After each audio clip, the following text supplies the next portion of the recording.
pressure's up.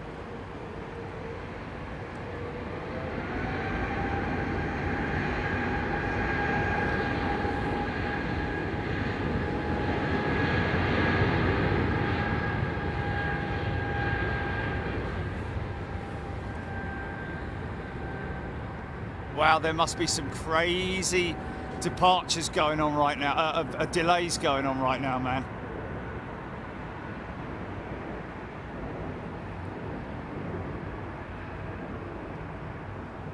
Oh.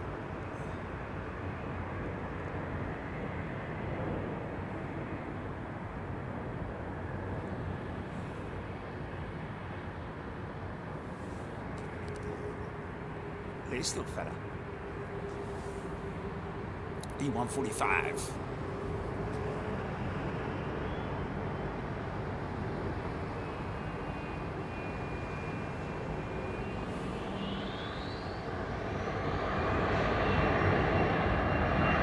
It's got comet windows.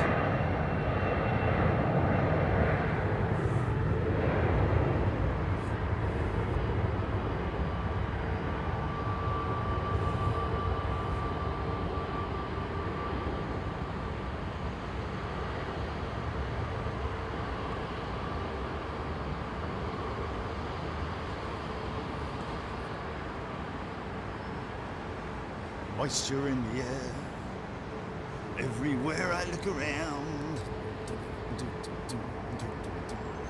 Moisture in the air, every sight and every sound. It's very damp out there, man.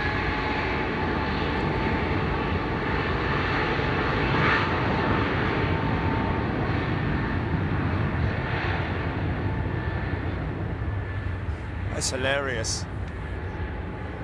Jack Hatcher. Really? What, just some random bloke at Gatwick with a Big Jet TV cap on and he's got his hoodie? Oh, okay, there we go. Wow. So we got one of our members. Morning, folks. Morning. Let's just say that. You got that picture loaded up, GP? Yeah. Big shout out to you lot. How you doing? Hope you're well. It's Sunday and looks like there's some serious delays here. Normally this whole area here would be a big kerfuffle of planes. Got to start up. Got to start up. But anyway, let's get on with the show. Got an American lining up and kind of go through those wingtip discussions that we had the other day. By the way, I'm also looking to do my experiment on the A380 ramp load system on a plastic model. So I need a big A380 model that I can buy and cut into it. You only get one chance. Thanks, Jack. Hatchie. Morgan, Oliver, Avro. Roxy Simmons is on board a jet, isn't she? Is it a Virgin jet? Oh, it's BA. Okay. BA 350 Bravo Oscar.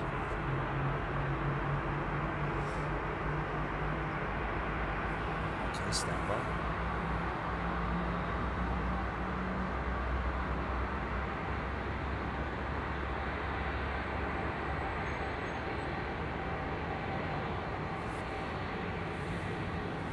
Proper damp. Proper damp.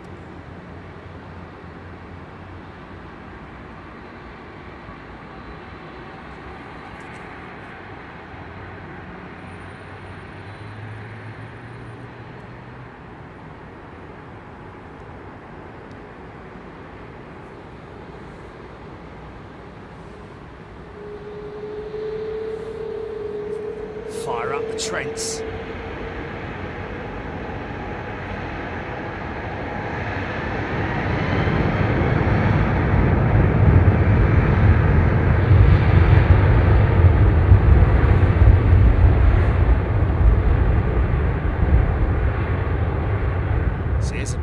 Example of a clip wing, folks.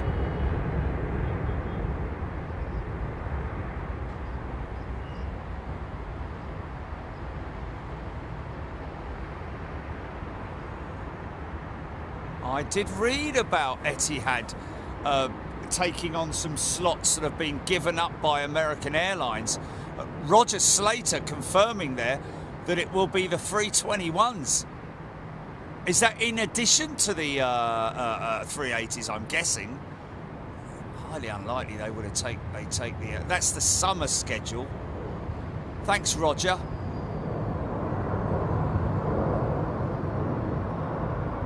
Nick Boyd and Campbell chirping bird. HGC Rolls-Royce, great sound. That's what I want to hear. Thank you. Oh, I see a big tail. I see... oh no, that's him going into gate, innit?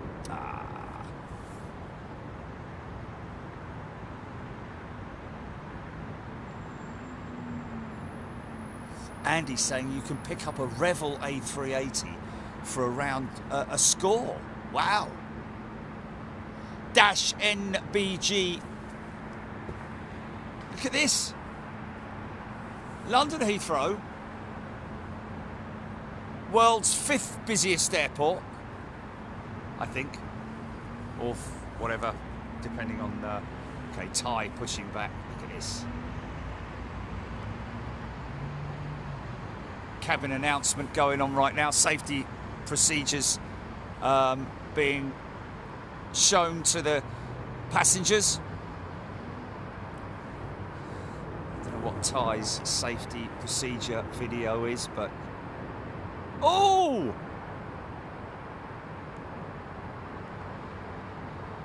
That was a bit dodgy, wasn't it?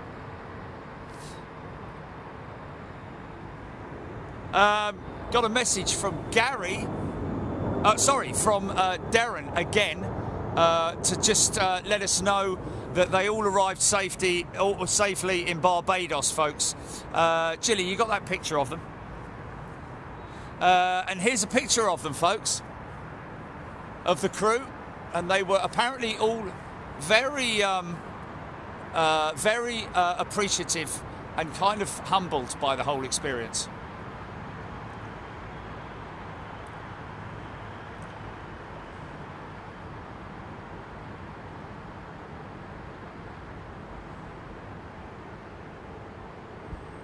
There they are, ladies and gents.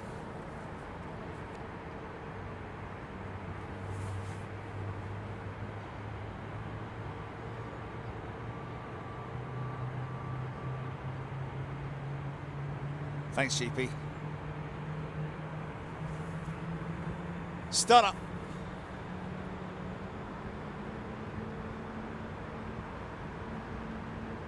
Jimmy G, 61. Never seen that before. An empty departure point. Avro, terrific photo. Georgie boy, is the perimeter road on the Ules? Yes, it is. Beverly George. Melanie saying, I put a picture of Gary's plane flying over me at 30,000 feet on blue sky. Wow.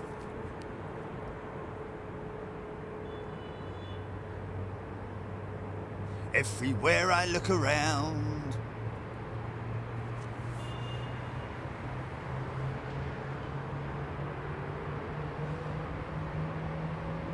Chris Junior from Seattle.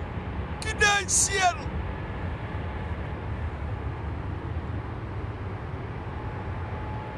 Chad Hart, the little Joey, here she is. Well, mate, you ain't gonna have a problem waiting for anyone.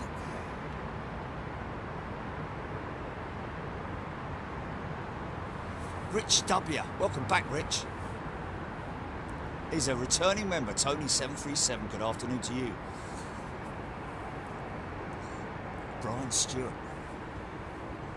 That's crazy. I think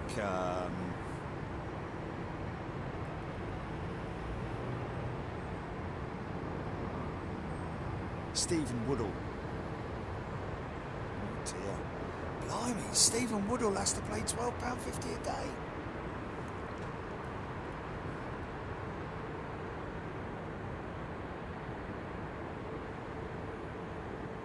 Steve Hull saw Gary fly over our house in Ringwood a could still see its trail as it headed towards Cornwall. There we go. Wow.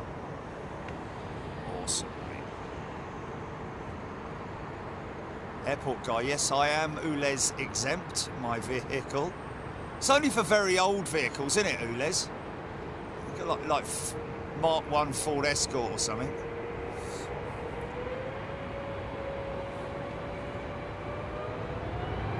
Ian R's gifted 5 channel memberships. Thanks, mate. Thanks, Ian. That's very kind of you.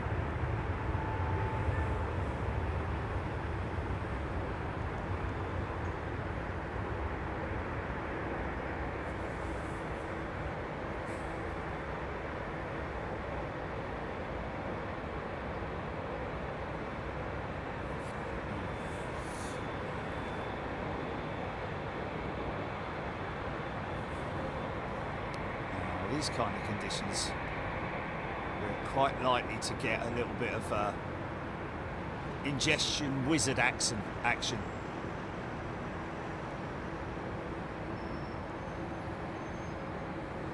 Simon asking if South African still flies into London Heathrow. Not at the moment, unfortunately, Simon. We when we started Big Jet TV, they did. There's your wingtip on the 380, 787, folks. You can see the difference in its shape as it moves. It morphs. He's going straight out, I think.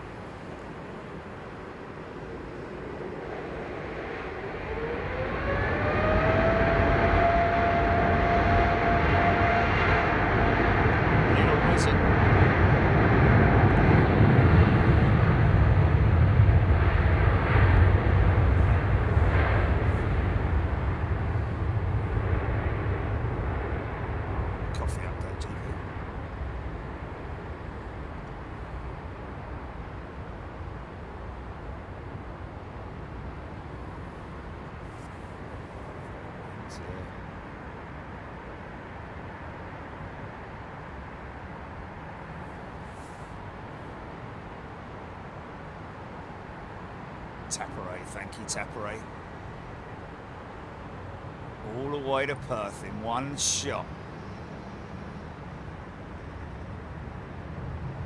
Rob Larkin, QF, turn and burn. Icy Tortoise, 1734, good afternoon. Icy Tortoise, interesting. Gina Graham, great power sound, nice. Like to hear that, thanks for the feedback. Philip Buck.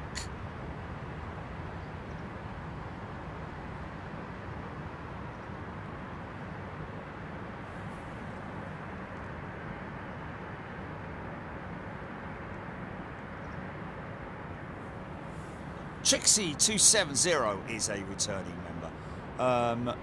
Where is Roxy GP?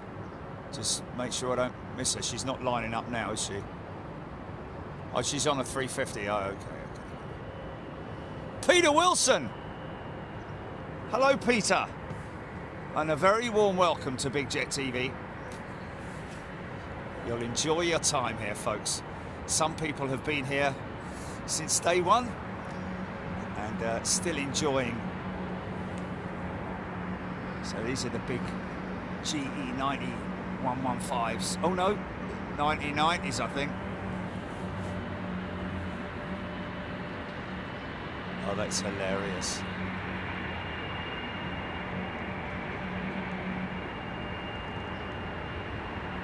Because it's the safest place of the on the aircraft.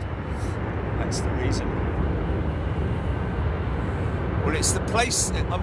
It is the safest place on an aeroplane. The very back of the aeroplane, really. And the place that is likely to sustain least amount of damage, or yeah. Let's just get this.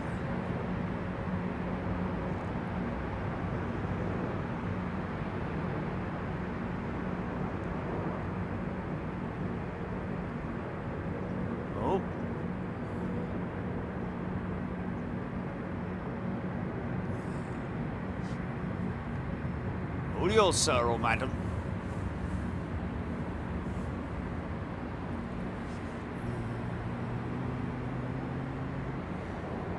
B738 Ash was about to take off yesterday on my flying lesson. Taxied to the runway, then a wall of fog came in and had to cancel the lesson. Wow. Flying lesson, B738 Ash. What's the, where's that? Ash, where are you, where is your flying school? Roxy Simmers is at the front. Awesome. Fire it up.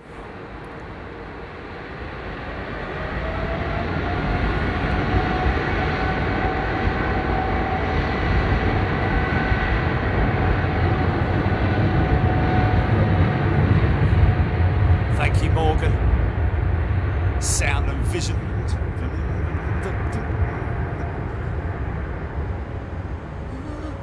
Electric blue, I'm something over you.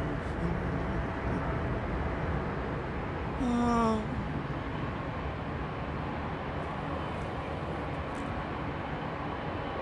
Super Ted, good afternoon. Getting quite, certainly not clearing down there, but getting quite a bit of adiabatic cooling over the wings. As the pressure changes. Fully neutral at the moment, but then as the aircraft picks up speed, pressure underneath the wing, well, it's as soon as the elevators actually are moved upwards slightly that prompts the front of the aircraft, the wing dynamics start to come into play, or come into play, should I say.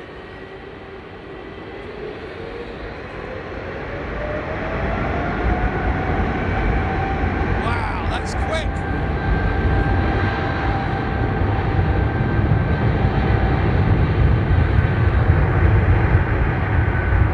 It's Roxy in the window.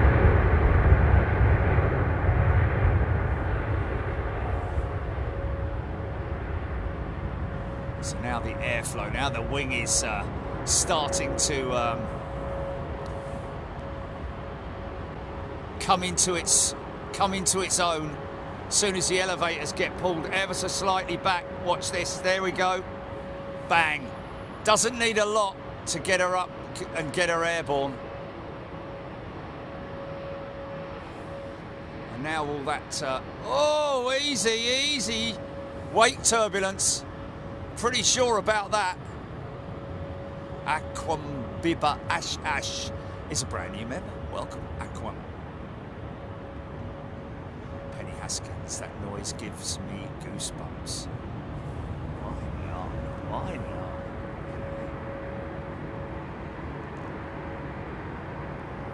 Could be Zane. Roxy's in the window.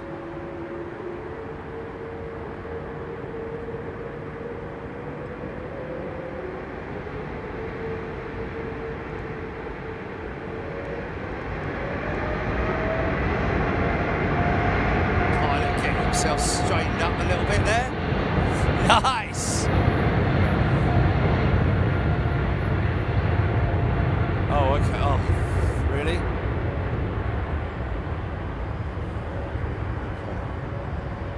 Okay, folks, I've got my morning coffee, so just stand by. I've just got to go and pick it up. Give me 2 seconds.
Blue, blue, electric blue.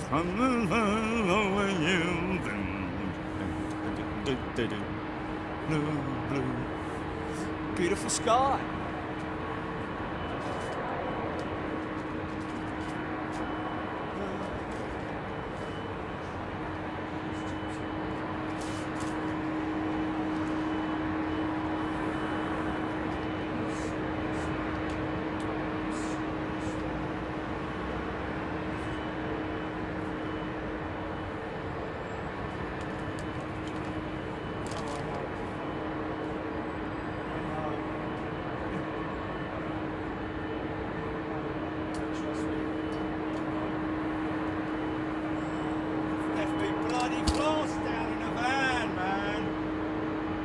Okay, folks, you're going to have to wait for 2 more minutes. Oh, for God's sake. 2 more minutes!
A very odd sound that comes from those PW4000s at the point of you know, I think it might be the valves closing, kind of like what we hear with the A350, which is almost like a, you know, just like a whip.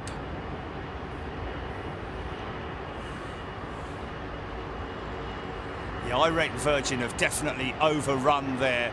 Oh, look at it.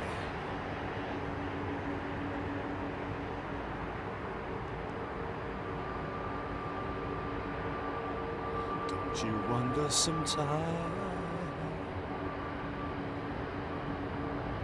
Yeah, baby. Yeah. Okay, have a listen to this. It's going to be noisy.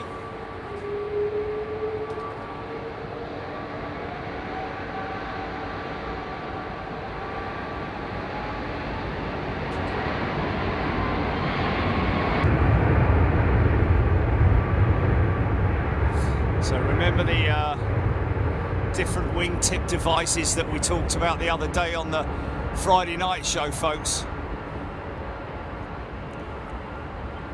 Wow, that's blimey. Where's that going?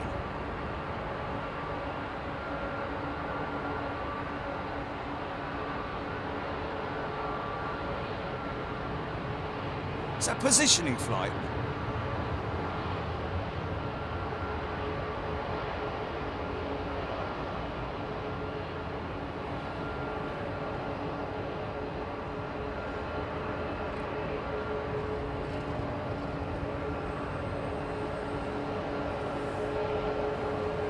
So here's the Max, the scimitar winglet, a split scimitar winglet.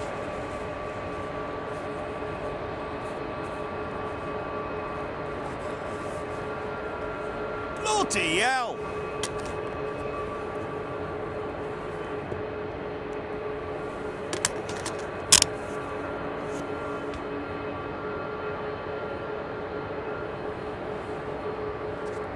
Oh, someone said Brussels. Oh, that's one of their, Sean, thank you. That is one of their cargo operations that they're continuing to run in place just to keep their slots open for... Oh, where is it now? Thank you, Dimitri. Thank you, everybody.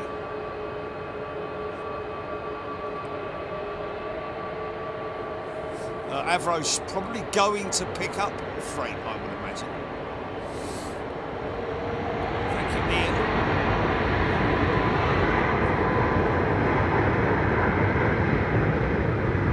Yeah, where's the...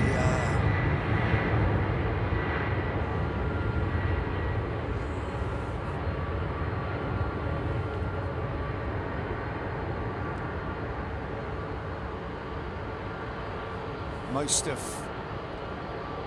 wingtip devices developed at Boeing have been developed by NASA, actually. Certainly, I think almost... Hey! Wait, turbulence.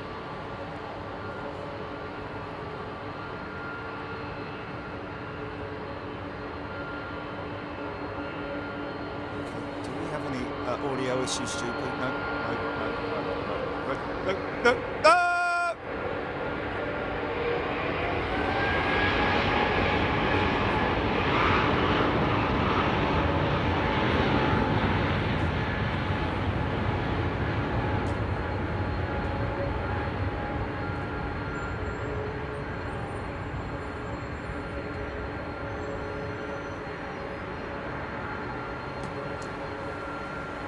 Jetblue. Look at that lovely old thing, man. Isn't she lovely, folks? There's your 11-foot wingtip.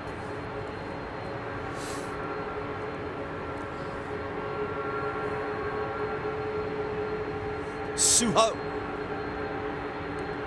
Aiden Camel. From the 27th of October 2024 through to 29th of March 25 will offer companies opportunity to export and importing goods between Europe and prime markets in the UK. What's that? Is that what's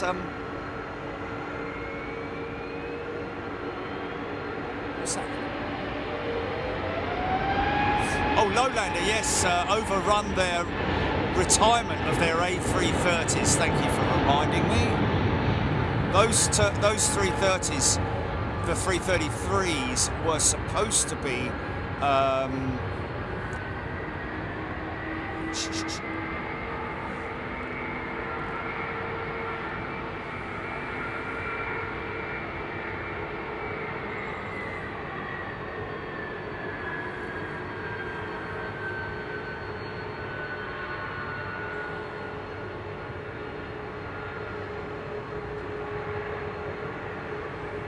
Stewart first 767-300ER with blended winglets, debuted with American Airlines in 2008. God, he's running that one up. Oh, you might want to slow down, son. Otherwise you're going to get a load of dust in your pitos. He was thinking that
any precip. It's just very damp conditions. Moisture's being just retained by the ground temperature, I'm guessing.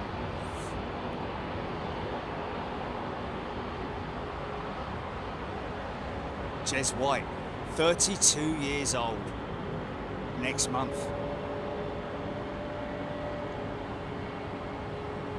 So the debut of the blended wingtip on the 767 with, was it American, he said, or United, one of the two? Not that long, around about the time that the 764 was introduced with the raked wingtip. Anyone fancy going across the Atlantic in that?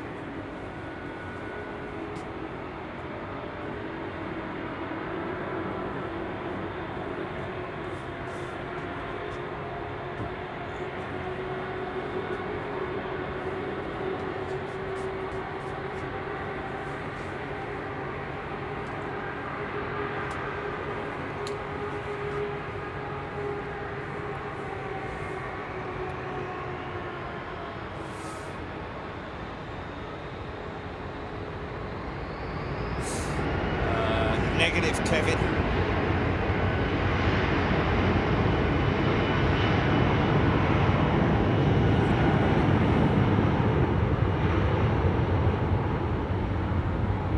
Gillian Sankey.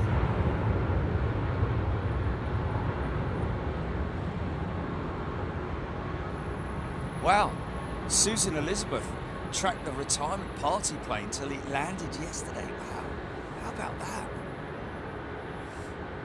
Party plane, I like that.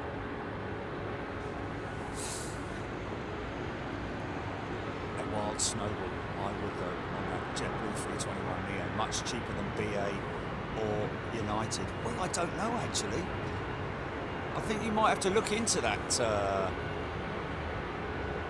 Philip Barry's done a 6-hour flight on a 737. Well, how long was my flight from Seattle to Keflavik, GP? Something like that, wasn't it? Blue, blue. unless you're able to get yourself in the comfy seats.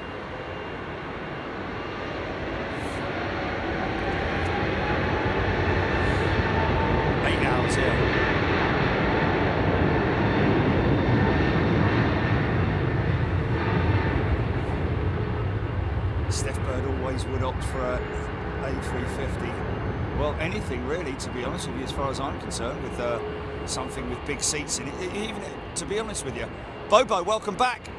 To be honest with you, even if it is a small aircraft, it's got big seats. If they, you know, were to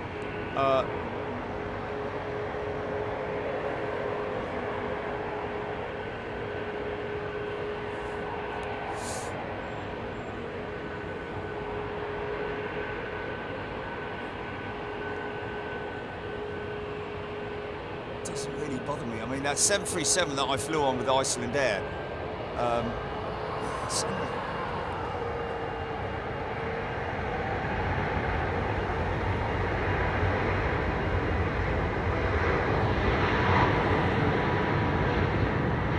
yeah. Well, Seattle to Anchorage is a bleeding long one as well, isn't it? 6 hours? Oh, is it 3 hours? Okay, sorry.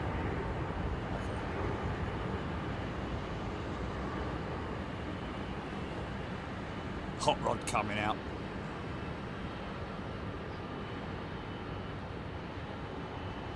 Yeah. That was the one. Minneapolis to Anchorage is long haul, man.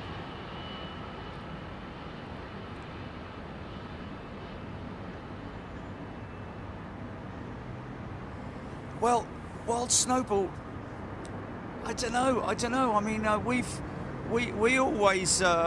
we always 6 hours and 10 minutes. There we go. Minneapolis to Anchorage. We've always found BA and you know, the UK carriers and American Airlines,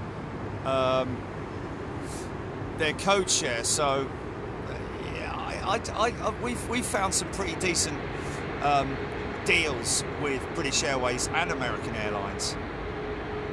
Listen to him running the engines up.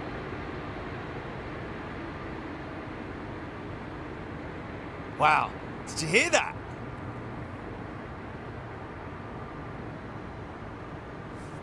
Wait for the N1 pressures to reach the right. It's almost like the exhaust temperatures as well. All those numbers are critical for the engines to perform. Here we go.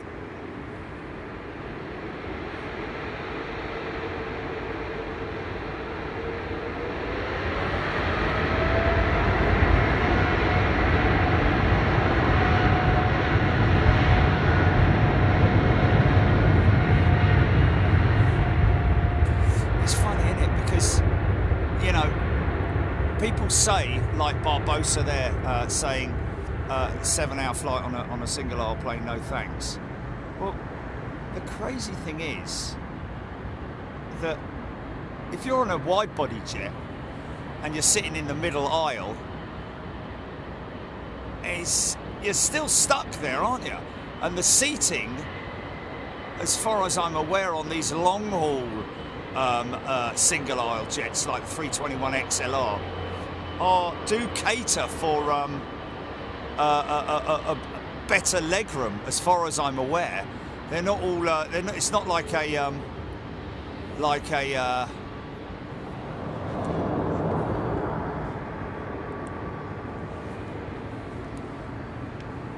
It's not like a budget airline, you know. You know, even if you're sat in the outboard section, you know, up against the window, you know, it's still the same. It's just I guess some people think that, you know, it's just a psychological thing, isn't it? More than anything else, I think. Roxy, is she? No, yeah, no, yeah. Richard, do private jets have to use a separate runway? Negative, Richard. They will use the same runway as big old American 777. She's got great tips on her. Mark Haley is a new member. Welcome, Mark. Good to see you. Wow, Melanie flew on a DC-8 from Toronto to Manchester. Via Exeter.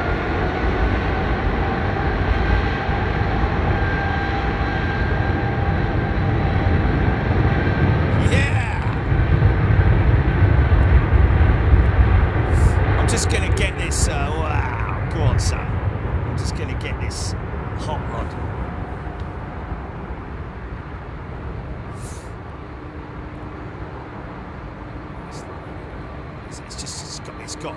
It's definitely got. Look at the back sections of windows there, folks. Look, you can definitely see the upsweep of them. Look, see that? It's more the 764 that's the big hot rod. But this has got the Pratt & Whitney's on it, so she should sing, man.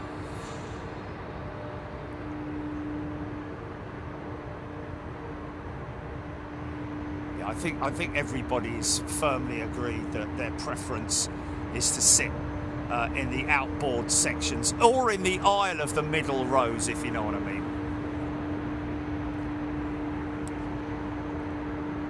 Listen to these Pratt & Whitney sing, man.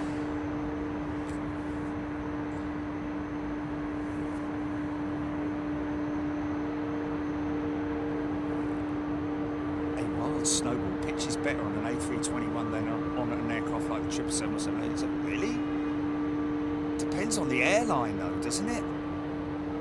Some operators that have very little pitch. Here we go.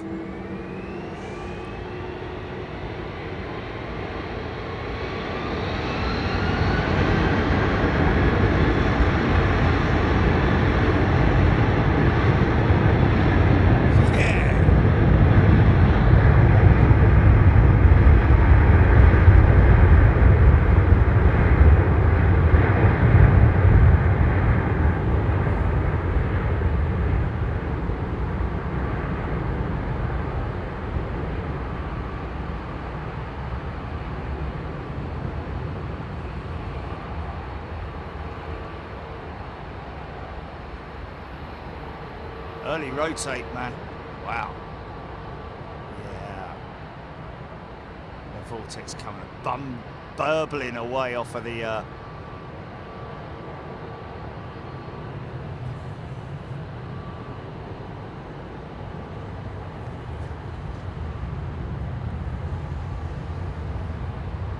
Terry Slater. Good afternoon to you, Bob M. Sukowda. Bobo. Let's get a bit of vortex. Listen to him run the engines up.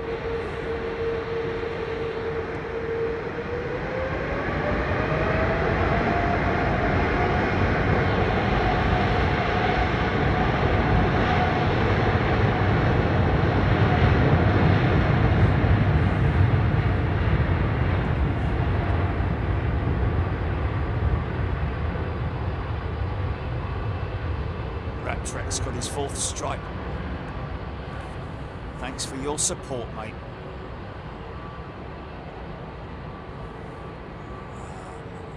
We've got Mark Haley is a new member. Welcome, Mark. Oh, I gave him a shout, didn't I? There's B.A. Bren. Welcome to Big Jet TV, B.A. Bren. Welcome back, sorry, should I say.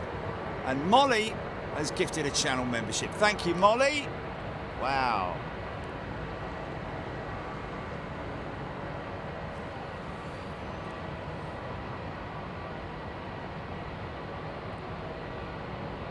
Scropey. Good afternoon. Crazy visibility. Crazy conditions. Beautiful in a way. I mean, that...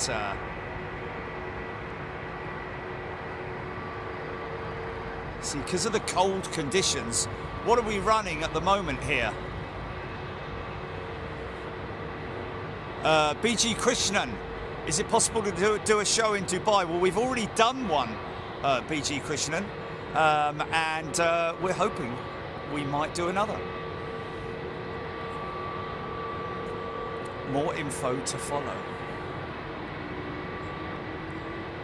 SM Arnott just booked to New York. Iceland Air never flew with them, going February. Well, SM, you will enjoy it. They're a good family to fly with. I've flown with them, is it twice? Iceland Air.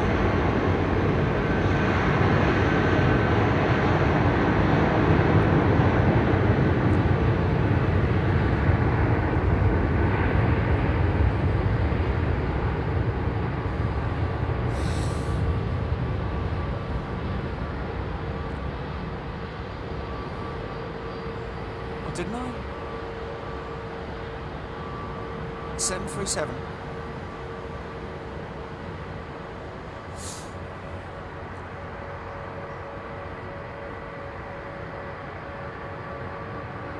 Oh, okay. What?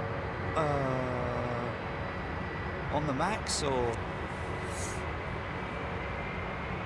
Rick Freeman had a lot of good feedback about Icelandair. Yeah, they're good. They're good people to fly with.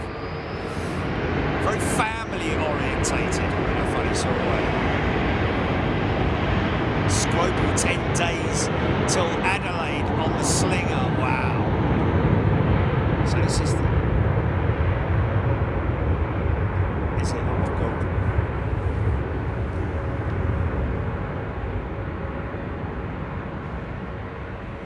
Steve MC telling Stooge UK. Indeed, that's a good way of describing it. Technically, listening yourself is illegal but not enforced. Rebroadcasting, however, is a big no-no. Some live streamers, if you want to call them that, in the UK, broadcast ATC, seem to think that they're able to do it and they're exempt. It's not true. It's just that if they ever wanted to do anything with Nats or anyone like that, then you know, they'd probably be told to jog on. Just because they obviously is this Roxy coming up here now? She's on this side, isn't she? So we should see her. Okay. She's on this side apparently.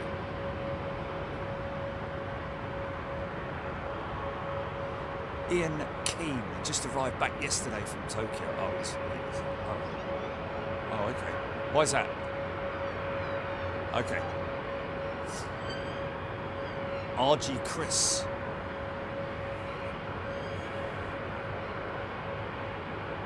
No, not RG Chris. Argyris. Argyris 79. Anyway, fun fact: KLM is the oldest airline still running. Yes, it is. Dutch Airlines 777X is a brand new member.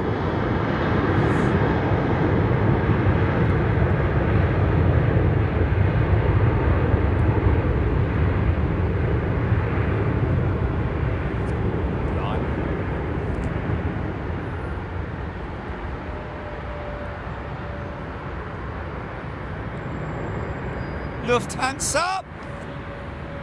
Karina's gifted 5 channel memberships. Thank you, Karina. Very kind of you. He's got quite a few odds and sods spares on this one. Engine nacelle, radome.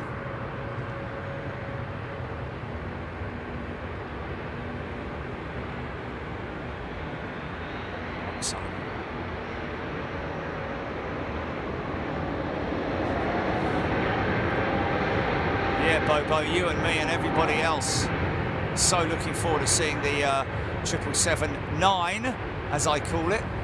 I kind of refuse to call it the X, because the X is sort of the prototype tag, isn't it?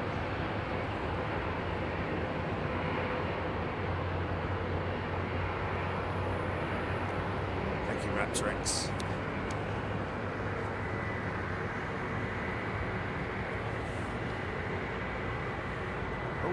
Getting a bit impatient, this fella, isn't he? Oh, what's going on here?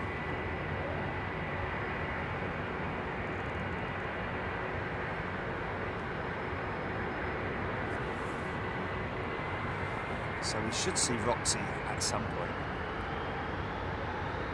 Okay, Roxy, go with your light. How many windows back is she? She's at the front. Is she in the posh seats?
get her to do the torch.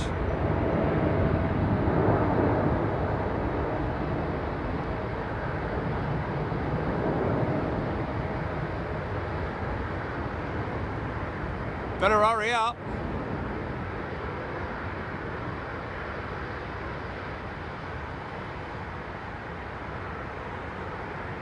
Oh, if she's in K, she's on the other side. Oh, okay, so we've got to wait.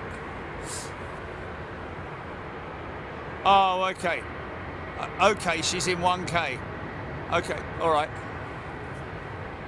Jules! Welcome back, Jules.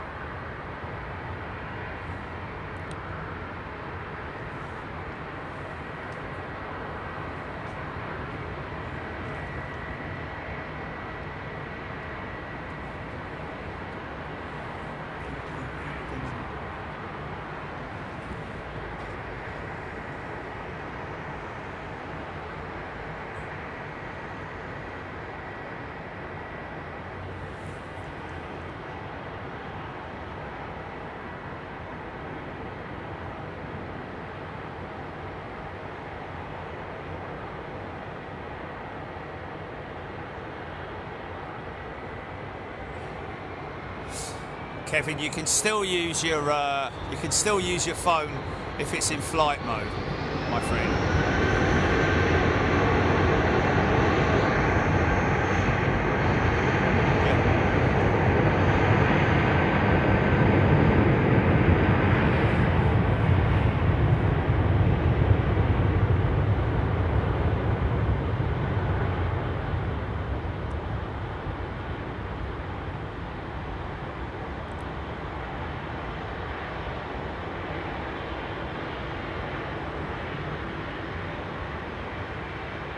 Blick's loving the 350-1000. Looks like we've got his 737 and then the Air France A320 bonnet de douche going out. Slung, low slung to the ground that thing is, man.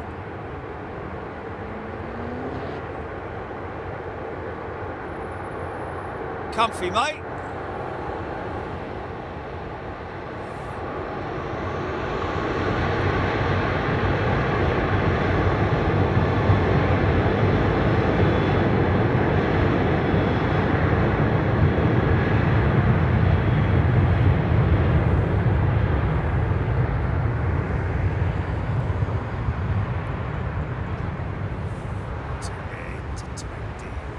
Beautiful aeroplane.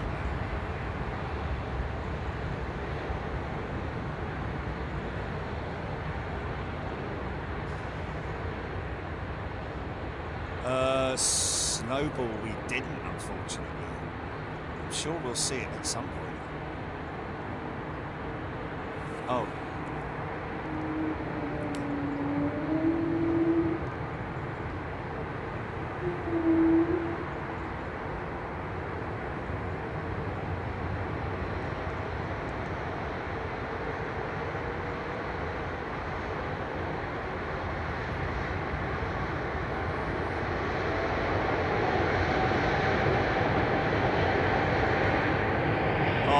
Comes the hot rod. Okay.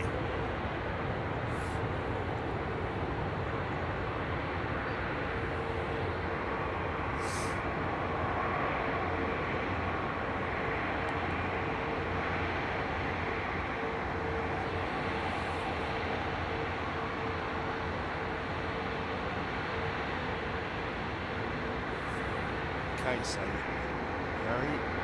there she is. There she is.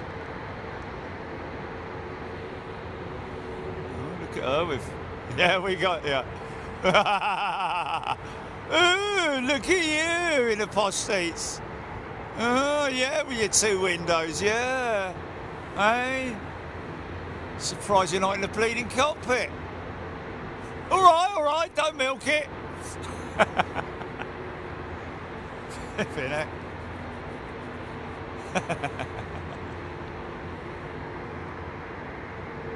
See what you see, actually see.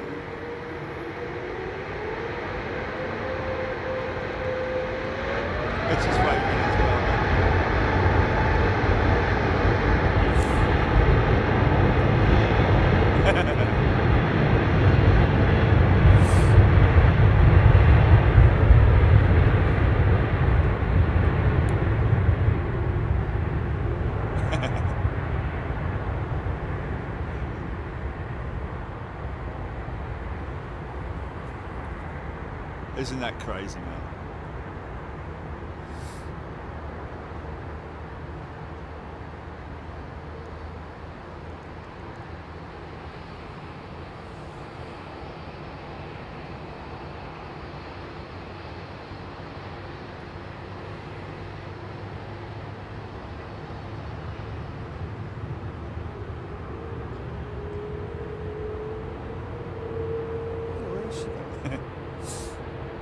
Denver, Colorado. Oh, back home to Denver. There we go. Tracy loving it when a member does that, indeed. It is great.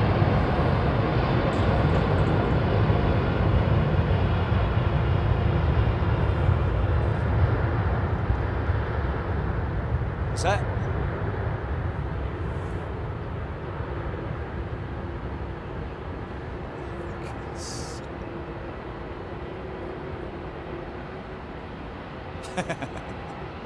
Who even knows Morse code these days, for God's sake? Here comes the hot rod. There's a proper hot rod. Here we go. Look at this lovely thing, man. There's a rake wingtip, look.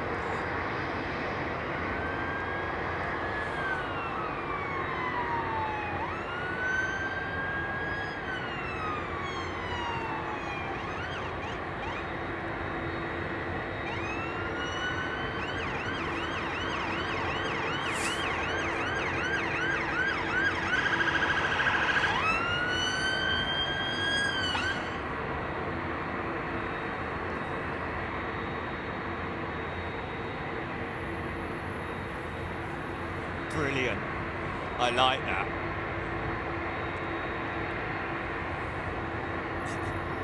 Jamie Lee, yeah. Pinky's just, I don't know. We could get a sighting of her, but I just imagine she's all snuggled up in her nest, isn't she, Pinky?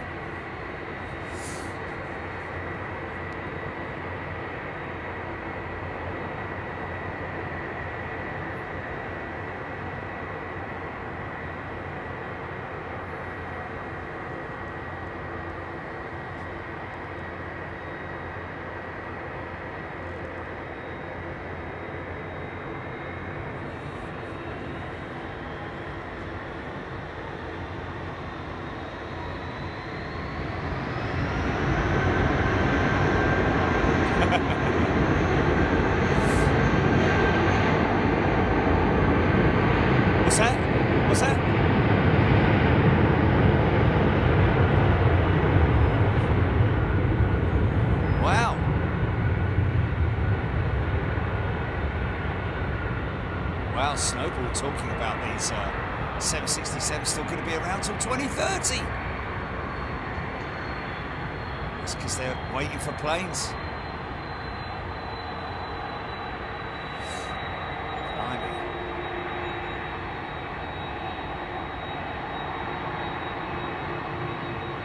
Wow.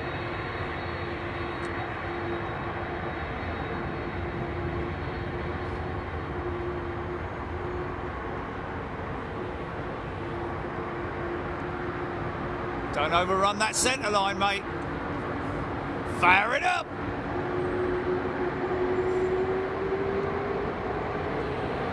Should do the quarter mile in about. Wow.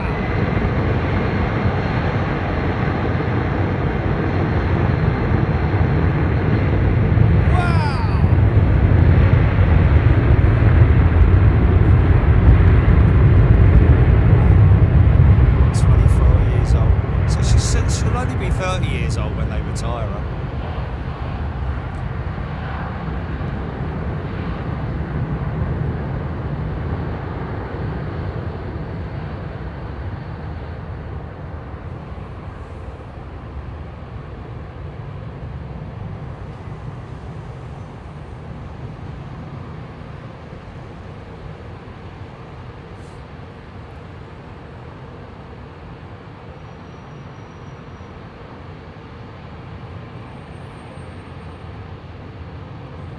Wake turbulence there, man.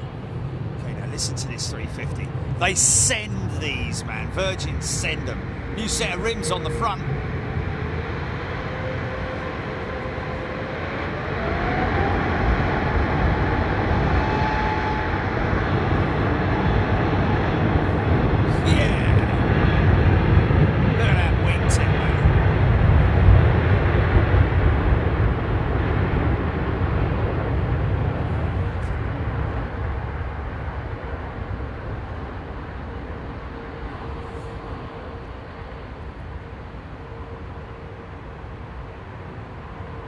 Raptor X, would the 767-400 make a good cargo plane once retired?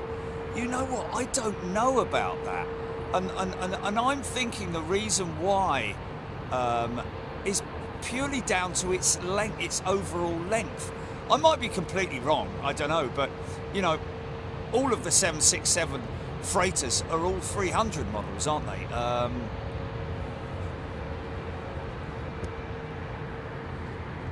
As far as I'm aware.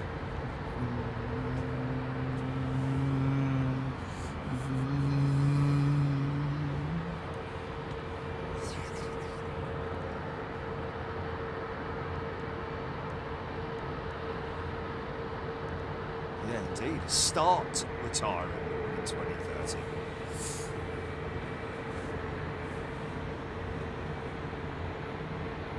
Yes, Wild Snowball, indeed. Wouldn't be surprised to see them still around in 2035. That's insane, isn't it? All this new generation of jets.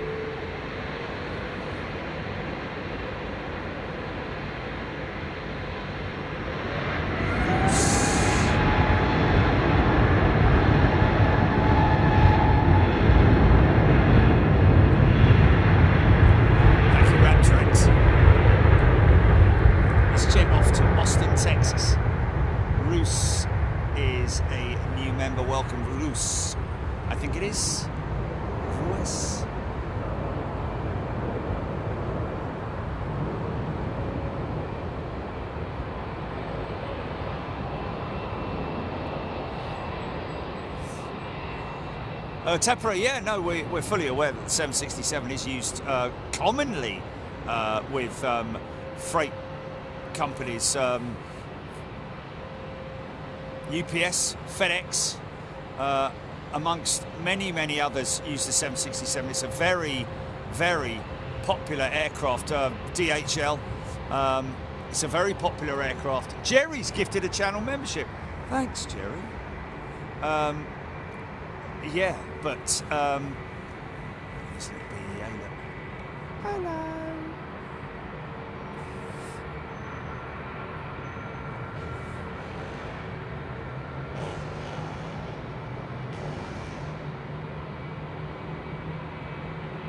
Matthias Gumpaperdi talking about the Qantas Spirit of Australia A380, beautiful aeroplane.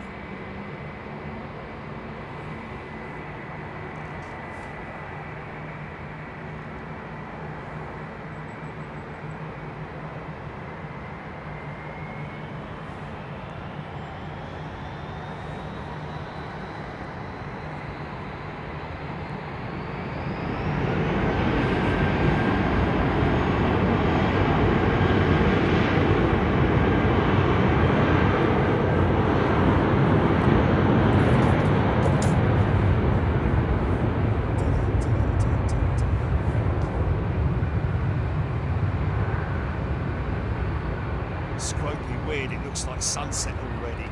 It kind of does that. That orange hue has kind of stuck with us all morning.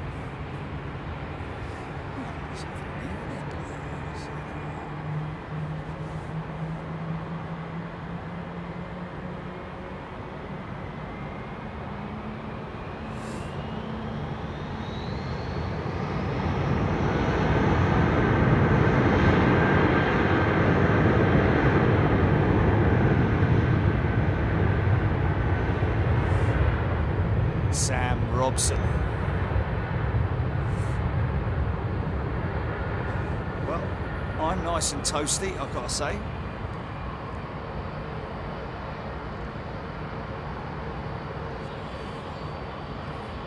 Thanks to my thermal attire.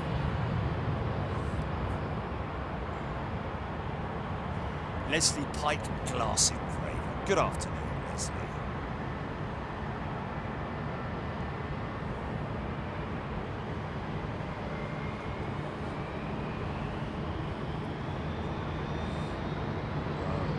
I think that's possibly, I don't know whether there's a special dispensation up front, but BA's not got the best Wi-Fi system on the planet, it has to be said.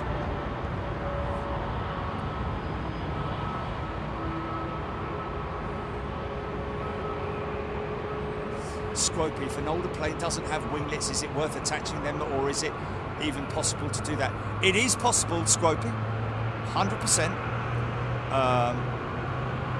Nice start up.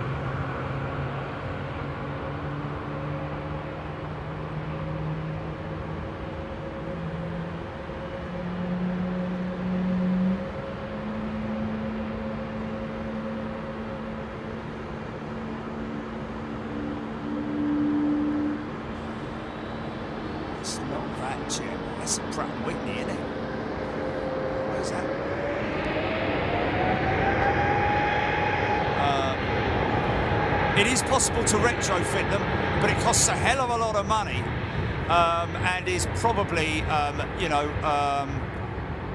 uneconomical, to the operator. You do see from time to time, you do see 767 freighters with winglets, which were usually they were attached at the build, during the build of the aircraft. There have been cases of winglets being retrofitted.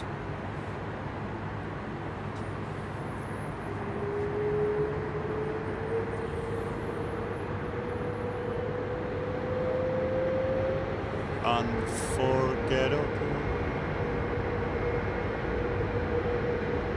A BEA landing. It gives you perspective of how fast the jets approach the runway. 200 mile an hour, isn't it? About 100, between 100 and, I mean, the small jets around about 140, 120, 140 knots on approach.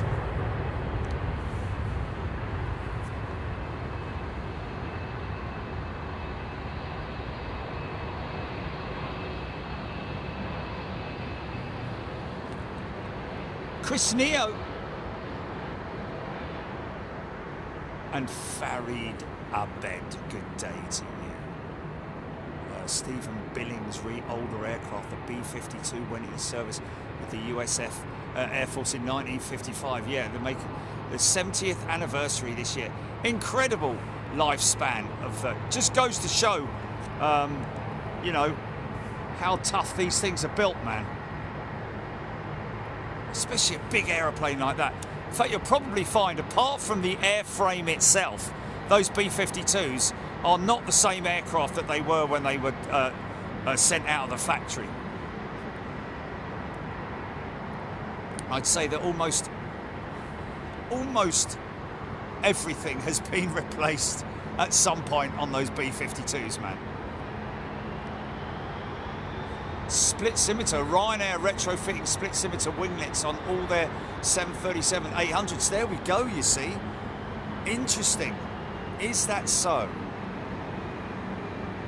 Did hear about that a while back, didn't we? I remember reading something about that some time ago.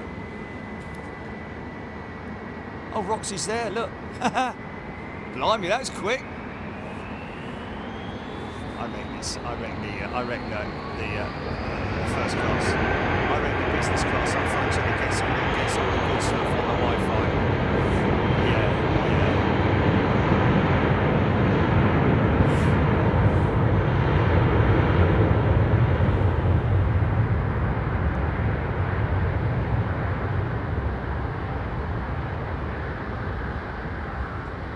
Yes. 787-10. Look at the winglet. I seem to recall that. It's just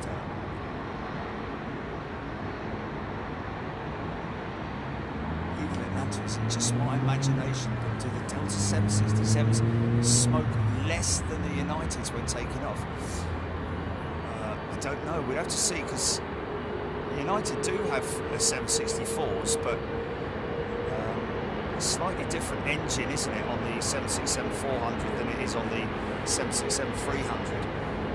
So potentially, wow,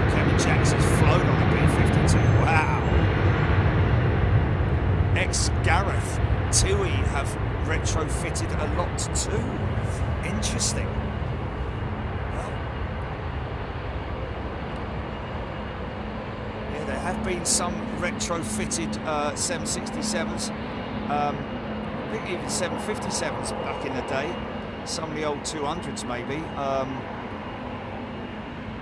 Depends on the operator really, and what sort of costs.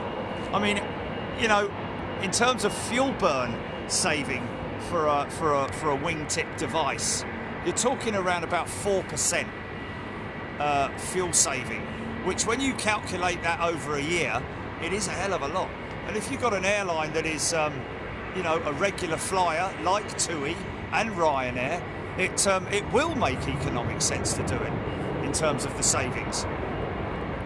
The biggest thing, obviously, for the operator is how much time they have to take the aircraft off of the line for in order to have those wingtips attached, because that's quite a hefty job, has to be said.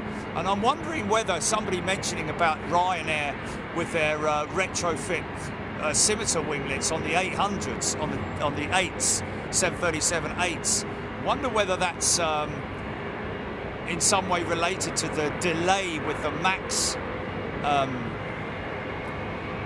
deliveries, and whether or not Boeing have helped them in that, possibly. I don't know.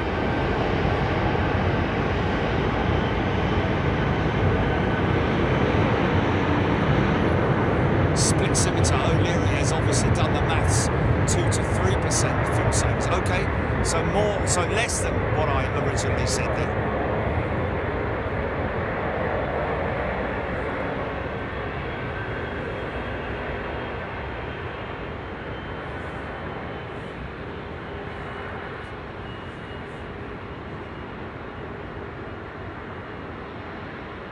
Okay, only 2%. I thought it was about 4%. Okay, so that's me getting it completely wrong.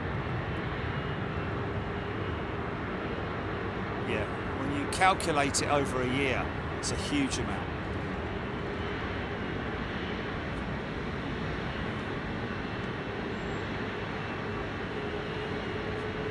General Scruffs. Any freighter action coming up in the future? 747 freighter action.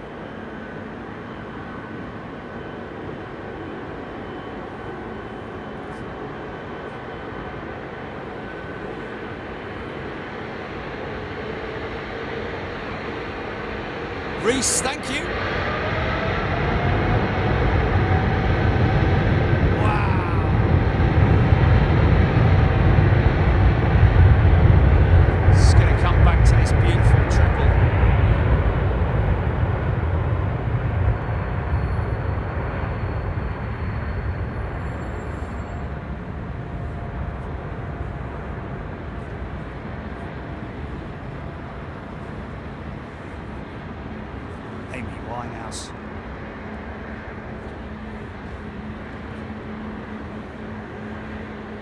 Chester draws. Some of Jet2's now retired 757s had retrofitted wingtips. There we go.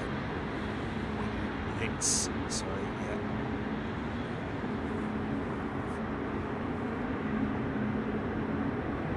Captain Ron, I see, is here. All of UPS Freighter 767 were retrofitted with winglets. There we go. Aero Eng, I'm guessing Aero Engineer 767.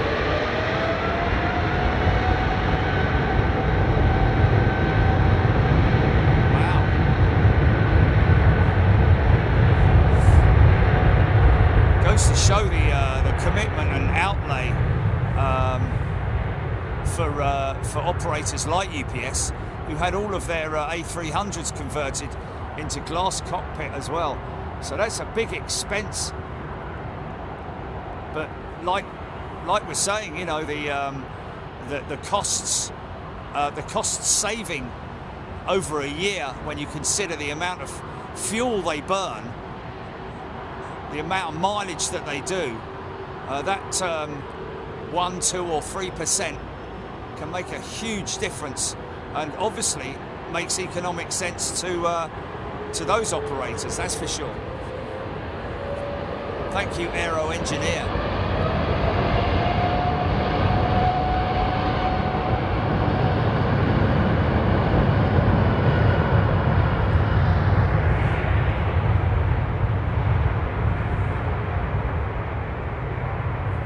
Nice Sri Lankan 330. It's just that dirty plane, isn't it? Well, I say dirty plane. It kind of looks like she's been, she's had some...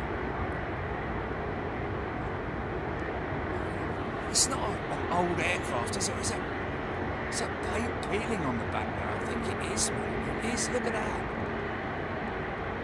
She's only 9 years old. Bloody hell. Yeah, they got some paint issues there, man. I mean, I can understand that front section. That looks like inspection. But yeah, she's got... yeah, she's... I'll be sending that back.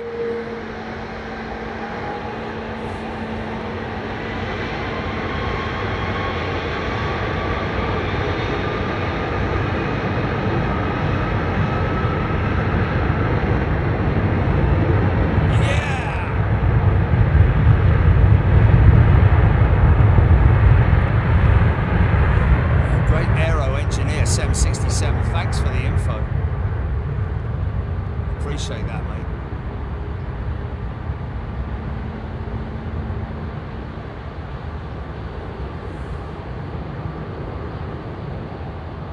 Oh my God.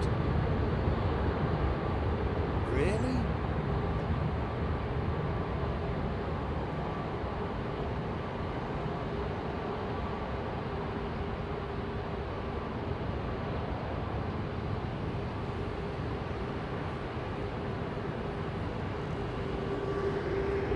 No messing for this one. On that aircraft.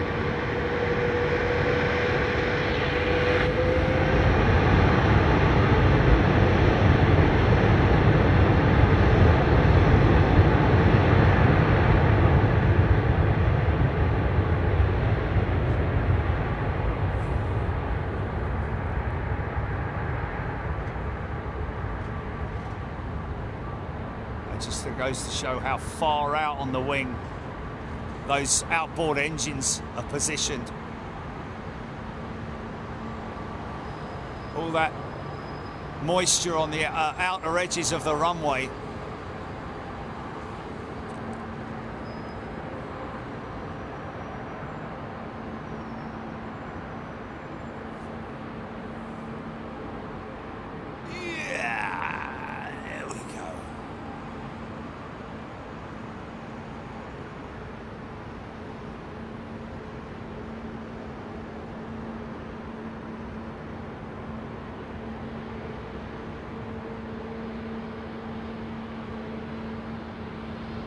Simon Lewis, awesome bird.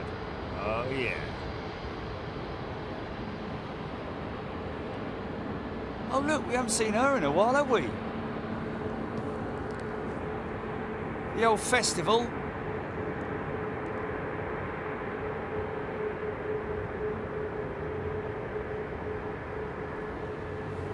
Nailed it.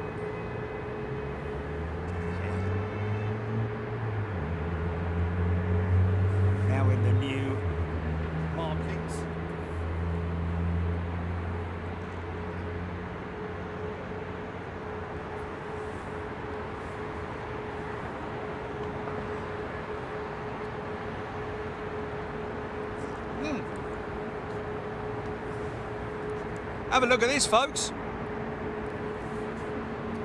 We spoke to these guys last week. We might be doing a show with Turkish Cargo. We don't know where or when, but we've talked about it, and they're very keen. In fact, the guy that called me is an avid watcher of. It's Lloyden, isn't it? Hello, Lloyden, if you're watching. And anybody else who's watching from Turkish Airlines, because we know that a few of them do. And hello to Nur as well. Turkish cargo jet. It's funny enough, I said to him the other day, we don't often see them in Heathrow anymore, do we? Well, there you go. I'm guessing that's an ad hoc mission.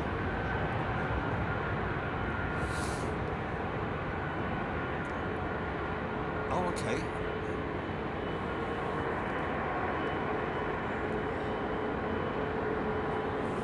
New radome for this 350. Been at the milk bar.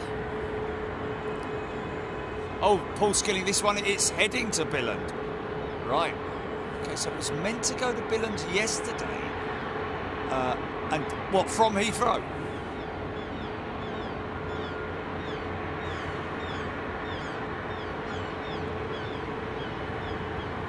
Full of Lego. Paul Glover, Airbus A380 has a total of £280,000 takeoff thrust. Wow.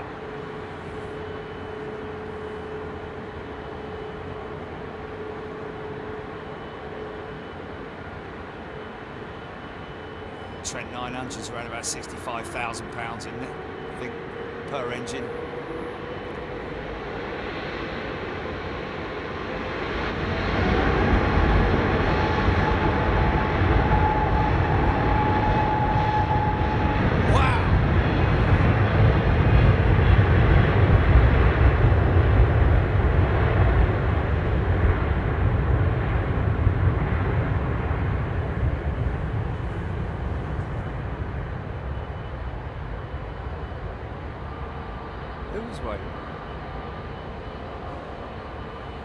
Let's see if we can get that again.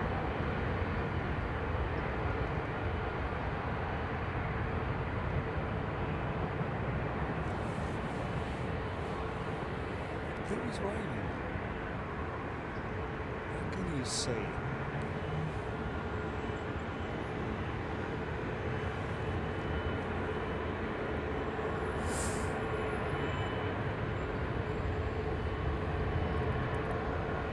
So here comes that A330-9 that we talked about on the show, the wingtip device. They called it the Blade when it was under development. I remember seeing it at one of the air shows, and they were keeping pretty tight-lipped about the application and where it was going to be, what it was going to be used on. And this was long before the A330-9 was announced.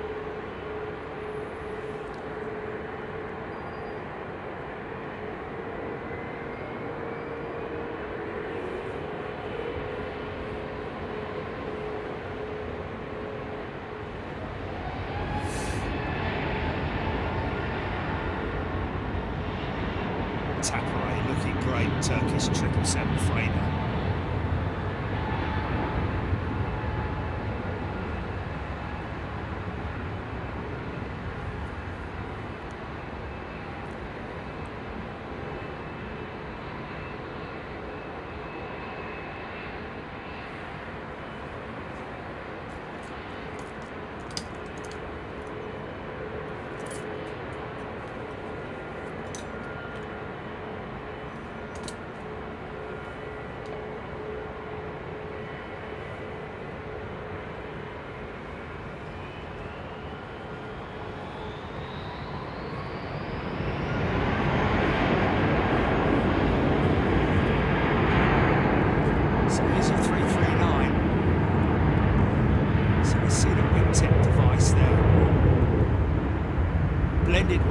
Device.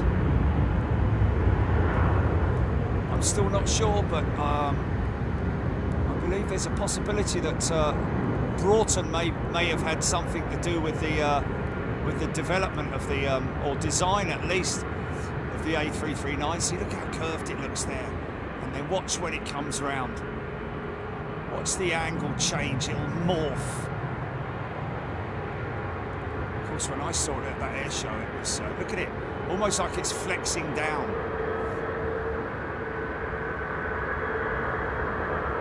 About there.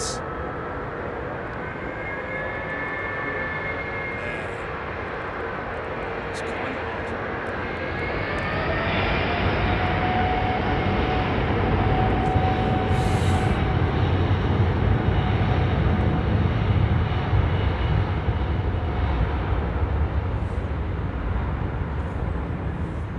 It does depend on whether you're sitting on the upper or lower deck on the 380.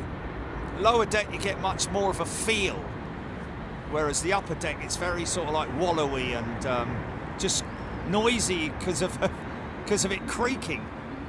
I tell you, seriously creaks, man, when you're on the top deck.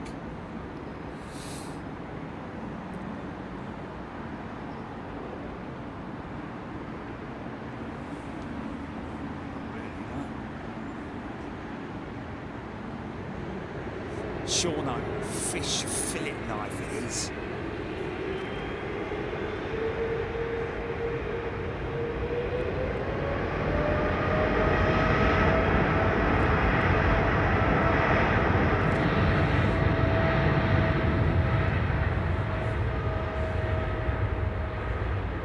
Wow. I think she's pretty empty, man. I think this thing could go up pretty quick. Watch the elevators.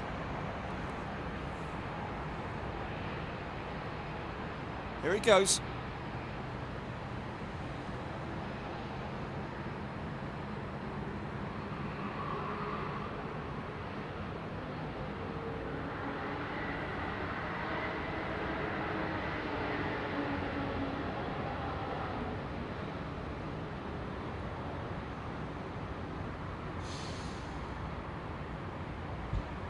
Oh, funky.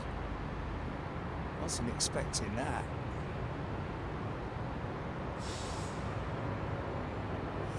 Yes, indeed. Aidan Campbell, mid-2030s for the A380 fleet with Emirates. Last one to depart in 2041. Wow.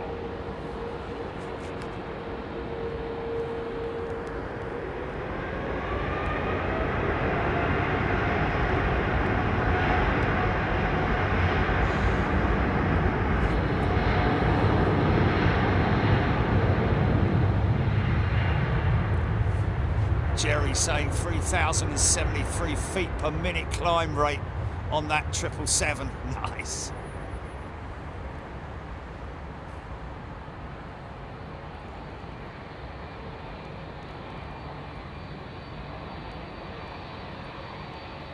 Thank you, Tapper. Washington bound. Same wing on all the 787 models. As long as they're going to go on the 787. Next planned aircraft with Boeing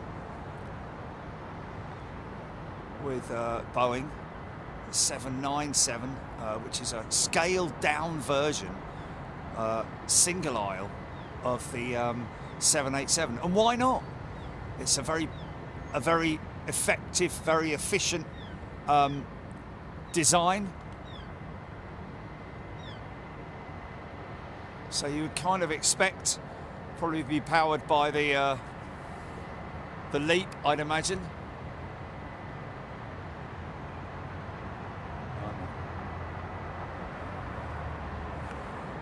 Yeah, I think I'll take that latter one, yeah.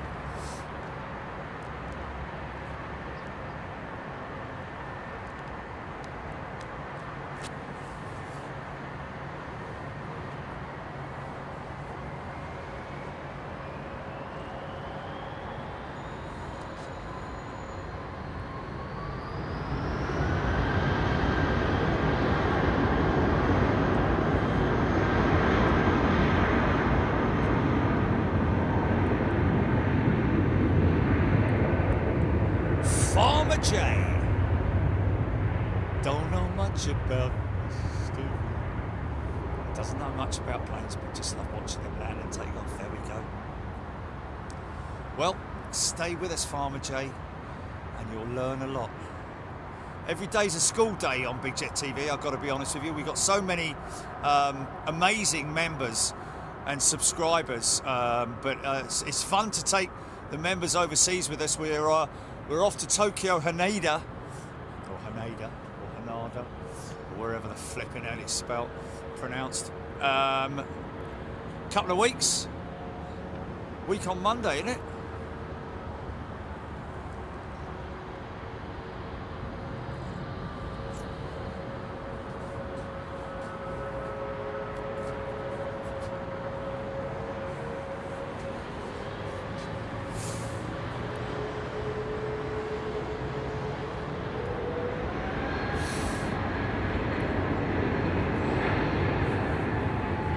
GG, don't see many Air France planes around. Why is that? Well, because we're not in France.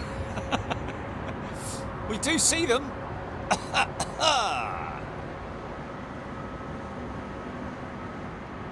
We do see them. Air France operate their 220s and from time to time 319s from Nice.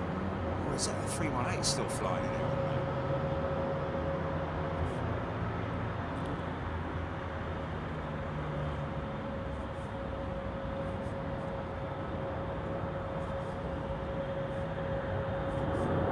Haneda.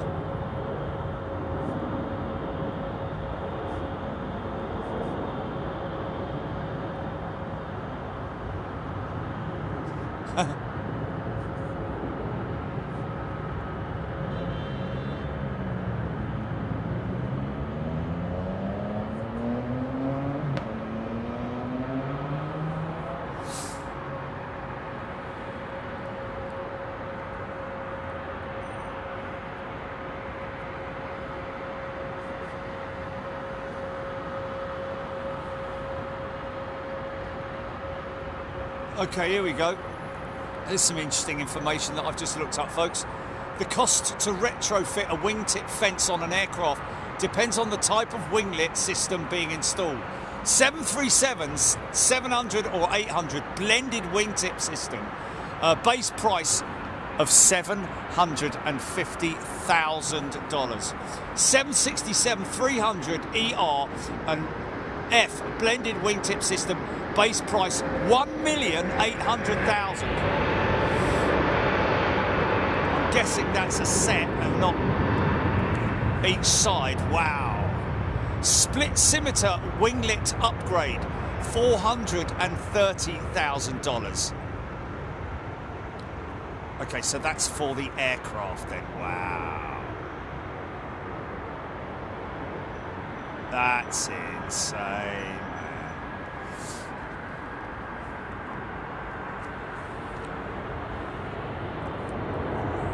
How about that, folks? That gives you some indication as to how much UPS spent on their 767 fleet.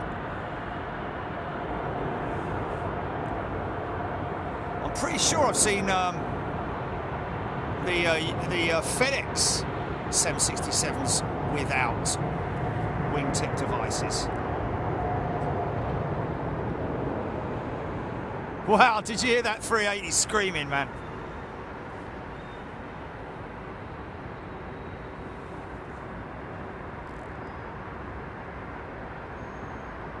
I think, like I've said before, one of the best experiences I've ever had. Oh, look at this double. This is double bubble. It is, look at that. Look at that. Wow. Double Air Canada 777s.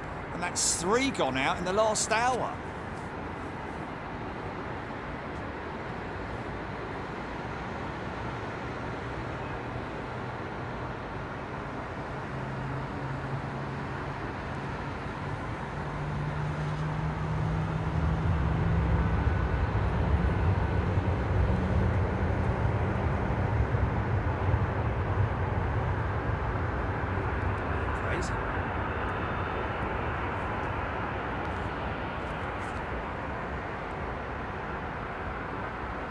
That's pretty insane, man.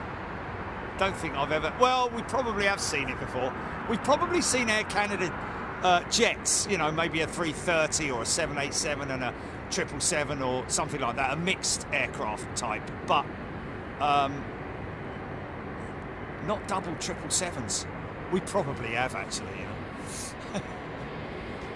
Everyone wants to go to Canada, Steve. Fire it up!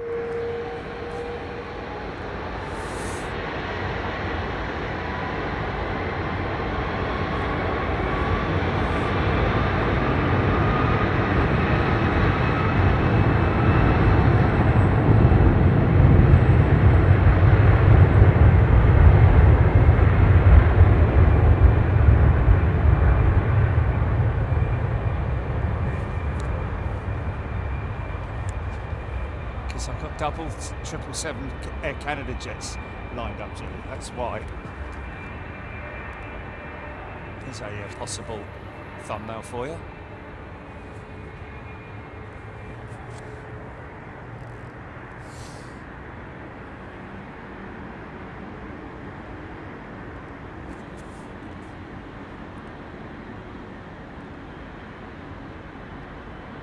Got a big smile on his face, look. Cathay Virgin 330-300 off to Orlando.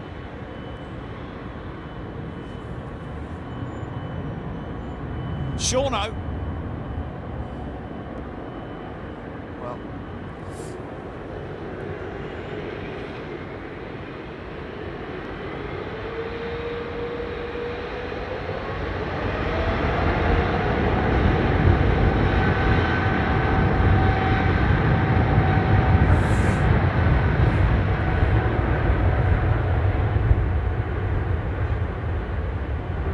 yeah, we're riding economy to Japan with Japan Airlines, which we do here is better than some operators' business. Well, not business class, but you know, it's very comfortable apparently with Japan Airlines. Paul Dodd's 3 weeks today. He's going to be on Air Canada.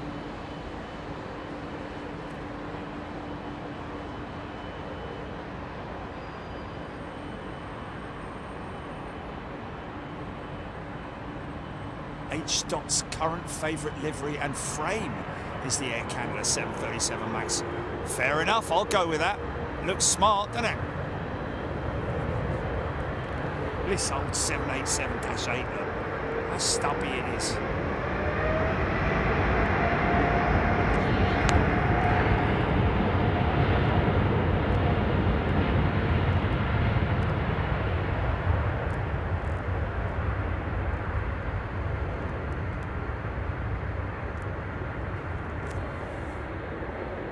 See the actuator on the 300.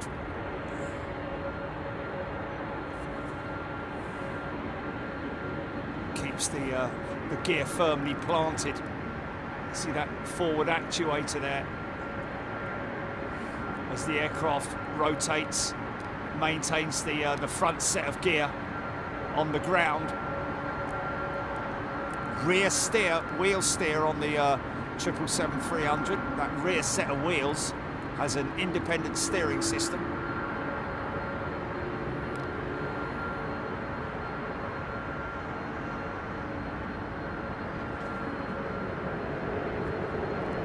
Just to follow his mate.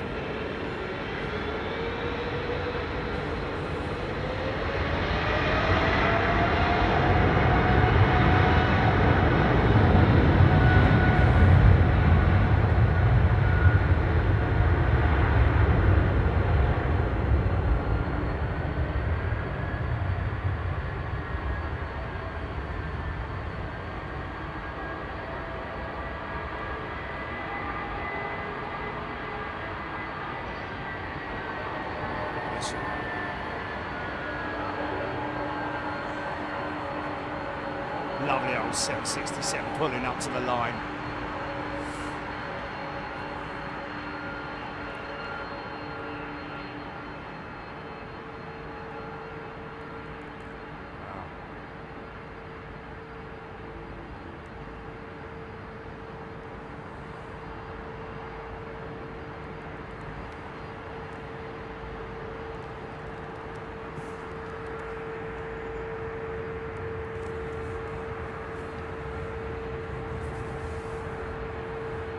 Pistol Night, BEA favourite at the moment.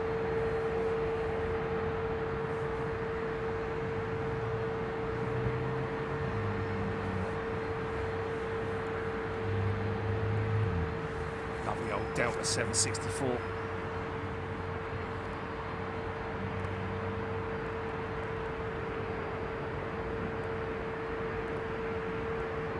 Easy, son, easy, easy. Coming in hot.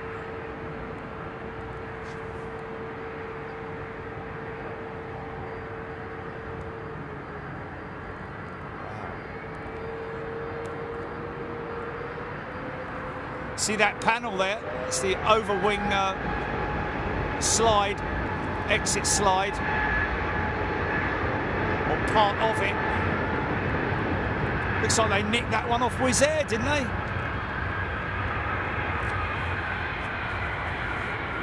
Oh, yeah.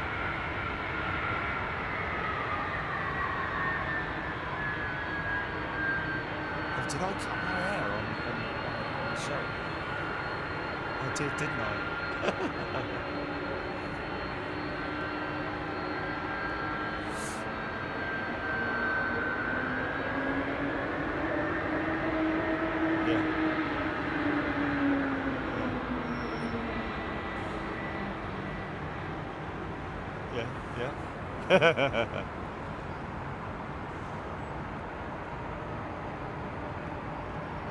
Chicago bound.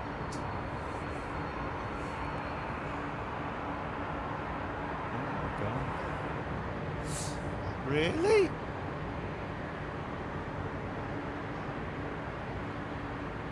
Bobo. Some prats in there.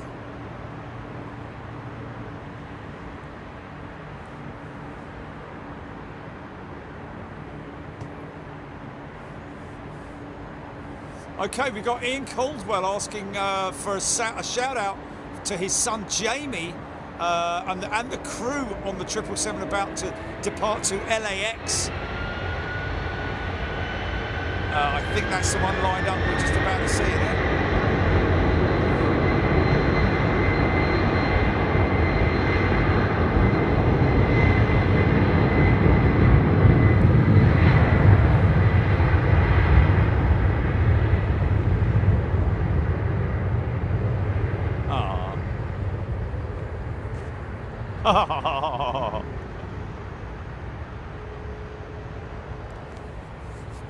Jamie!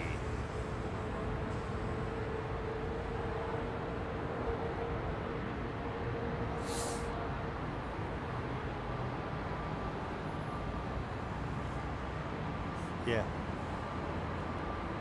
Jeremy White, what's your son's name? Let's give him a shout out, see if he can understand it. At one, you would understand it, wouldn't you? Would you understand your name at 1 year old? You would, wouldn't you? Yeah. I'm sure you would.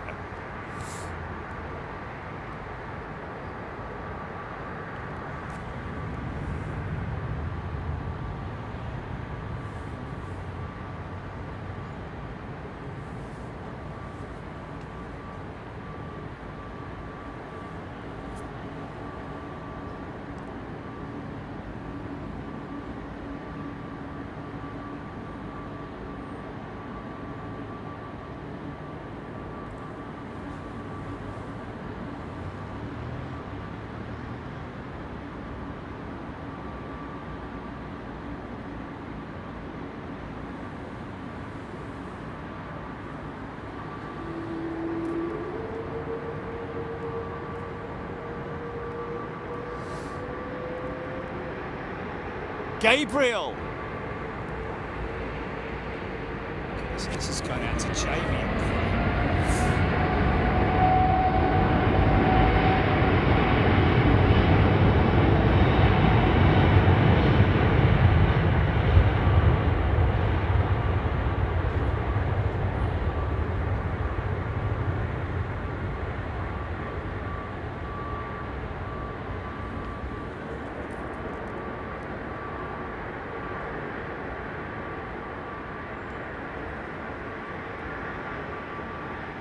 British Airways.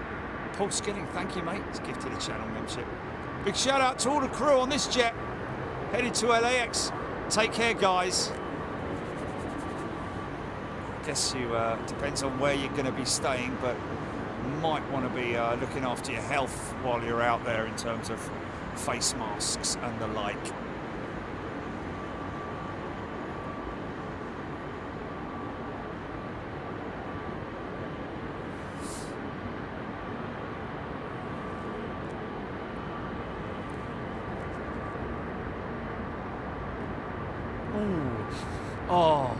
Oh, smell that.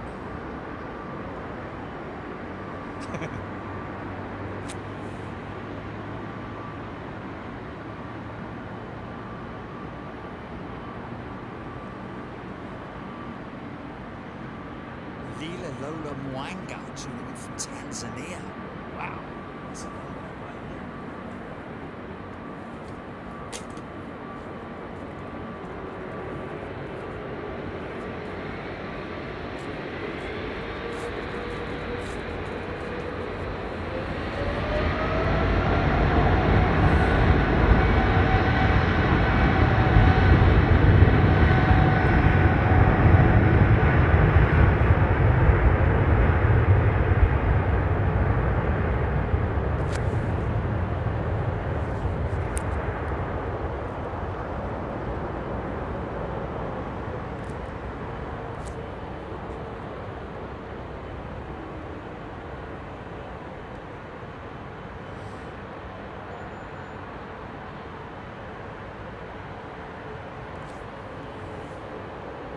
Somebody mentioning just now how amazing it is, how little elevator you need to get this thing in the air, get these things in the air. Well, yes, you're right.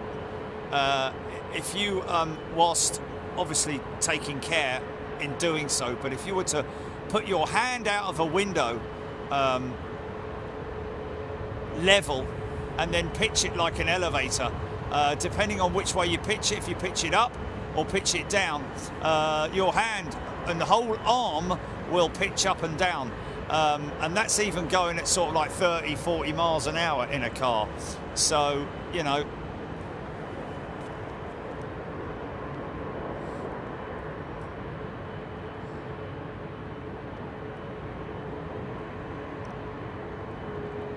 Stephen Owen, best in flight catering. I don't know, to be honest with you. They all do well, don't they?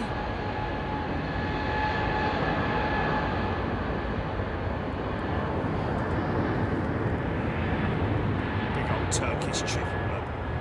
The size of those juicy big engines on it. It's 777-300ER.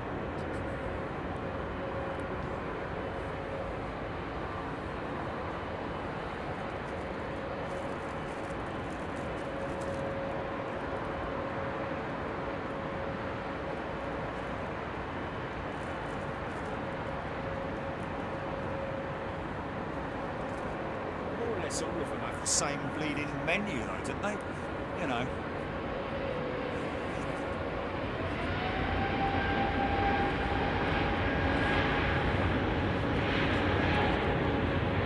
Look at that. Airport.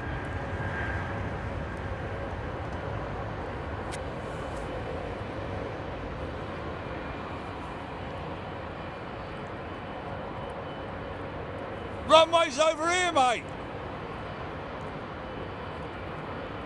Oh, thank you.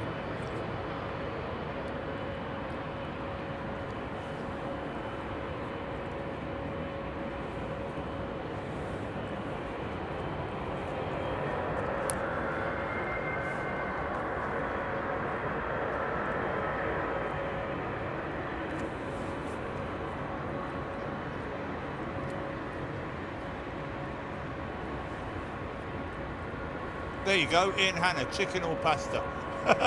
Or beef.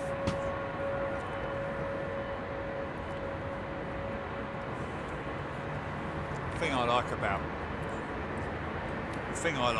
aviation, plane food, is that you just don't get flibbly bits in it.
Tapare will come back on any moment now.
Front wheels.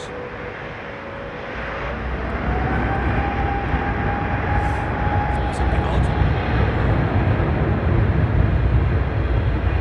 Wow! Who's basing it up on their speakers, man? Philly bound. Brandonius 54. Brandonius. Will the 777X, call it the 9 please, be considered as a new airplane with its new wings and engines? Well, Brandon, yes. I'm calling it that. It's got an all-new wing. I'd say that to be honest with you, you know, it's a morphed aircraft, isn't it? It's got a 787, a ginormous 787 wing on it. The engines are basically a Gen X on steroids. And the fuselage has been expanded, so that's new. I think the undercarriage, I'm not sure if the undercarriage has been beefed up. I'd imagine it probably has been to take the extra weight, or at least the fixing points, you know.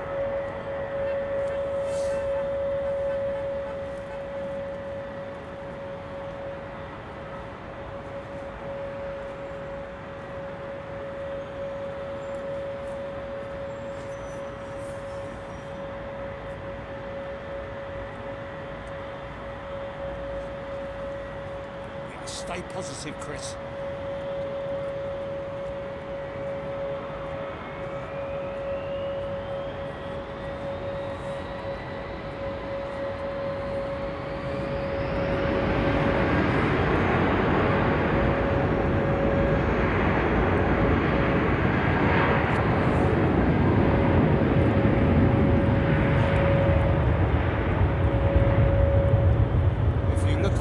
Radar 24 app, folks, you'll see that this is probably operating on behalf of somebody else.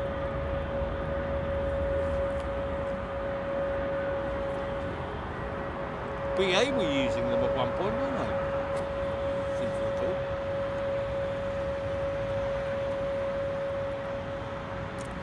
Some people still undecided on the Air India livery. Got used to it now.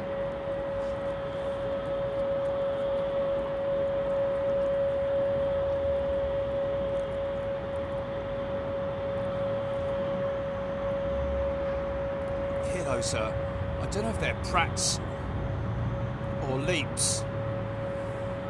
Were in a way, man.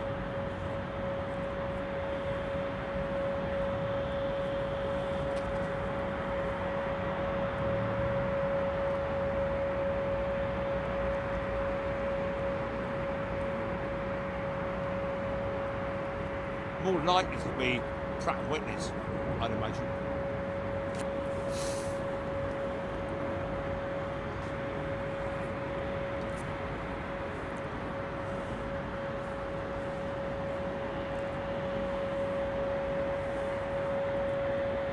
Frisco Hens is a new member. Welcome, Frisco. 380 coming out.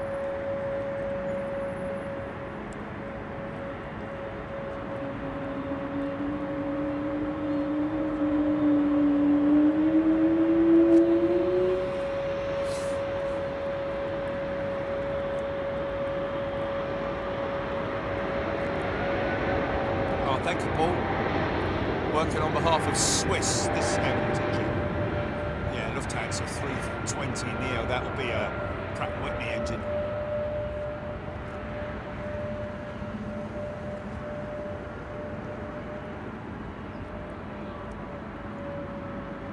No. To be honest with you, I think the 777-9 will be in a league of its own.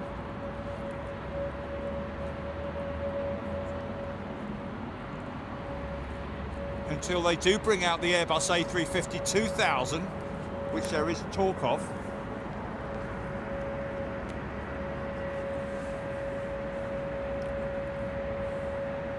Come now, GP. Possible candidate.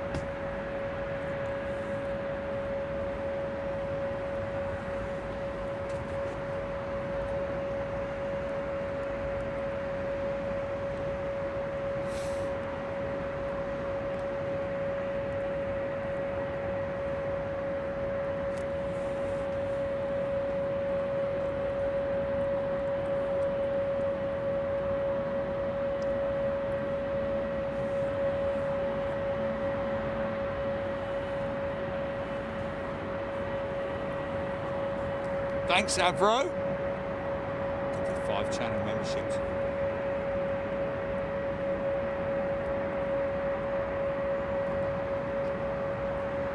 Come on, mate. Flipping it. Gets dark at 4:30. Got planes to get going.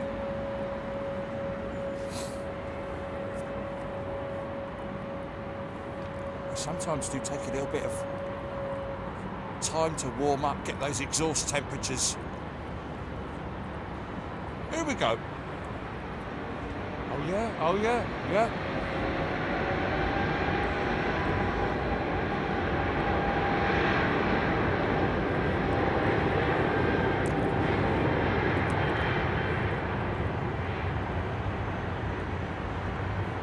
Oh, Scropey's husband. Happy with his Big Jet TV sweatshirt. How about that? Awesome.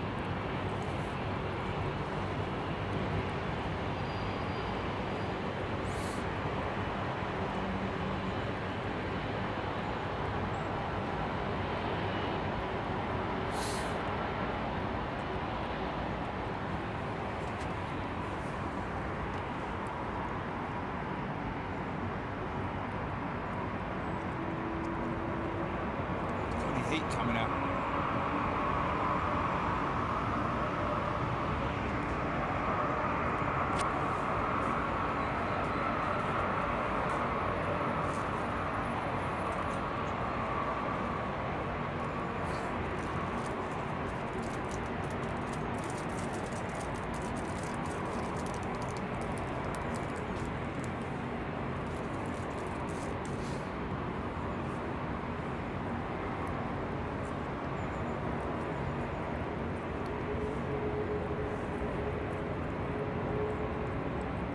Phil Lloyd shouting out, Stig, American Airlines mechanic, gave us a shout out the other day, didn't he, on number 55.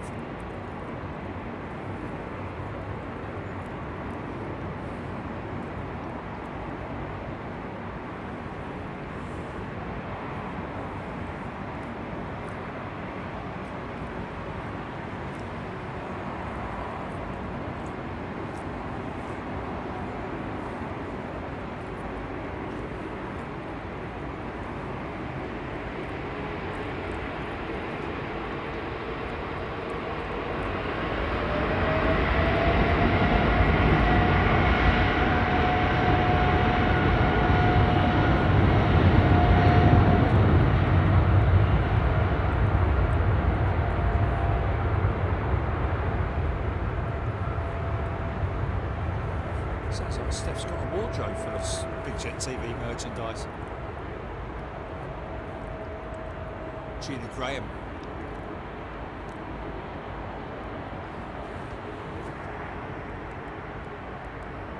Look how heavy her wings look, man. Look how heavy her wings look.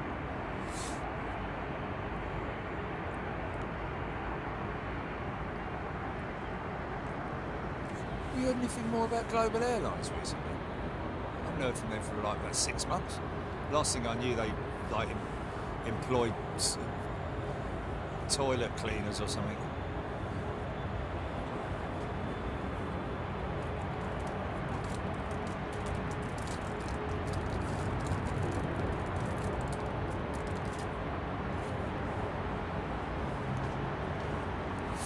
Well, you makes your mind up, folks, whether you like it or not.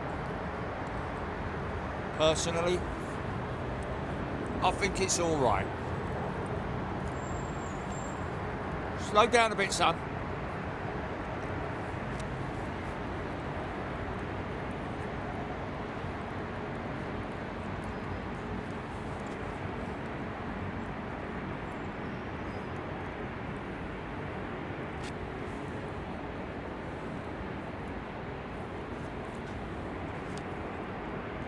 Caution, wait terminals.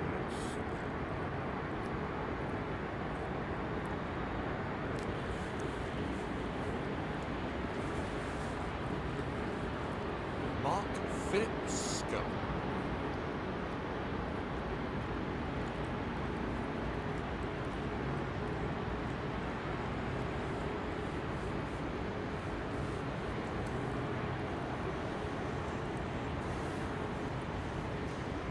Groovus Maximus. I think it's amazing that all the fuel tanks are in the 380's wings. Well, not just in the wings, Groovus Maximus, but also in the horizontal stabilizers as well. Much like the jumbo jets, they got extra fuel tanks, which are obviously fed from the main tanks for weight distribution, yeah? Weight distribution.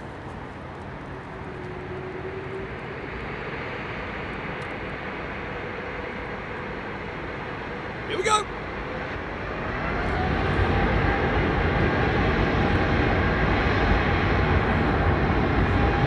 Hearts don't like it. Depressing level. Really? Depressing. Can't please everyone. Obviously, I understand.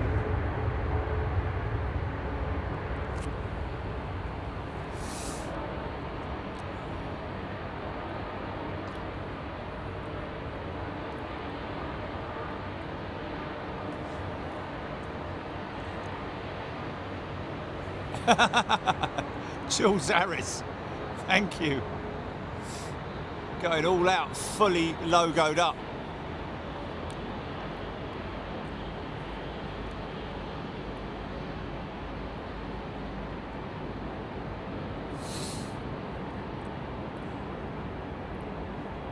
Still quite smoky, the old XWBs, aren't they? Okay, let's get this big bird off the ground, shall we?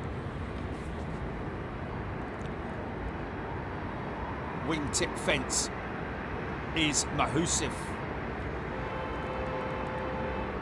Minor.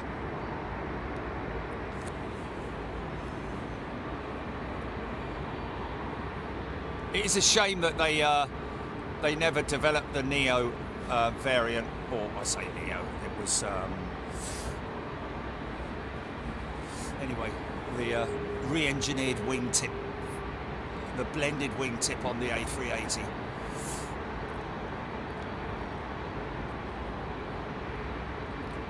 It's supposed to be Pistol 9 beast mode activated, yeah. Paul Skilling this one off to Dubai, going to be followed closely by the Emirates jet behind it. And I wonder who's going to get priority at the other end.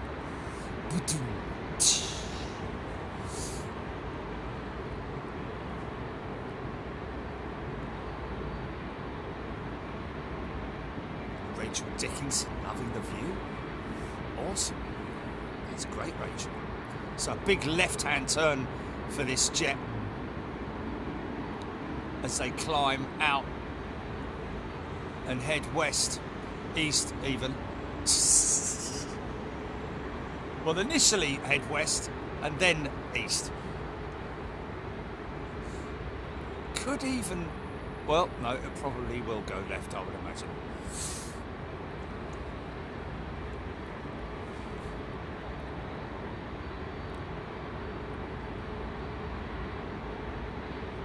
What is the silver stripe about on the fuselage?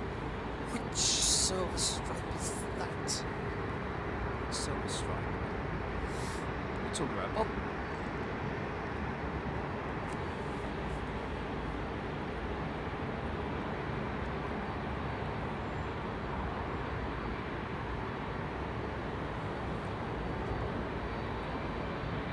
I bet they did pull him.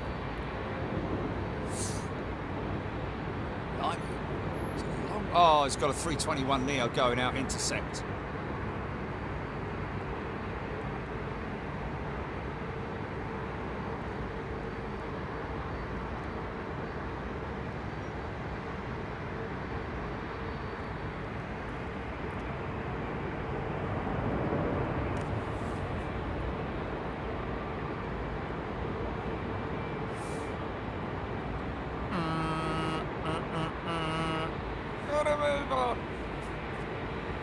Oh, wait a minute, mate. I can't go any faster than this. Look at the ditto plane there. With his sodding great big engines on that 380, mate. That's insane, isn't it? The little IAE engines. Looking down on them, man. You there! Who's he shouting at? Don't look behind, mate. Don't look behind. Give him a piece of my mind, I will.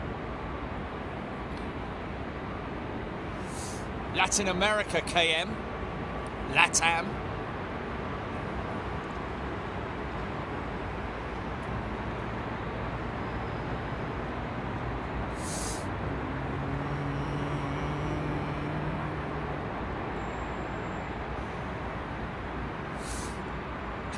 Alexandra Jones. Here she goes. I'm just waiting.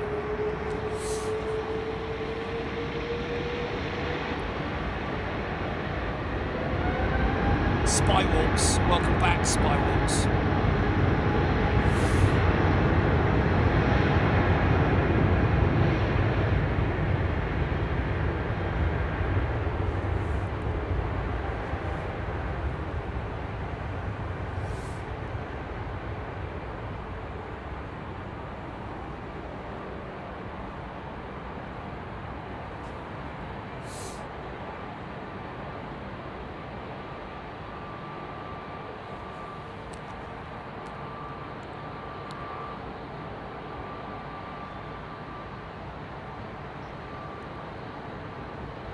That's where all the muck and grime comes from, folks, that we see on a lot of these aeroplanes. And these kind of climatic conditions with that dirt and oil and being picked up off the runway.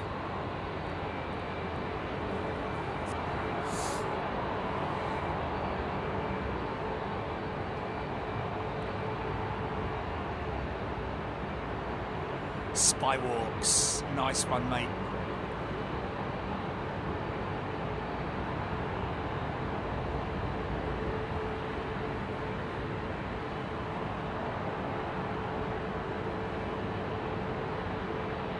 Look outside the eye of your mind. There we go. Let's just smoke away those old Trents, mate.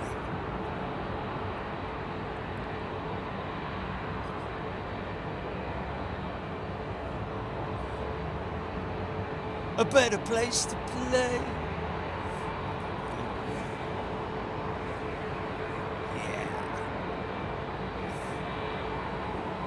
Alan Walls off the ground in 52 seconds.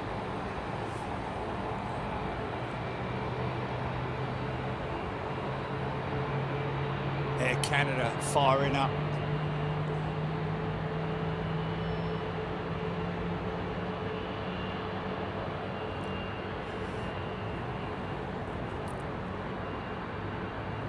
she's running Trent 900s. All the BA fleet are running Trent 900s on their 380s.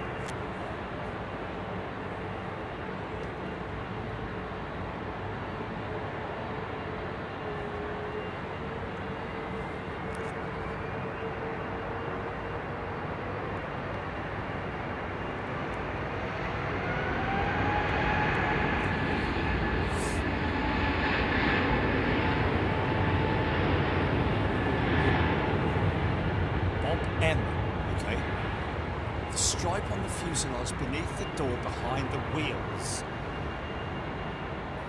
380s have it. Okay, I'll have to have a look for that.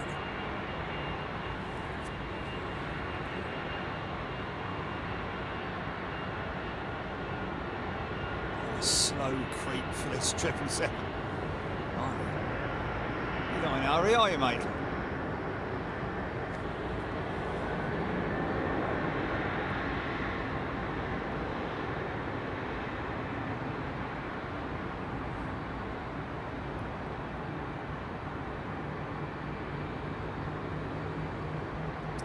Spywalk's negative, not Pratt & Whitney PW4000s.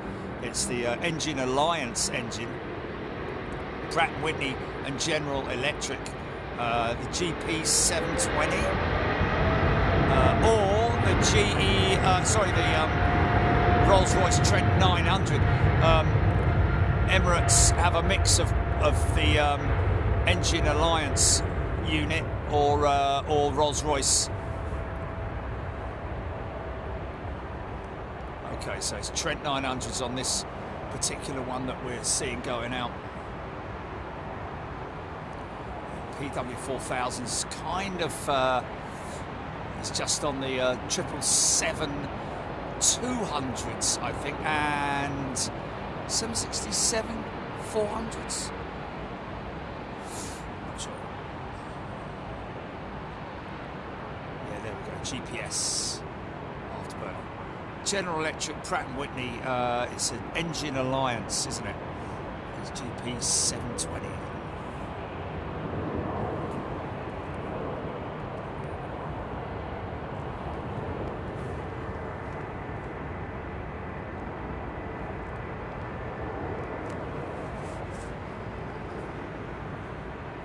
Brilliant, there's a vertical line on the A380 behind the wings.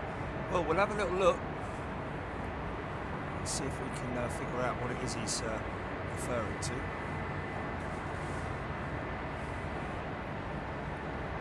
No, not GE90s on the 380. No.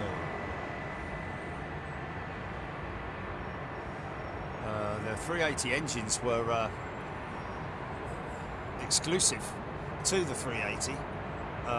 Obviously, Airbus put the tender out. General Electric, Pratt & Whitney got together and created the GPW720, I think it is, and then Rolls-Royce also got the contract.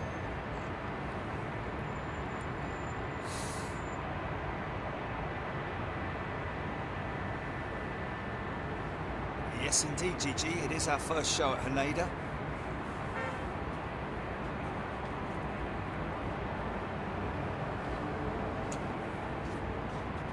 Steph Bird's gifted 5 channel memberships. Thank you, Steph Bird. 93. Very kind of you.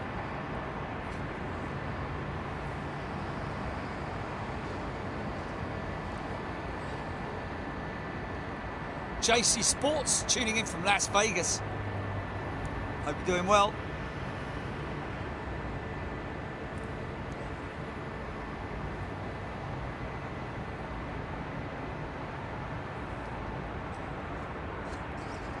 David Hogan, why don't these massive companies make their own engines? When you say massive companies, you're talking about the airlines, David. They kind of leave it up to the engine manufacturers, really, because they kind of know what they're doing.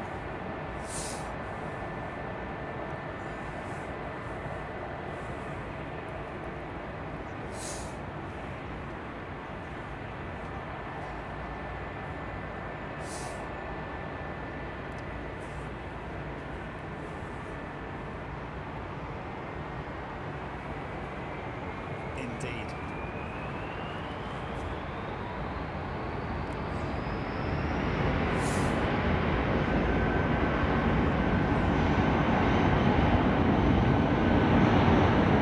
Which is why it still baffles me when you see 767s, particularly KC-46s or freighter variants of the 767, still coming off the production line, powered by either CF6 or Pratt & Whitney engines.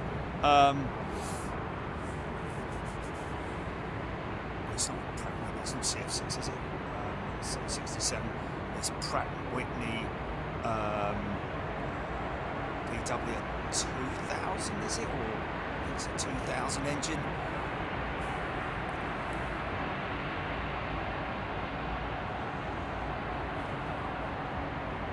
Afterburner. There he is. It was very weird building the GP7000s. GE and Pratt & Whitney tech data was fun. It had to be in separate offices during development testing. Blimey.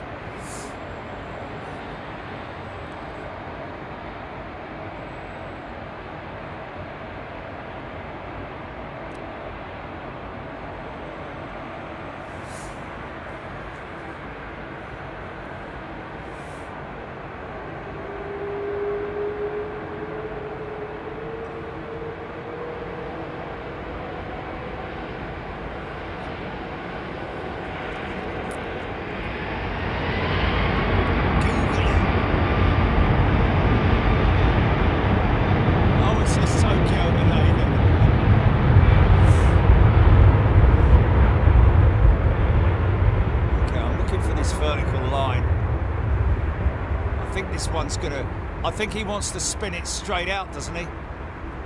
This guy. Although Emirates are very strict with their procedures, so they won't take any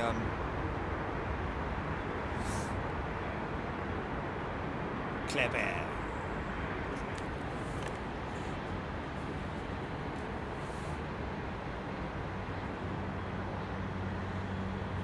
Where's that vertical line then?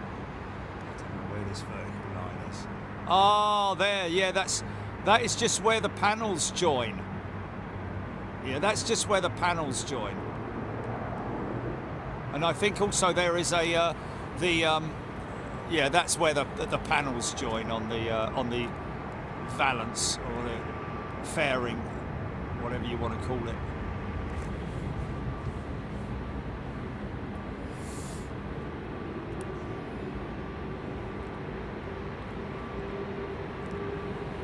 Yeah, well, it is there, but it's not so prominent on some, I think, yeah.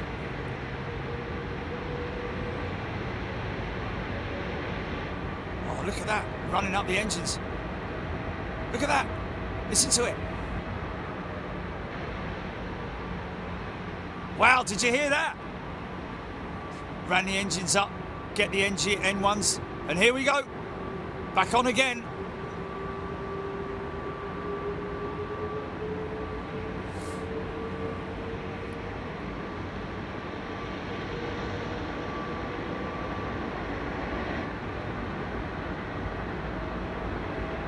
No.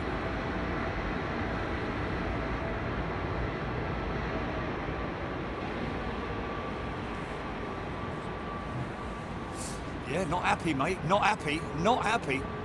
Have another go, son. Have another go.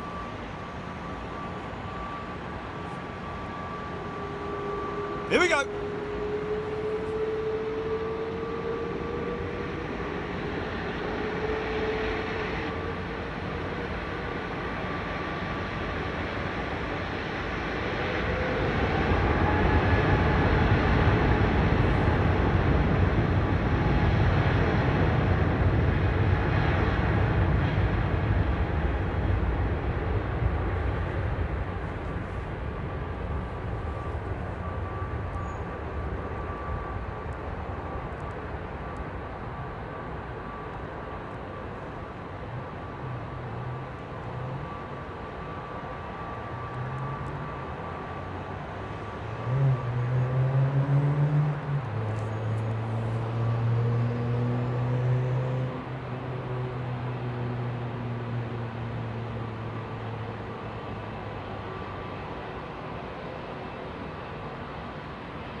TES BB, what's the reason? What's the purpose of running up the engines? Well, they have to, when initially, the initial thrust lever movement is to allow the engines to come up to temperature. It's known as, I think it's the N1 pressures, which are basically all the temperatures have to be right. Exhaust temperatures are quite important. You know, the hot end of the engine, it's important that all those numbers are right before they make that final movement forward on the thrust levers. That's why you see sometimes in these cold conditions, you see these jets hesitate for quite some time.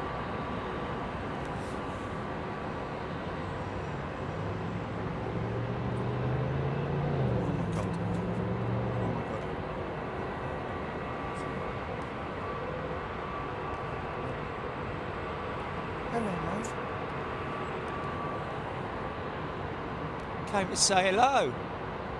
Don't feel. Sorry, folks. Sorry.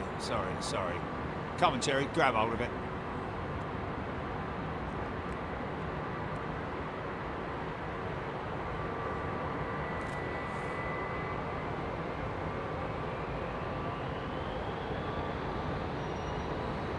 Pulling out the choke.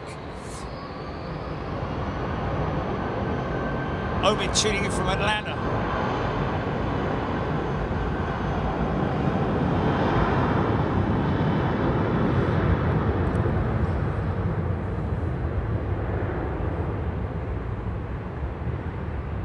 Okay, fair enough. Fly SSC1. That's everybody has their own reasons.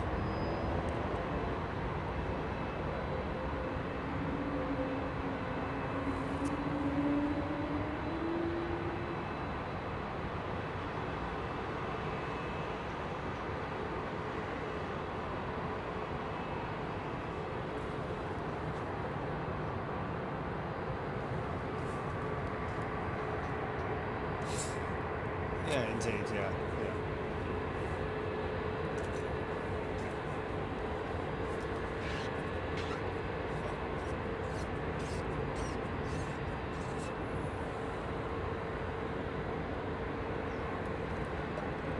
Peter McHugh, definitely a young peregrine falcon. Beautiful, isn't it? Come get some dreamies. I'll bring some dreamies next time.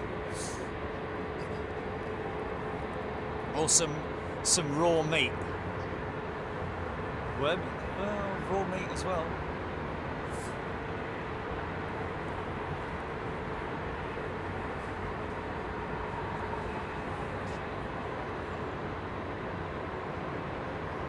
Blood flame Raptor. I got model of like airplanes, but I got lots of like 747, but in different liveries. There we go.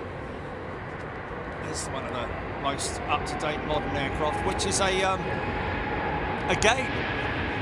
another updated aeroplane, the Embraer E195, I think, but that is the E2 model with the new wing and the new engine, the Pratt & Whitney PW1300G, I think, or 1100, one of the two.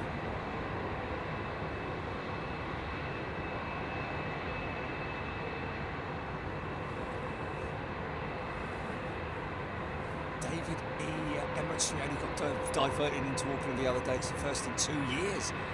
The whole town came out to see it. Wow.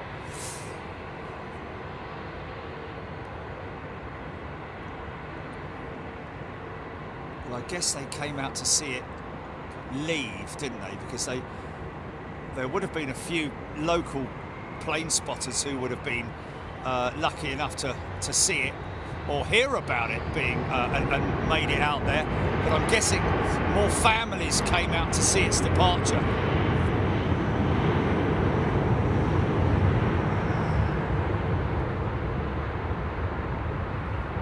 Negative, Taparay.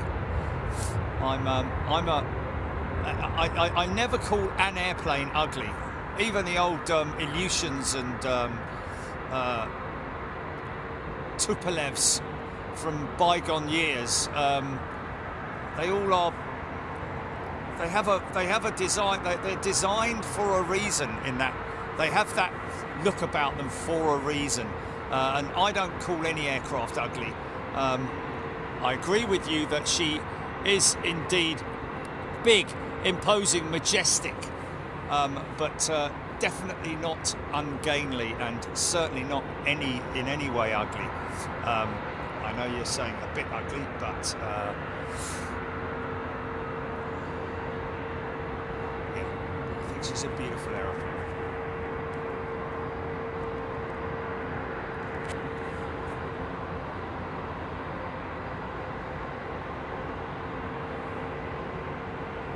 Someone's been at the milk bar.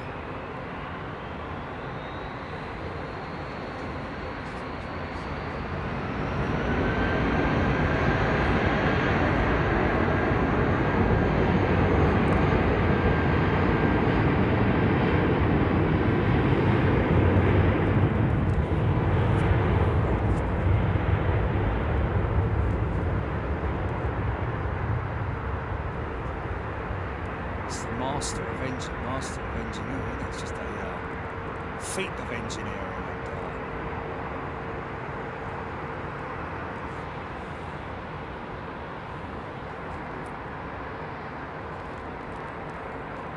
And developed when passenger demand was massive, wasn't it? Mind you, it is now.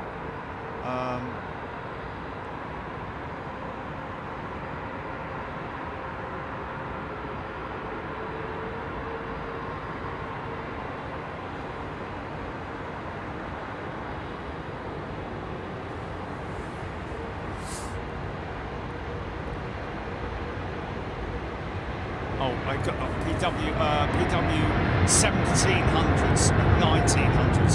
Thank you, Afterburner. 787-10.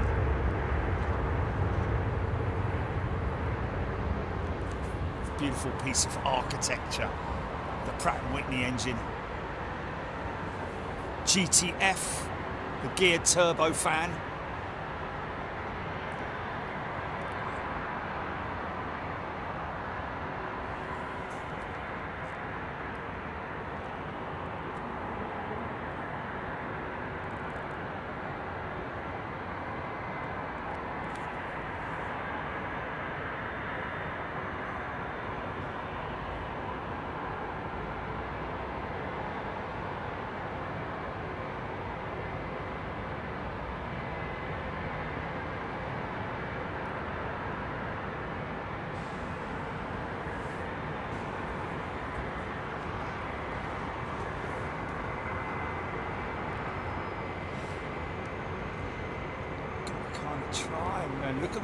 Look right through those engines, folks. You see the core of the engine, obviously, in the middle.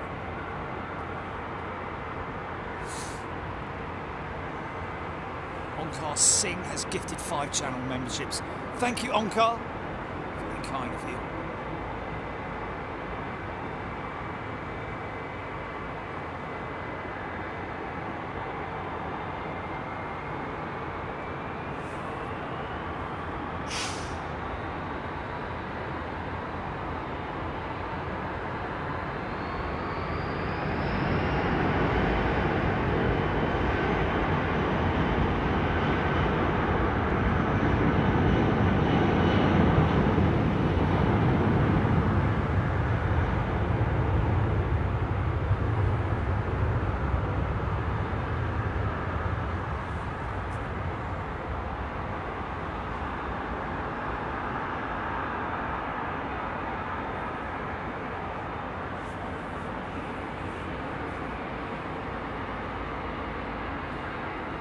Brandonius flew on an old, dusty, powerful Delta 757 from Reno to JFK last week, like an old Chevy like that.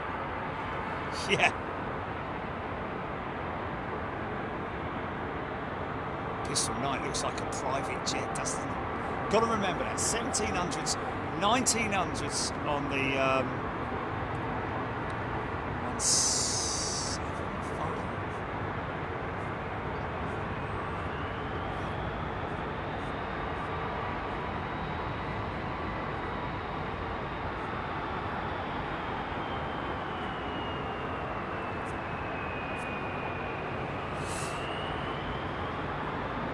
Chris Clark. Cabin config, I think, is 2-3. I think it's 2-3 on the Embraer, on the E2, is it? I think on the Embraer anyway.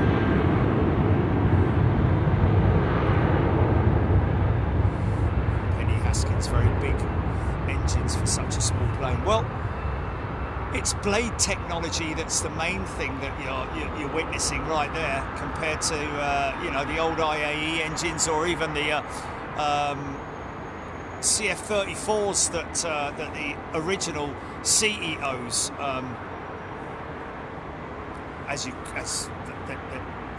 Embraer don't call it the CEO, of course. That's an Airbus name, but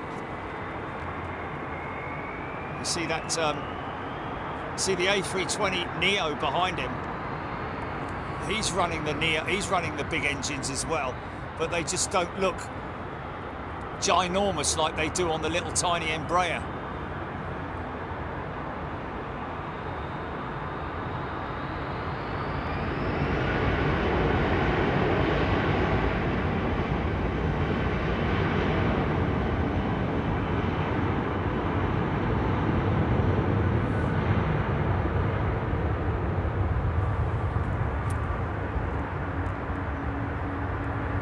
She's got a raked wingtip as well,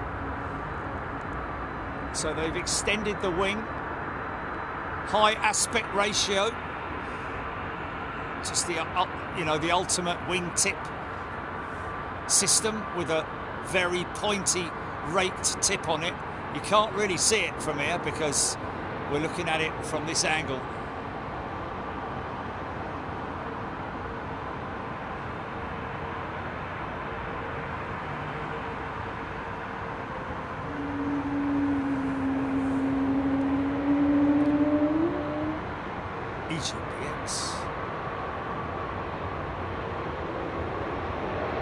This will go up quick, watch this.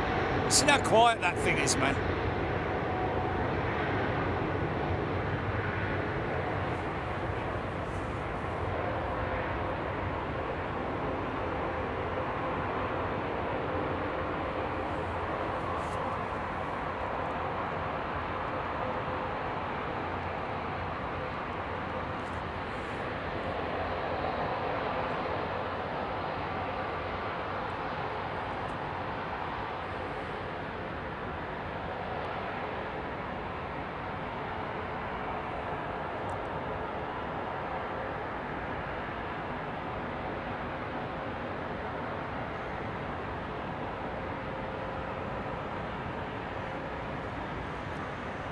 Spywalks, beautifully quiet, yeah. Crazy looking airplane.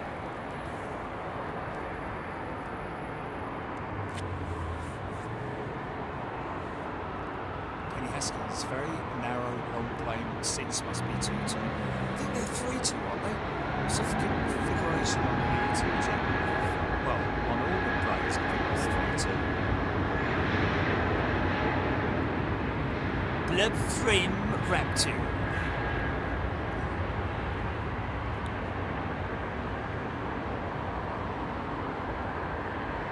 Professor saying expected it would to be much louder. Virtually silent, yeah.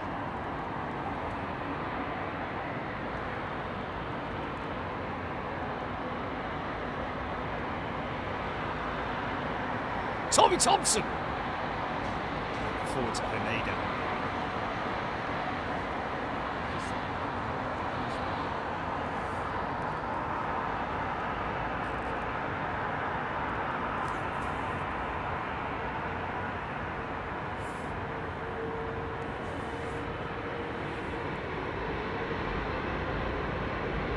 Dan flew on 320 last year.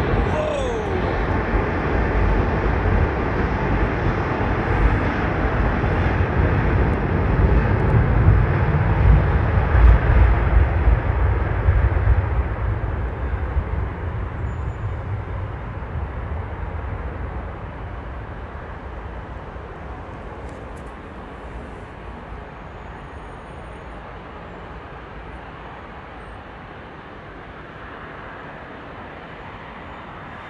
To Delhi, they Thank you, Raptrex, the A350-1000.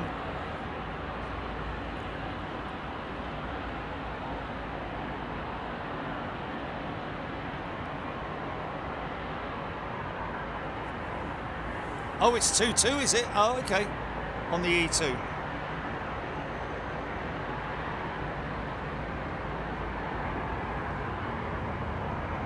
Okay. Apologies. Thank you.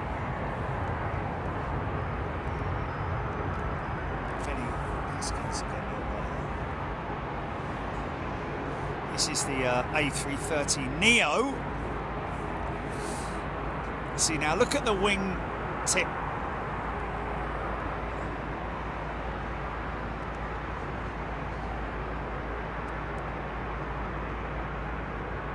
It's the A220 that's 3-2. Is the A220 3-2? Big old set of engines.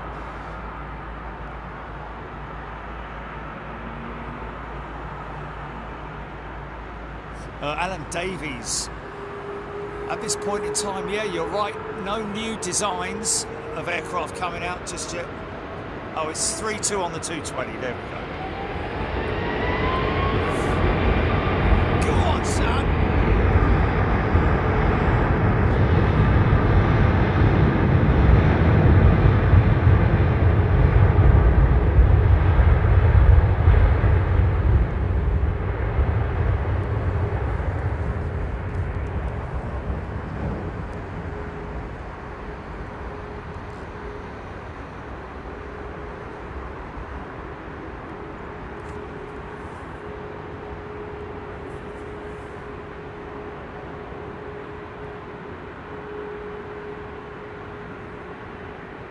Of course, part of the reason why the front wheel assembly always looks a lot cleaner on these big aeroplanes is because they don't have any brakes on them. It's going straight out. No messing. So no brake dust.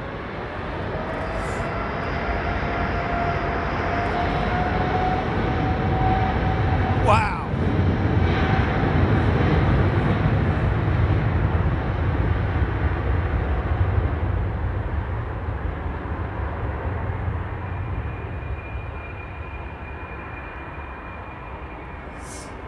Lou Federer, what is the rationale, the aerodynamic rationale for some planes having the raked wingtip and others?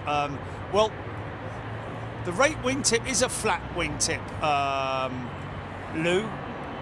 It's just that it is all down to the aircraft itself, the size of the aircraft, and the wow, nice bit of brake dust there from the mains. But it is just it's what's more efficient in the wind tunnel tests, really, in terms of wingtip design. But yeah, there's no, in terms of, it's just the independent, the individual aircraft. Obviously, what you're seeing here is a raked wingtip, which is a flat tip. But the key is to bring it to a point so that it reduces the drag.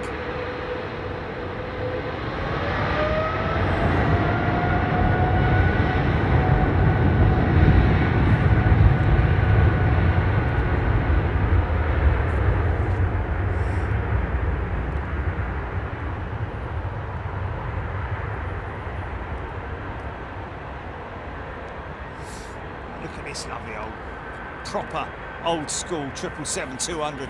No wingtips on this one. Which is amazing. Well, no wingtip devices, should I say? Just so this will be one of the early models of the 200. Big old set of GEs on her, man.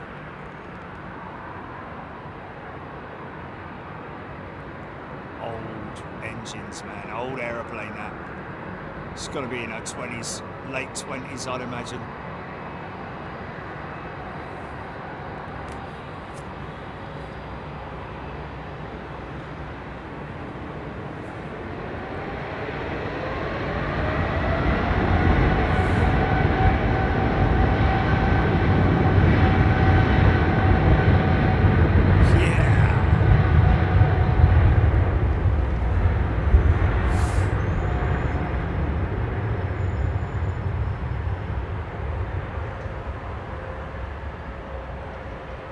pulling United. Average fleet age of 16 years.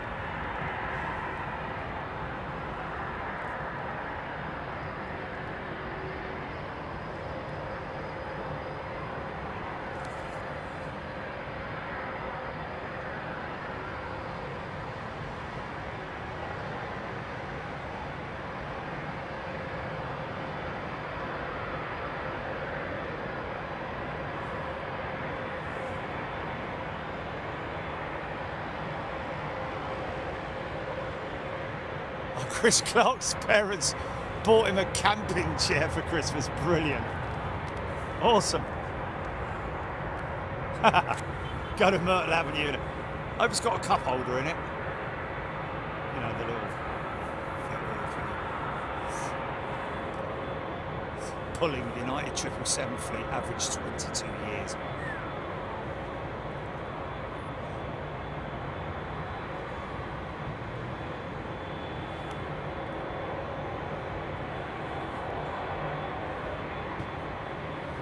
Stewart, Airbus says delivery of the first A321XLR with Pratt & Whitney engines imminent. Wizz Air is the customer.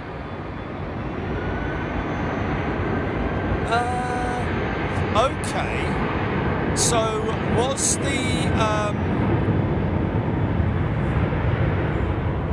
Iberia 321XLR and the Aer Lingus 321XLR, are they both LEAP-powered aircraft then? This is what confused me the other day, Brian. So they haven't delivered a Pratt & Whitney-powered engine yet. Okay, they're both... Okay. And Aer Lingus LEAP 1A as well.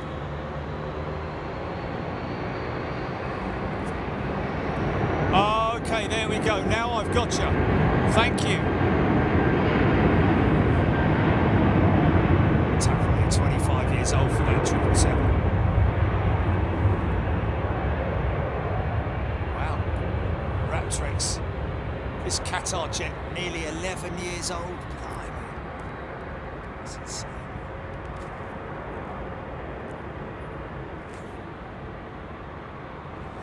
Dan, BA and United probably have the oldest 777 fleets out of everyone that has them. Yeah, I tend to agree with that. Certainly BA.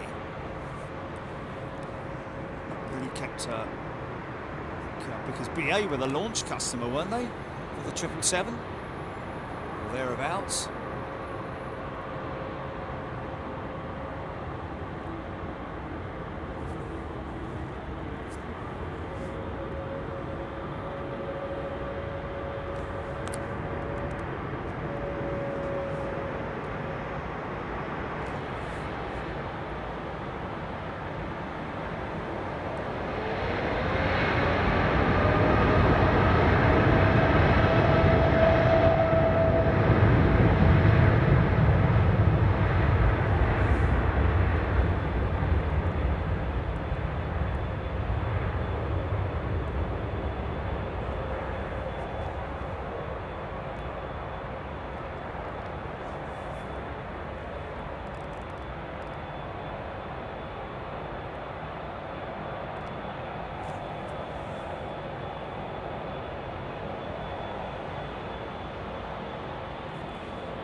Alan asking why some of the 380s have sat there and warmed up. Well, we've had a couple of aircraft that have sat there and warmed up, to be honest with you, but it is just a case of, you know, maybe one of the engines even, not particularly all of them, but if you've got a twin engine jet, you've got less engines to warm up. If you've got a 4-engine jet, then you've got 4 engines that you have to nurse up to temperature. Left turn, Clyde. Alex Hilton loving the long Dreamliner.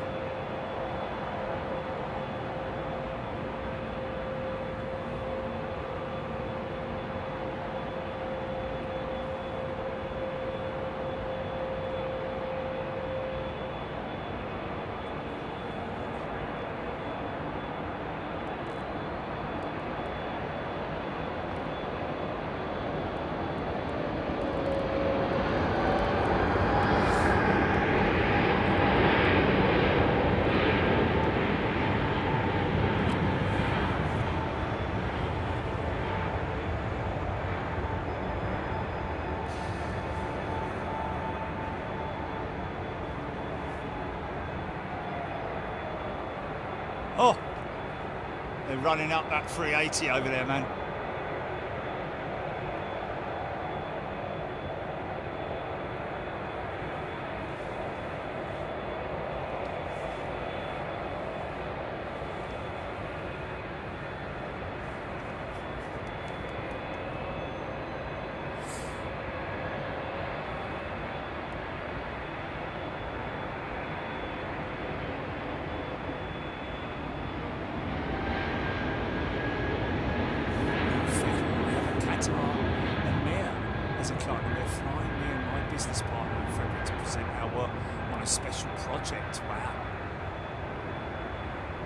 Impressed.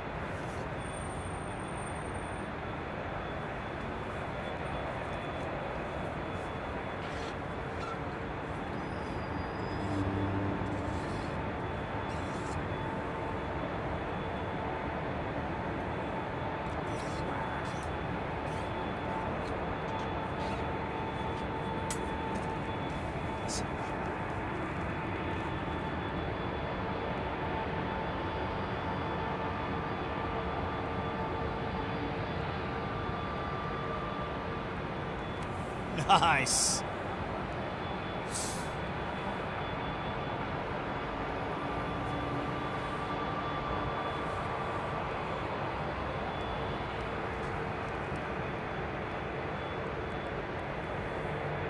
Big heavy wing on it.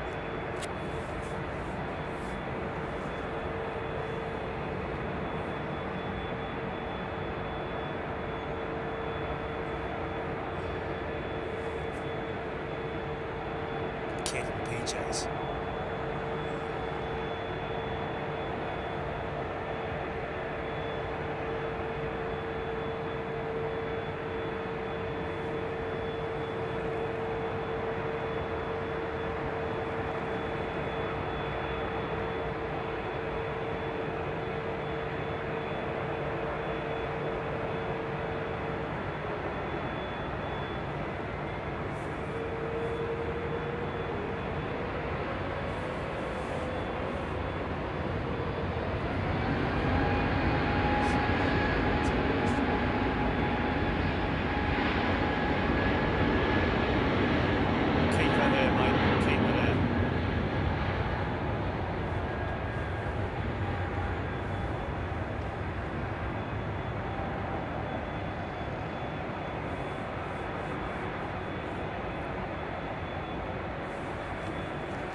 The sweet, sweet smell of Jet A1.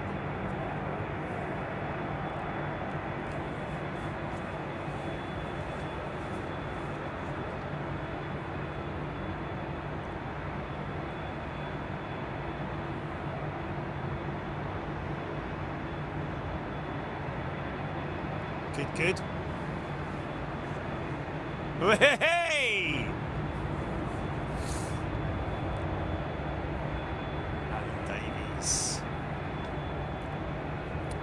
Yeah, I mean, how long has this livery been in existence? 20 years, maybe? I don't know, maybe longer than that, I don't know. They have had some revisions made, haven't they?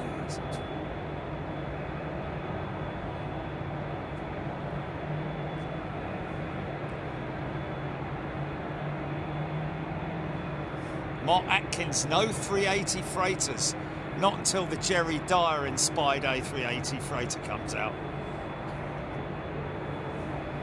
Starting off with the Airfix. No, it was Humbro, wasn't it?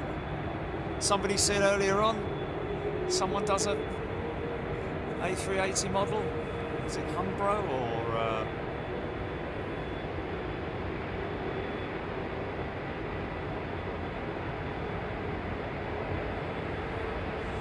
wasn't Airflex.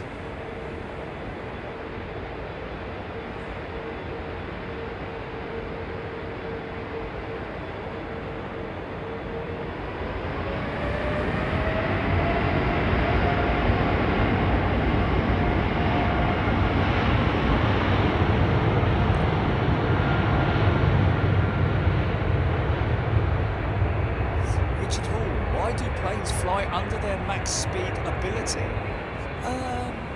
Ravel. Yeah. Richard. Well, they sometimes do fly up to their capability. It depends on the wind speeds, really. If they got a big tailwind, they can end up going extremely fast. But you know, they are built to fly up to a certain maximum velocity, but really just for fuel burn reasons and to keep things, you know, they will. The computer basically controls it, doesn't it? At the end of the day,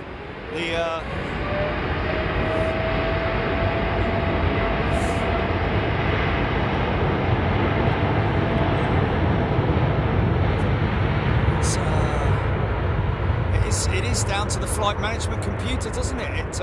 Once you've inputted all the details, the FMC will dictate, you know, the V1 point, you know, speed. It will then also sort of like calculate everything in with the autopilot. What's the optimum speed that works best for the flight characteristics, I'm guessing. Tracks. We've got a Logan Air ATR on his way out, have we? Where's he in? Where is he? It's a clean jet, isn't it? Yeah, there we go. There's the straight line on the back of it.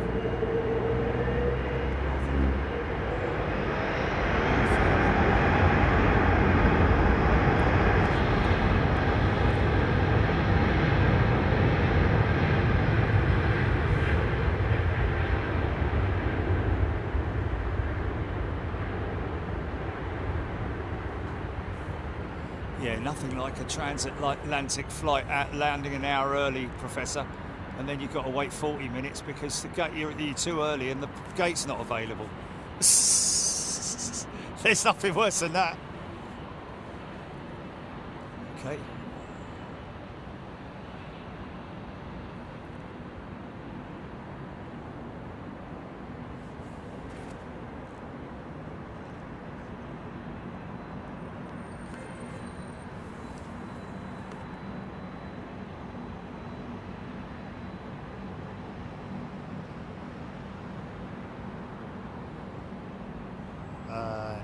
No, Matt Cat Lady.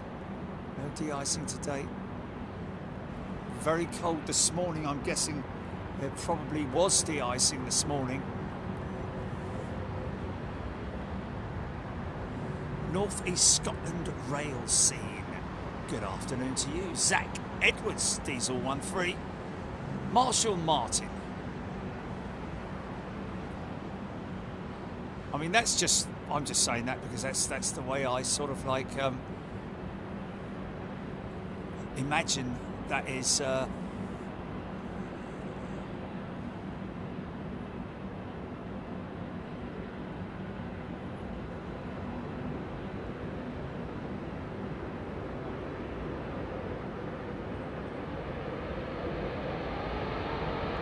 Baltic has Starlink.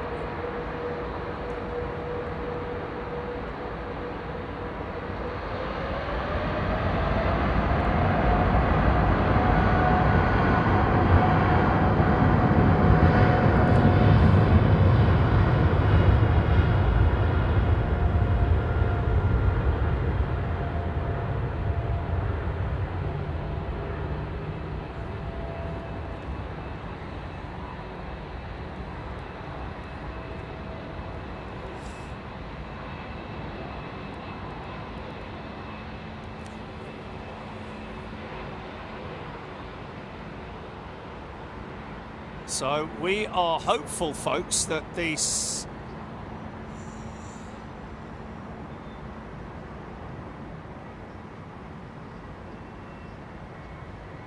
Okay, so Air Baltic don't have Starlink fitted yet, but they're testing it.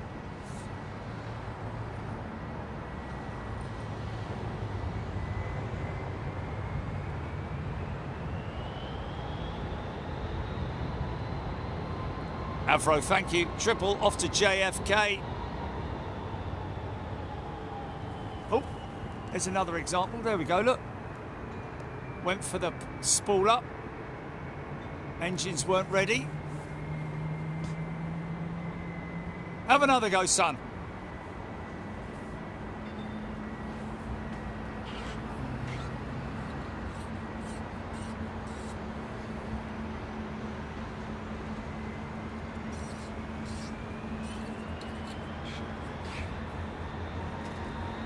There we go.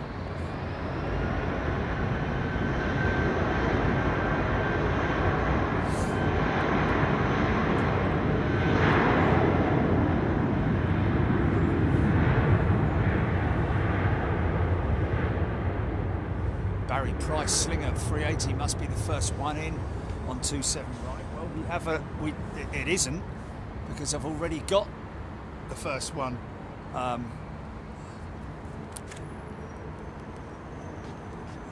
Adjust this a little bit so that I can get a better shot at my approaching aircraft.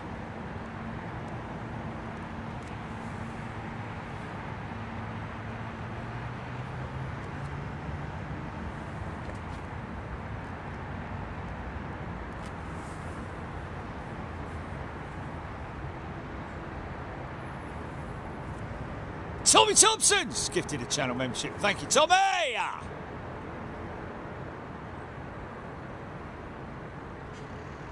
Mark Atkins, Starlink is a satellite system. Connectivity. Yeah, so your SATCOM blister that you see on top of these aircraft is the satellite communication system and Wi-Fi's that they use.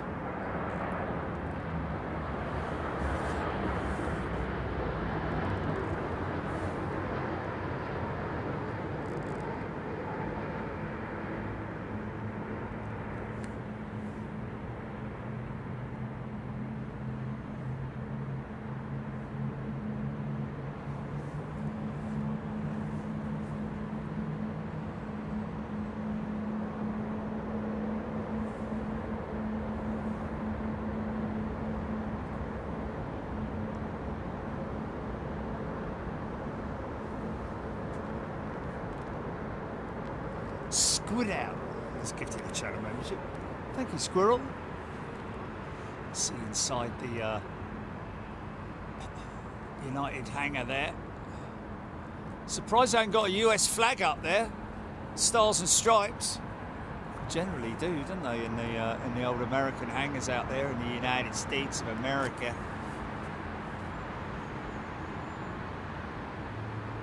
Richie Cantillon has gifted a channel membership. Thanks, mate. Very kind of you. Egypt Air Pushing.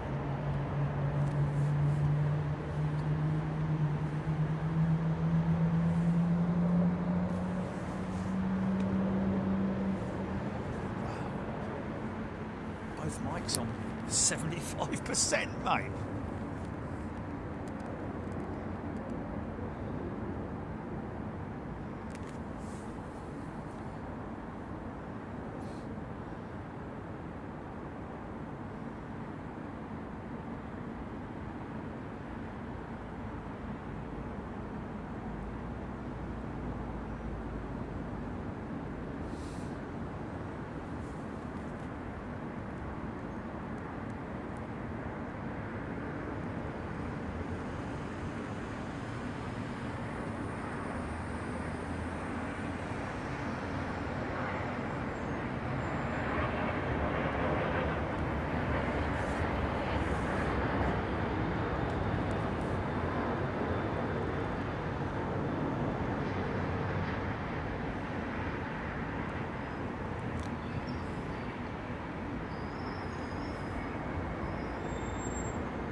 bang on the 1,000-foot mark,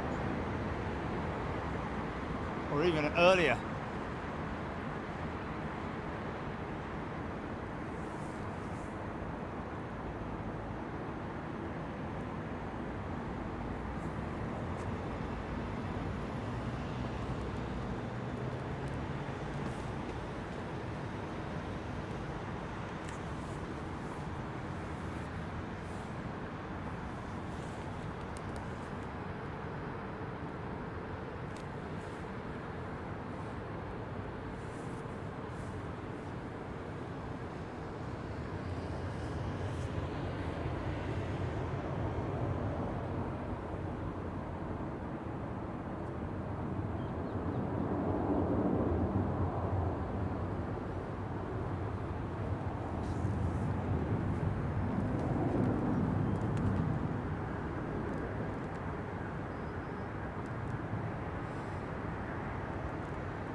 Beautiful, man.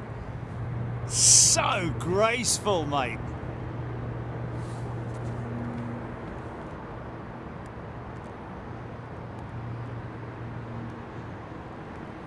Do love the sound of a prop. And there she is. Have you flown this one, GP?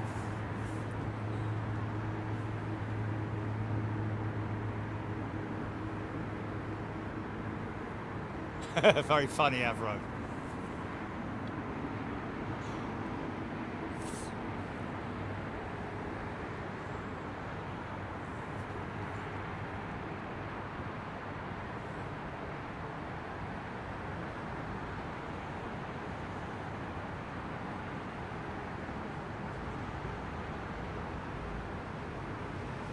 Apparently Aaron Thomas saying all Nippon and Japan Airlines have been following each other all the way here.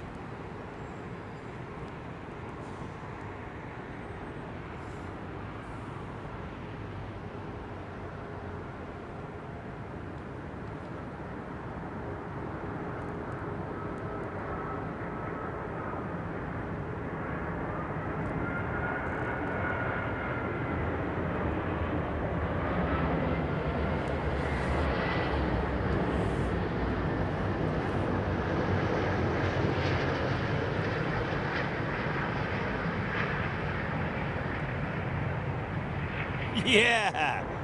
Whoa! Slap that one down.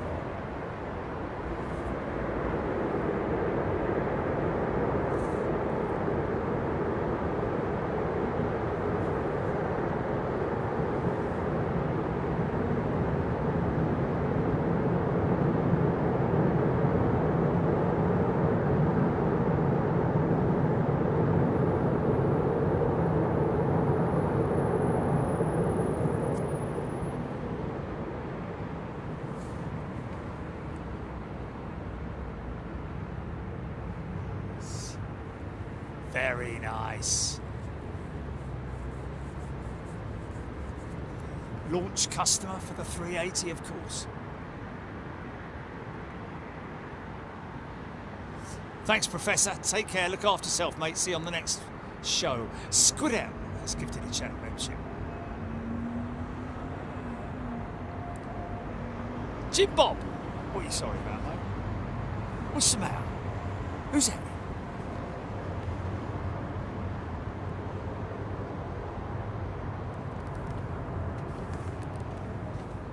Oh, okay.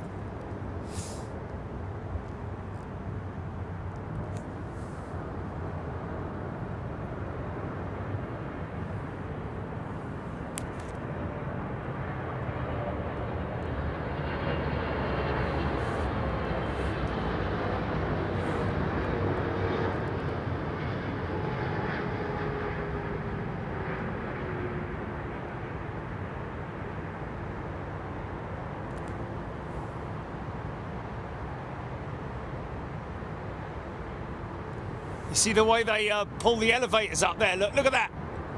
Just to make sure that the front end doesn't slam into the ground. Comes down nice and smoothly.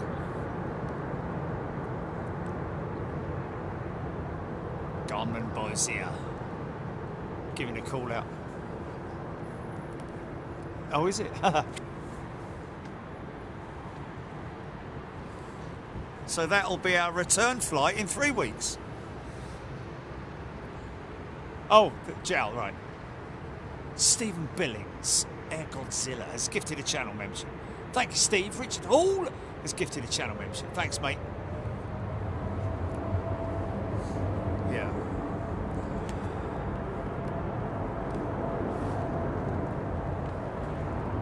There she is.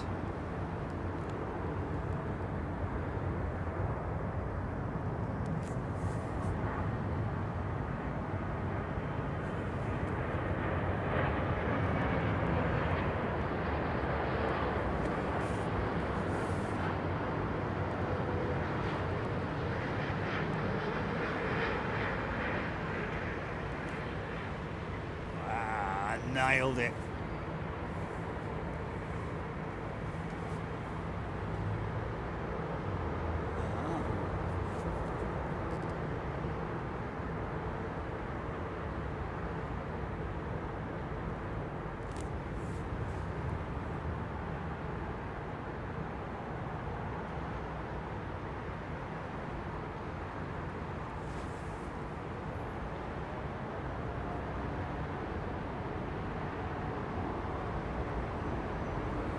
Nanato has gifted a channel membership. Thank you, Nanato.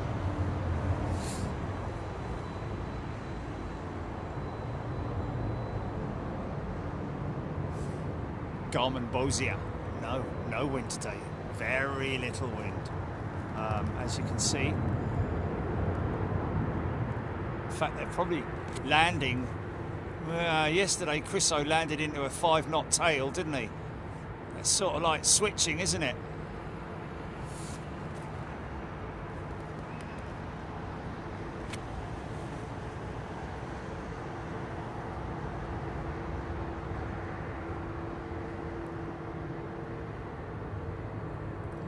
Karyoruka. That is the second of Japan Airlines' newest A350. Second newest. Sorry.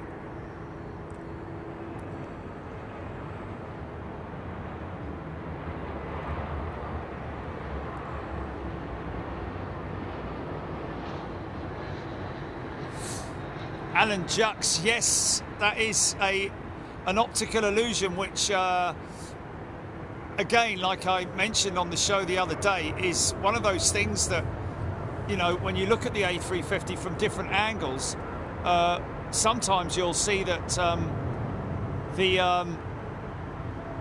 wingtip looks less curved. Like, for instance, that angle there, that's an A350. And that's an A350, but look at how curved up it looks, depending on which angle you look at it from.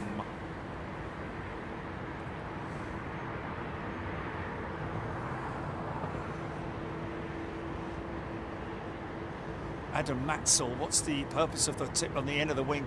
The 777 doesn't have them. Adam, they do, but you just don't really see it because it's what's known as a raked wingtip. Much like the 787, that's the raked wingtip. You can see it comes out at a point. The 777 does have them, and that it is to improve efficiency on the aircraft and also to reduce drag. Well, it reduces drag and therefore improves the efficiency of the aircraft by around about 4%.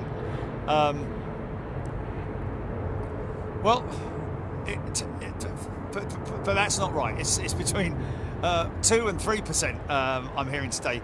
But I did read the other day when I was doing my research for the Friday night show that that it is up to anything up to 4%.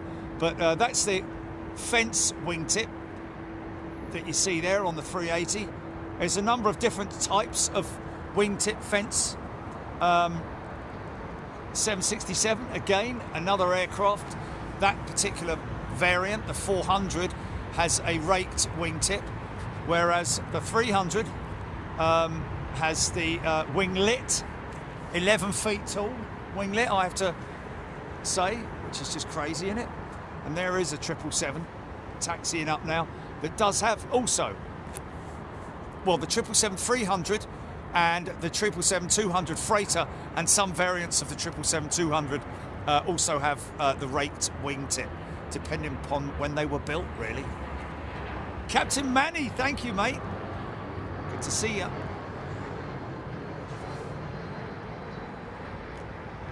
Anyone, are we all good with Ellis? Ellis is good out there in LA.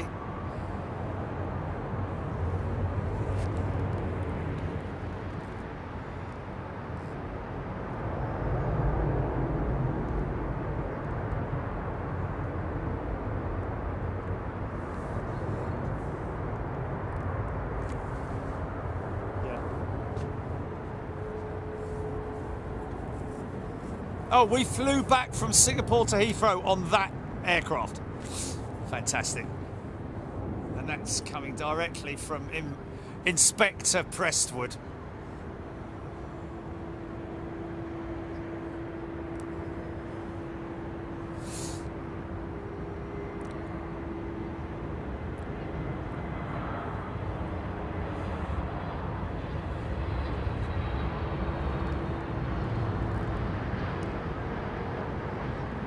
The shark clip on the Airbus, otherwise known as a blended wingtip, because it blends into the, as you can see, it's a curve at the base of it and not a straight edge like you see on older fence style winglets on like the A330, the 747 of course, the A346, A340-200 and 300, etc, etc.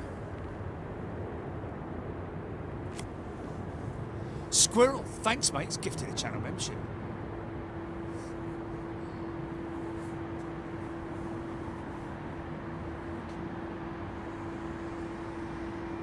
There we go, yes Brian Stewart, the first winglet appeared on an enthusiast's aircraft called the Rutan Verizay or whatever it was, yes, 1975.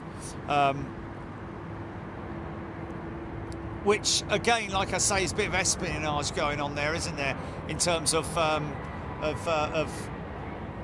people finding out about wingtip designs and creating their own. NASA were big into.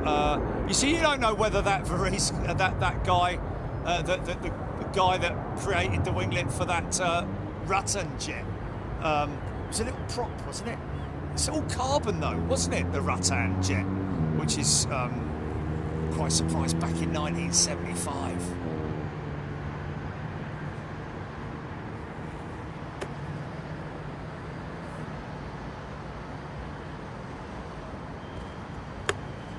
Because obviously the biggest challenge for wing designers has always been to clean up the air as it meets at the end of the wing. You've got the high pressure underneath, the low pressure below, and as it peels off the end of the wing, what you don't want is a flat end to it, because that just creates drag.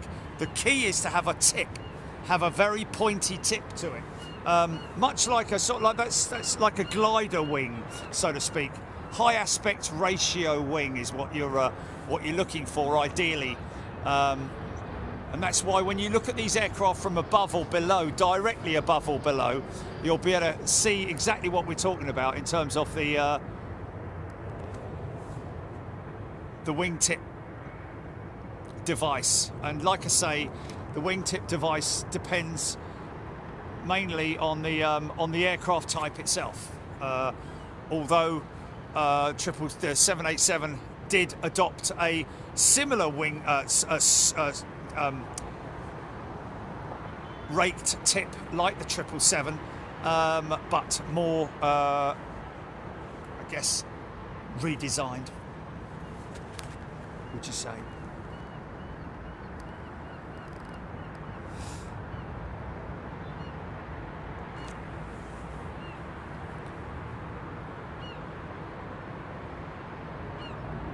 Rachel Dickinson, that's lovely.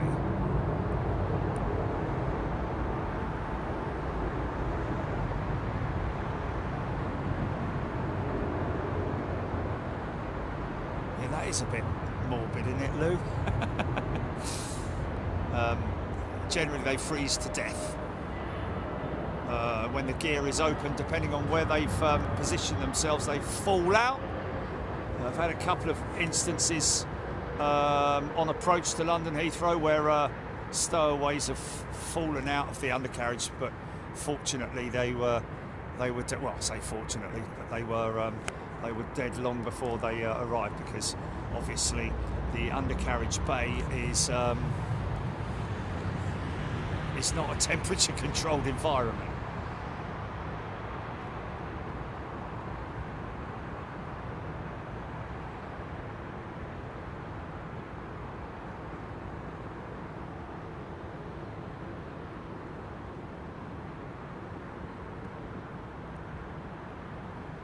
Francis Schweitzer.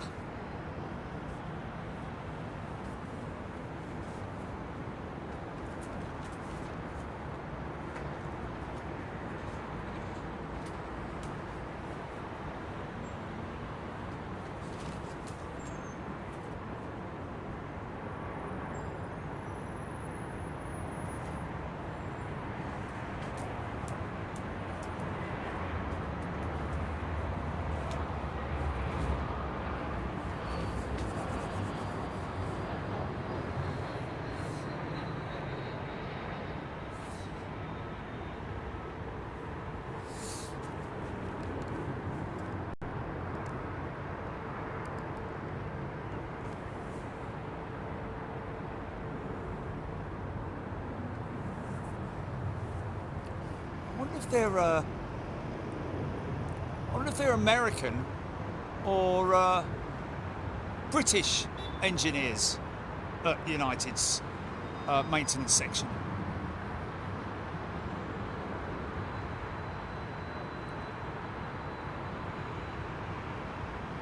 Sasha Wheeler. Very well, thank you.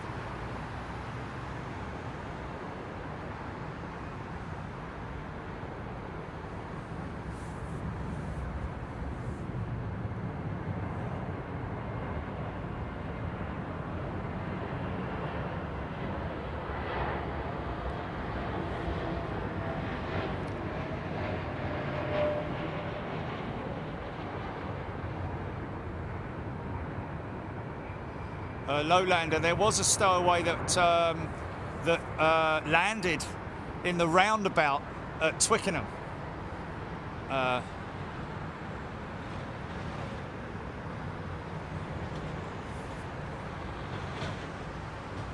don't want to harp on about it, but I think you'll find that there may well have been stowaways that have been found in the past, but the ones that I know about, the one I know about was one that landed on the either on the roof of a building around that roundabout at Twickenham, or what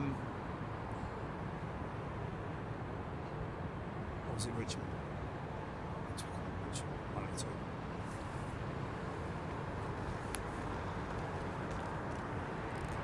A330 CEO with Virgin Atlantic.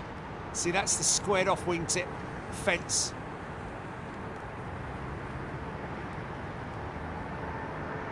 Big hanging, drooping, double action undercarriage on the 330. And you feel it when you're a passenger, you feel that first set hit, bang, and then the next set, bang, and up come the spoilers, keeping the elevator up just to soften the blow on the front end.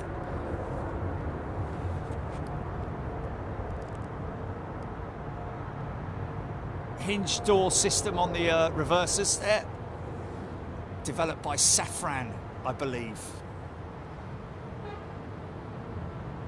Oh, okay, Lowlander, there was one in FLL last week. Okay, I wasn't aware of that. Okay, wasn't aware of that. But yeah, the gentleman was just asking in general, what is the engines.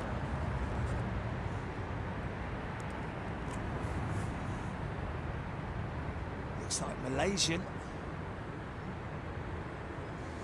And from Kuala Lumpur.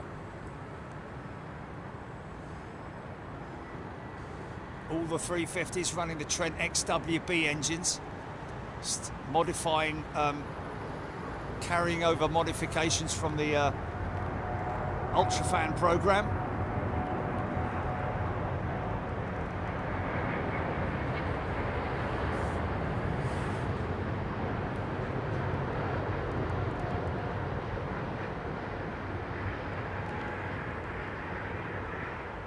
See, now watch the elevators, look.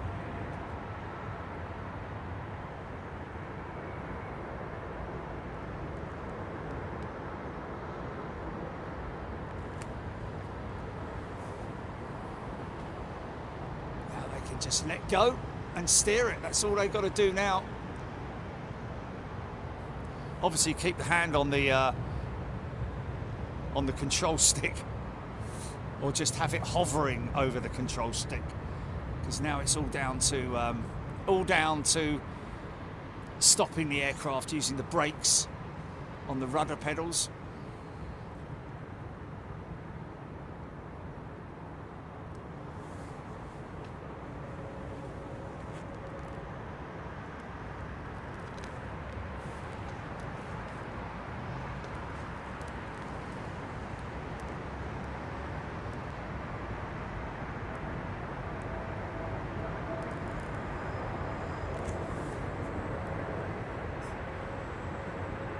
S355 heavy from Mumbai. Thank you, Sam.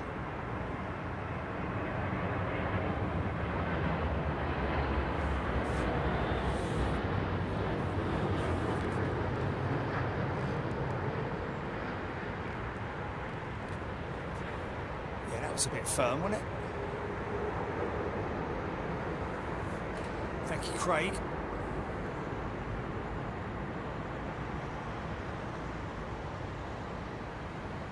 Lee Air. Aidan Campbell, 380 would never work as a freighter. I beg to differ, Aidan. Let's, you know, with the right... I know I've said it in the past that it would never. I poo-pooed the idea. And yes, it would take a lot of work, but... they had no demand for the freighter variant, did they, at Airbus, for the 380? Quite how they were going to develop it, I don't know.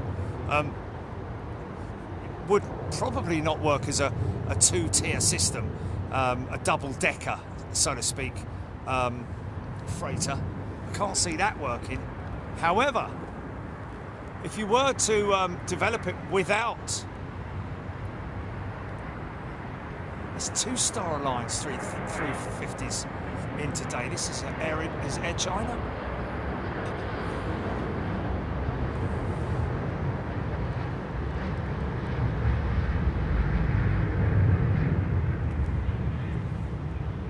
Nice, very smooth, man. Oh, listen to that 764 going out, man.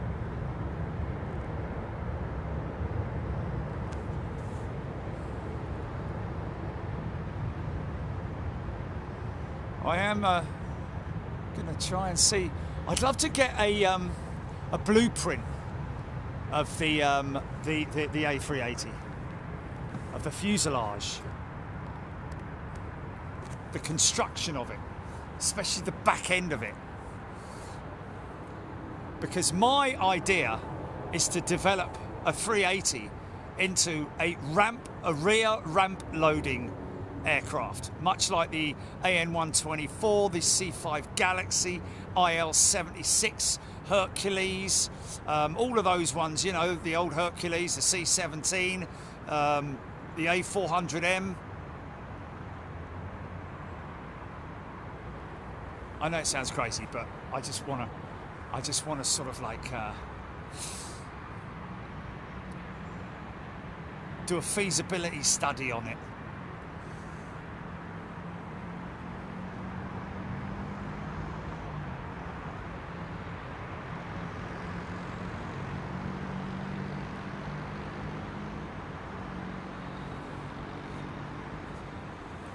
No, it doesn't need a lifting nose, Aidan. Not the way that I'm thinking of it. I'm thinking of it in terms of a ramp load, a rear ramp load.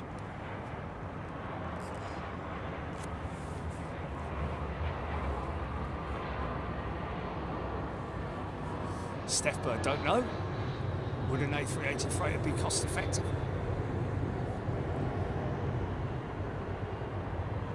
I mean, you know, that's why it would be, in my eyes, it could either be utilised as a ULD carrying project, or it could be a heavy lift aircraft.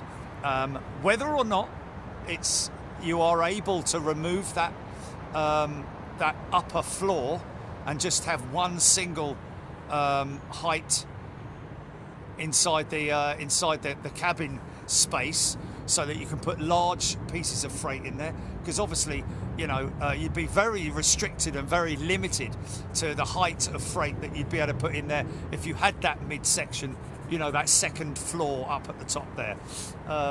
But, you know, could it be strengthened? Does it need to be strengthened if you take that mid-floor? If you obviously you'd need to modify the way that the flooring is fitted, etc., etc. But or where the flooring is fitted, because I'm guessing that is a, you know, during the manufacturing of the aircraft, you'd have to literally you'd have to cut the back end of it out first, so you've got access into the back, so you can take the midsection out. I'd just love to speak to somebody who, you know, we can talk about it till the cows come home. But it's just whether or not it would, the feasibility of it.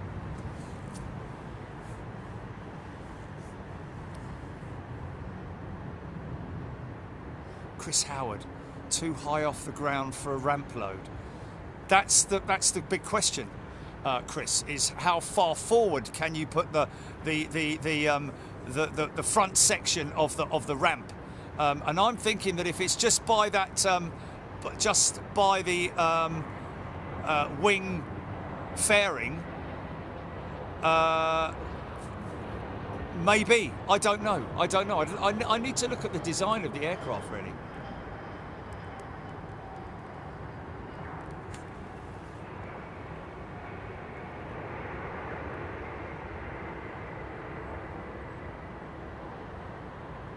Interesting. Georgie Rosenberg, Bert Rutan, legendary long EZ is pronounced Rutan and not Rutan.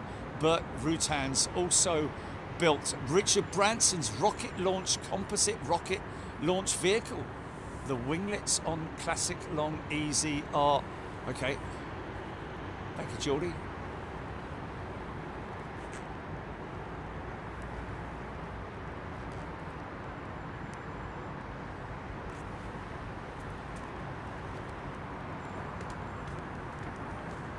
Jane Hennessy. No, they fly together on rotation quite a lot. Depends on the size of the airline, really. But yeah, I mean, generally you will find that pilots fly with each other. But from time to time, you'll meet someone who you've never flown with before.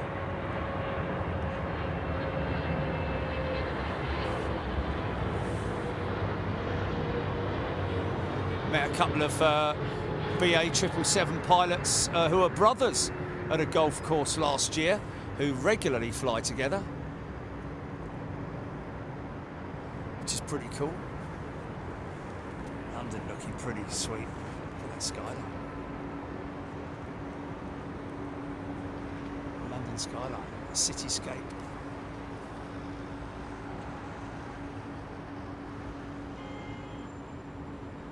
Shard coming up on your left.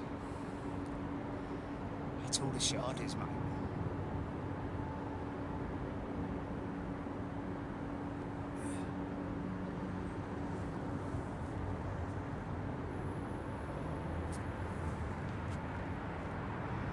Paul Skilling, Emirates 380, K31, 25 minutes.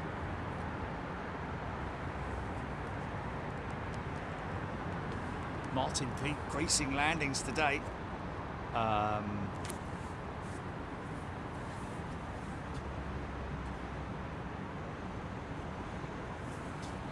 EK31. Wild snowball. Apparently, according to The Guardian, Airbus delivered 766 aircraft last year to customers in contrast to Boeing with 340. Well, yeah, and we all know what that was about, because obviously Boeing had a huge shutdown for the strike, but also were limited to the amount of aircraft that they could deliver by the FAA. So that's the reason for them delivering so few aircraft. However, it is let it be noted that Airbus have also come under scrutiny because of possible quality control concerns by some operators. One of which was with was it Malaysian? I think it was Malaysian Airlines and their A330neo, which on its inaugural flight after being delivered by Airbus had to turn round and go back and then was cancelled. Stayed on the ground for 48 hours. Rolls-Royce, we believe that it was down to an engine issue, which really at the end of the day is Airbus's responsibility, even though it's Rolls-Royce. You know, Malaysian have a go at Airbus have a go at Rolls-Royce, and so on and so forth. But, you know, not a good thing, really. So, you know, it's not all good at Airbus.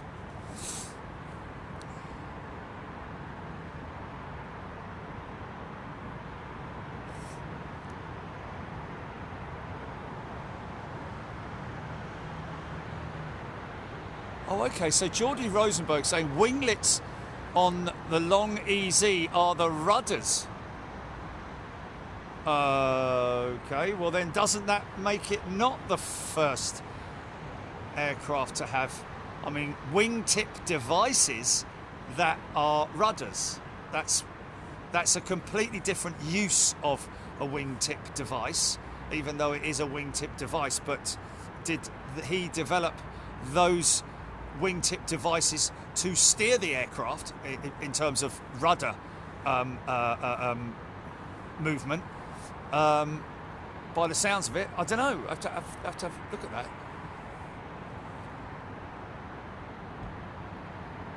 Francis Schweitzer, look at the Lufthansa 747 freighter with the front loading nose. It takes a specific terminal with a dock to load it. Well, it doesn't, Francis, and it's not just the Lufthansa 747. It's obviously multiple 747 front nose loading freighters that are out there, not just Lufthansa, and it doesn't take a specific terminal with a dock to load it.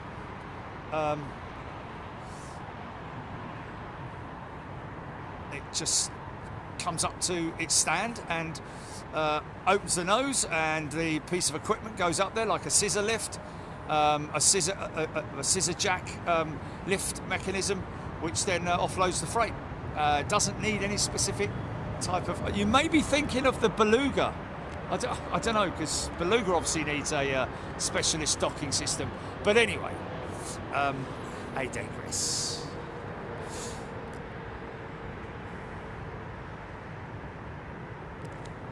You can basically... you can land a 747 nose freighter anywhere you like and offload it anywhere you like. It doesn't just needs a long enough runway and the right equipment on the ground to be able to offload the freight.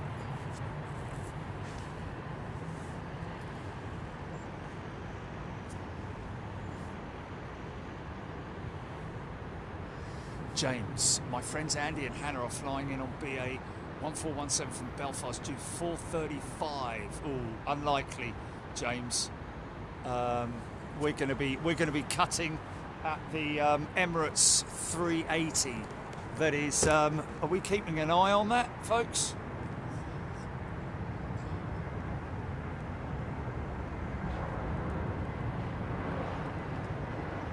Dan Dare, probably not, I'd imagine, because that would increase the weight by a significant amount. You know, oh, easy, mate, easy. Nicely corrected.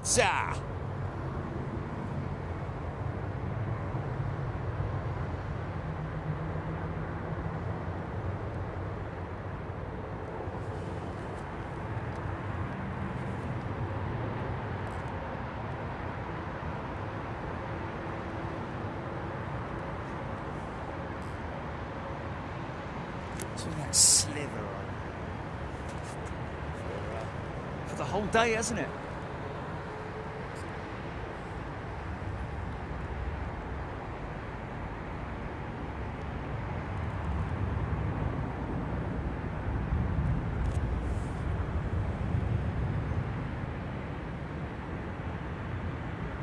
Blimey, look at all the spare parts on this thing.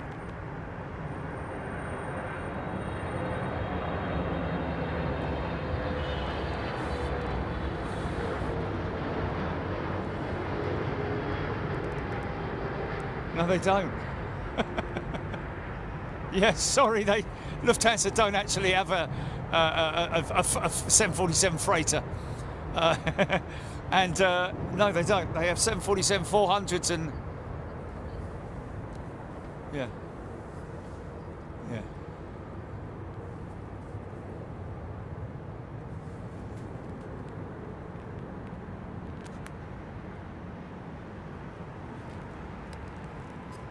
Yeah, well, when you hear that Kyle Chaiko, is that Kyle Chaiko?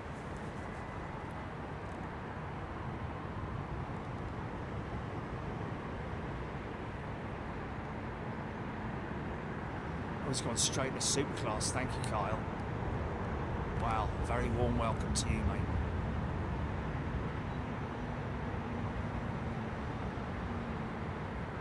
Epic T-Dar, Emirates 380 approaching Southend.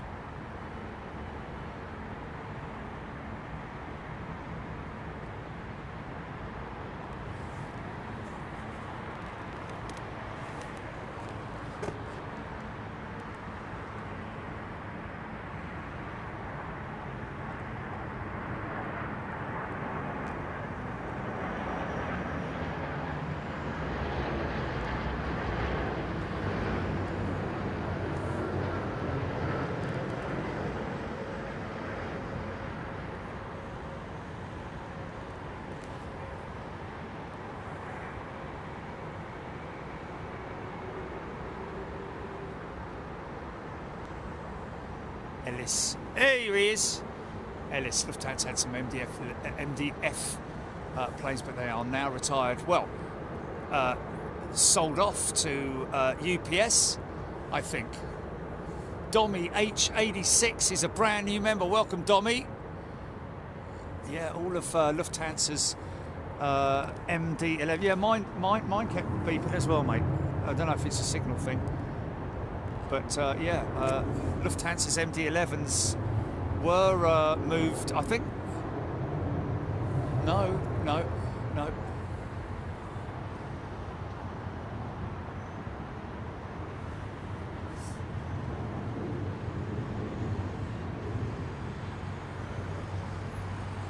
Geordie Rosenberg. Learjet Longhorn series, the first jets with winglets. August 27th, 1977. There we go. Yes, the little tiny, not tiny, but smaller winglets, obviously within scale, but much like the old 757 winglets, weren't they?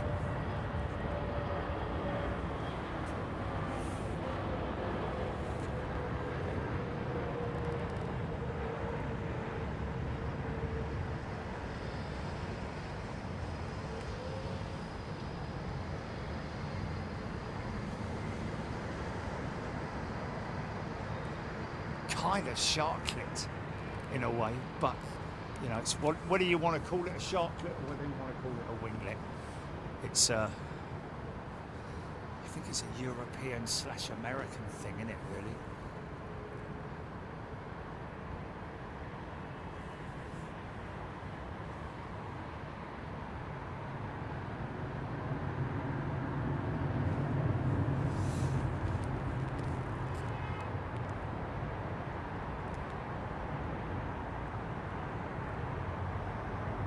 Matthias Manson.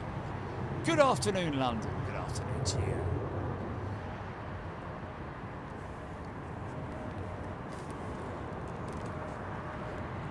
Still, these guys have still got the old SAS livery on some of their jets.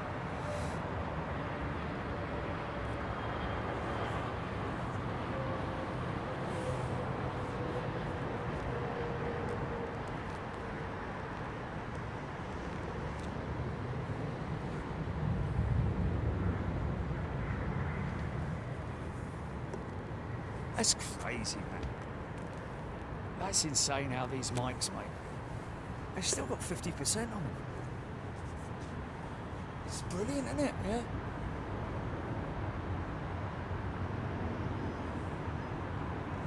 Joanna B thought that was VAR for a second. Seemed slow-mo. Yeah, they do seem like they're coming in at a relatively slow speed, don't they?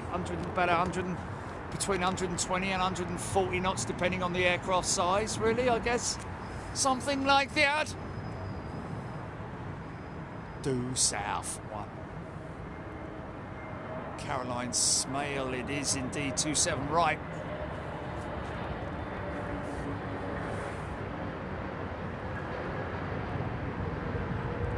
Oh, easy there, easy.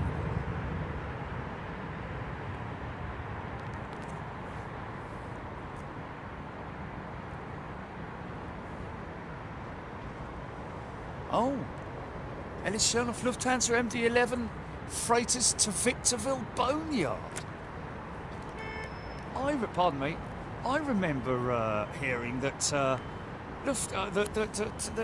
UPS picked up. Oh, 2 of them. Oh.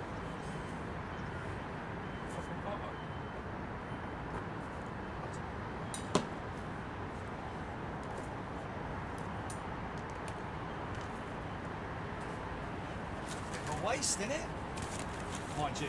Not really. When you consider you could have a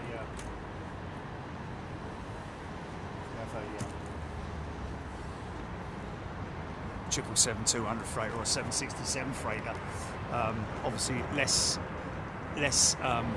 capacity, but much more fuel efficient.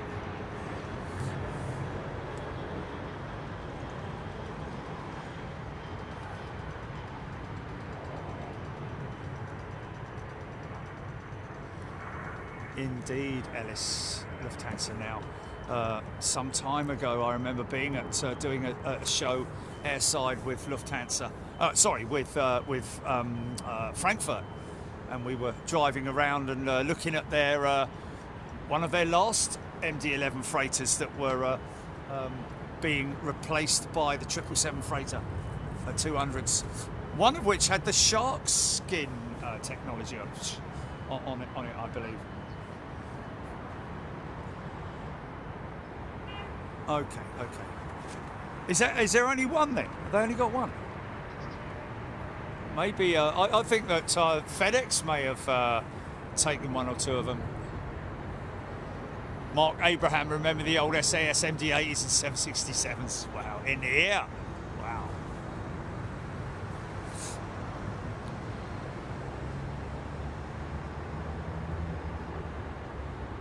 Oh, 7 went to Western Global, right. 5 went to UPS, 7 went to Western Global. Wow. Probably like Ellis says, a couple of them still sitting in the boneyard.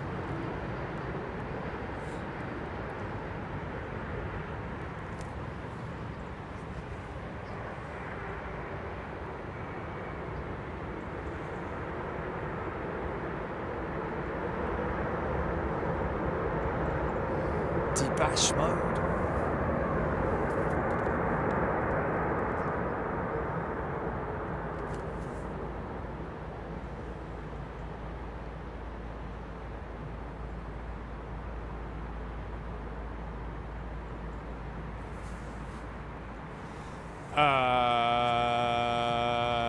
Wild Snowball, no, you're right, there is a large gap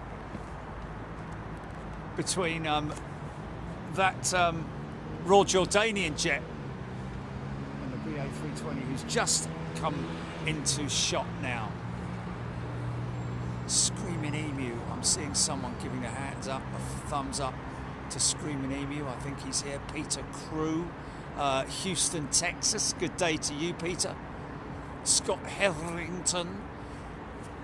Oh, there he is. Caroline. Paul Whittle bought some new fancy computer speakers today. Now I can hear Jerry's commentary and occasional rant in hi-fi quality sound. Paul Whittle, thank you. Savannah Steen, welcome back, Savannah.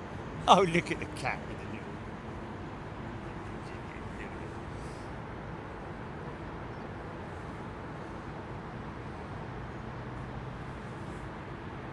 little... $1 bill. $1 bill. Thank you to you. Off to work. Take care. Kenny PJs. Screaming in you negative. You saw white in East London, but that would have been frost. There was a heavy frost yesterday.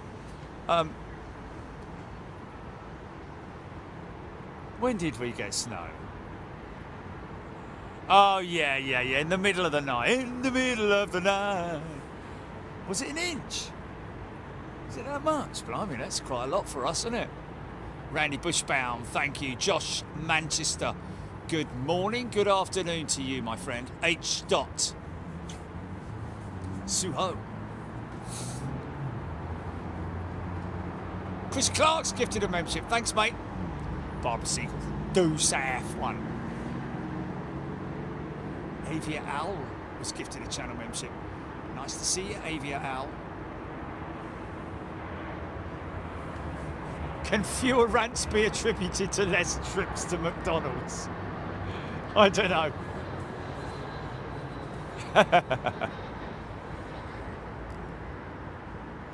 I'm just trying to go a little bit healthier in 2025, folks.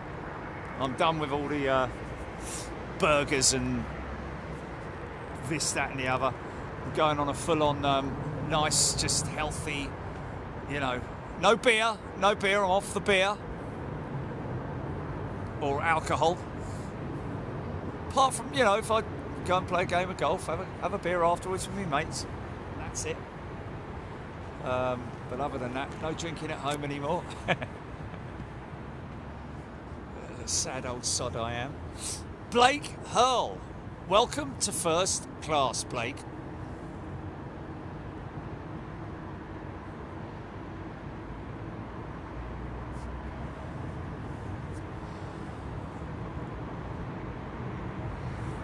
Yeah, I don't really want to sort of like harp on about it, but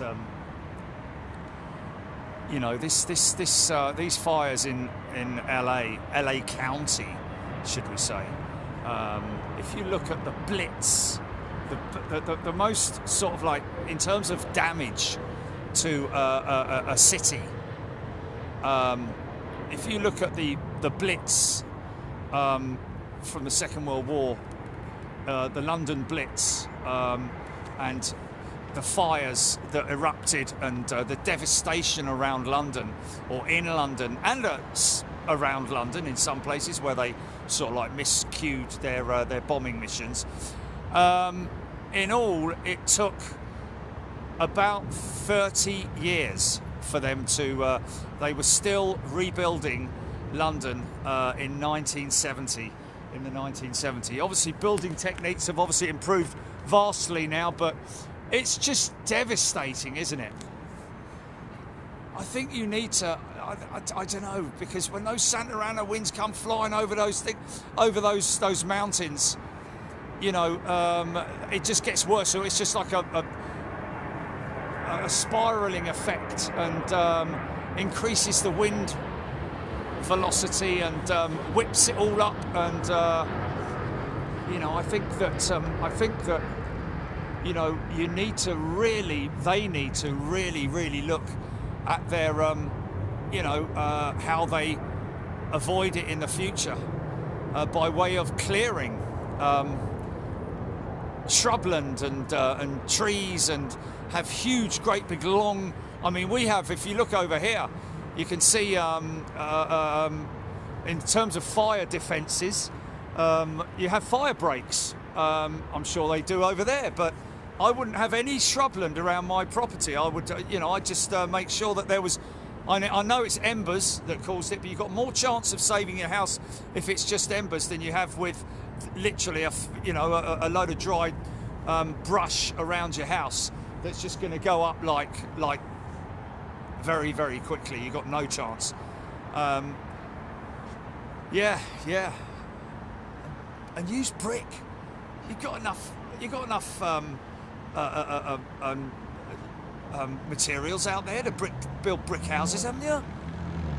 I don't understand it anyway. Whatever. It's just terrible to see, and I feel so bad for all the poor people out there, the poor ones, that is. You know, everybody really, even those guys that are billionaires, millionaires who've got, you know, houses everywhere else in the world, and it's just still a nasty thing to happen. Is it? See a whole neighbourhood go down. You know, it's going to be years, so it's just not nice. And I feel sorry for them all, man. I really do.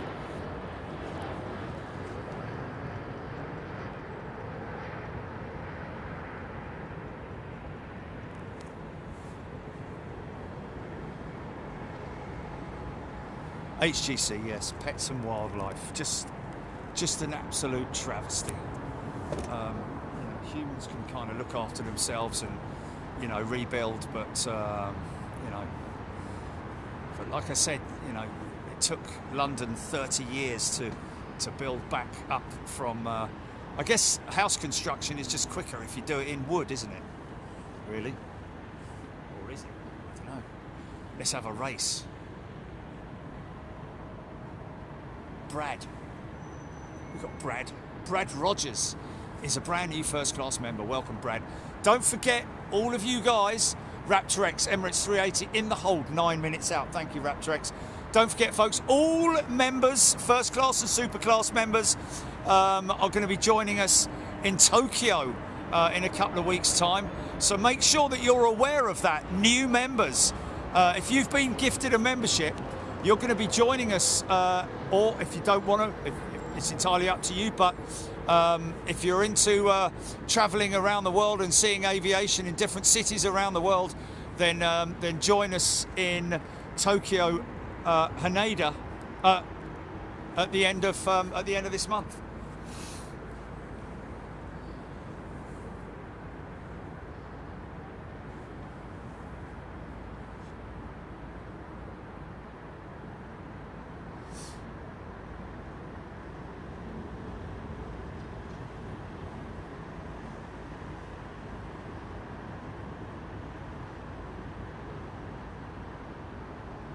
That's a good point, Ellis. Wood frames have more give in shaking ground, in ground movement. Yeah, good point. But, yeah, no, but either way, whatever, it's just very, very sad, isn't it? Some people say it's never going to be the same again, is it?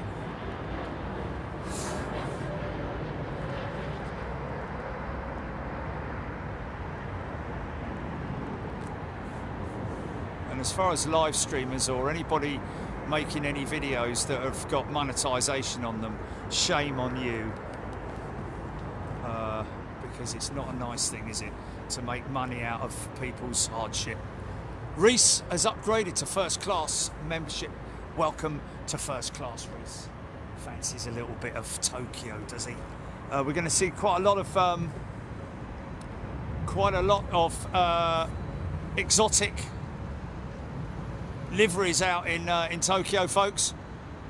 We'll have to literally. I did say the other day, is there anybody who's Liv is a new member. Welcome, Liv. See, I need to speak to somebody like Ben. What liveries are we likely to see out there in Tokyo at Haneda?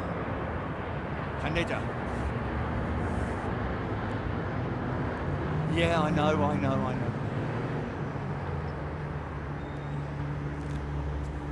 Floating it. Red Dog. It's gifted 10 channel memberships. Nice startup. Who's that? Red Dog, thanks, mate. It's gifted 10 channel memberships. You're a legend. Thank you, man.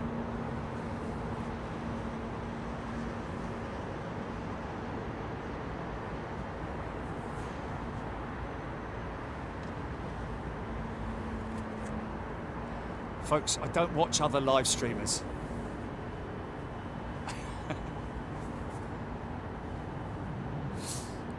Star Wars livery, Pico 7.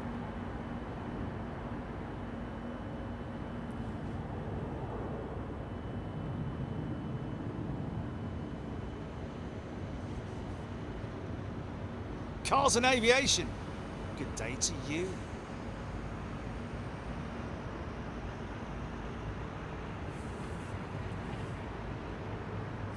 Take care, Ellis. All the very best to you. Wishing you and your family all the best. It's going off in the Virgin hangar, look.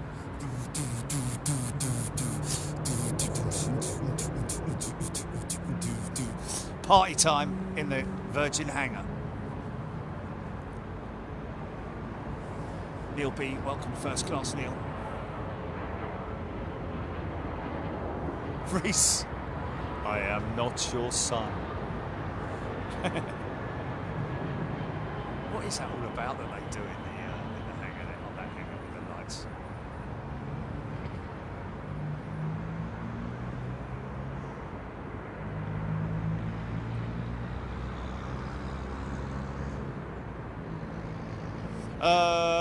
Henk Busenk, star flyer at Haneda, is all black.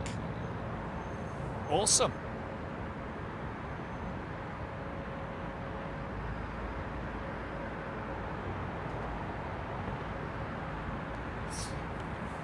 Mr. Blue Sky is a new member. Welcome, Mr. Blue Sky.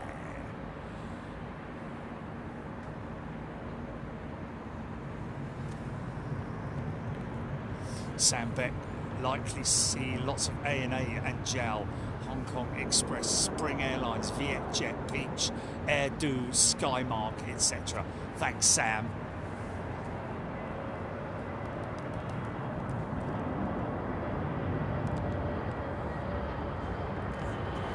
Where's that 380, folks?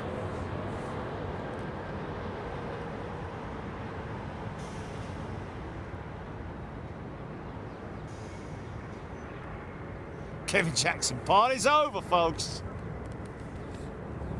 Oh, really?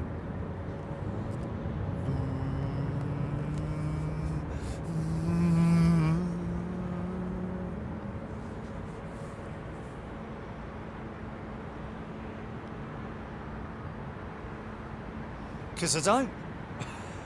Because I've got other things to do.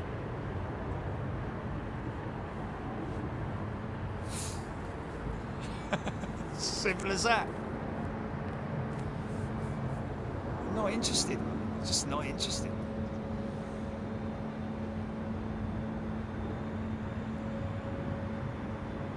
Ellen, 380 out of the hold and on its way to the glide slope. Thank you. Georgie boy, do you think Air New Zealand will ever return to Heathrow? Well, they have plans to.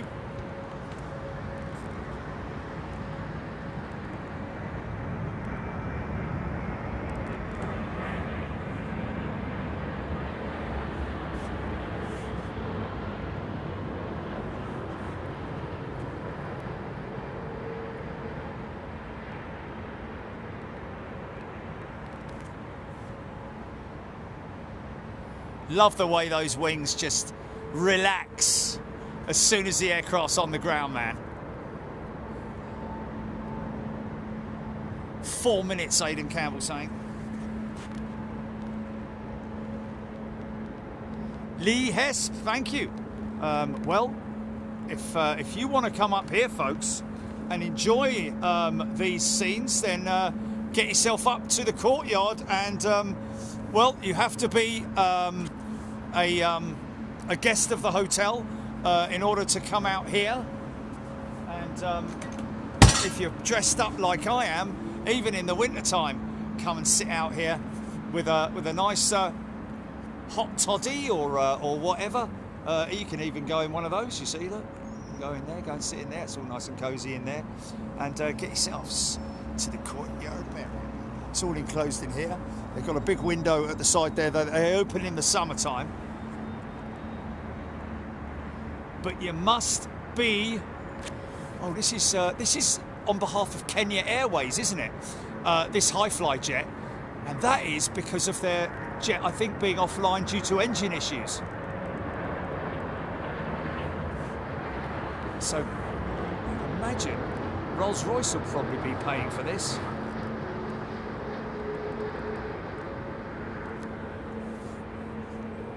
And I'd imagine that's a wet lease as well.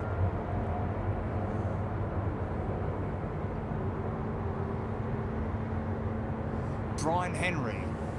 I'd imagine they're just waiting to go out, really. Those Cathay jets.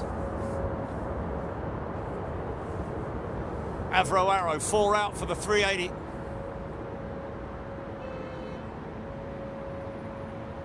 Tony Bruce, is there a smoking section outside? Tony, I think this whole area here, you're able to smoke. Because I've seen people smoking out here, so yes. Paul Heath, welcome back, Paul. Aviation in 4K 330 flying for Kenya Airways, I think. Yes, that's I think on a wet lease.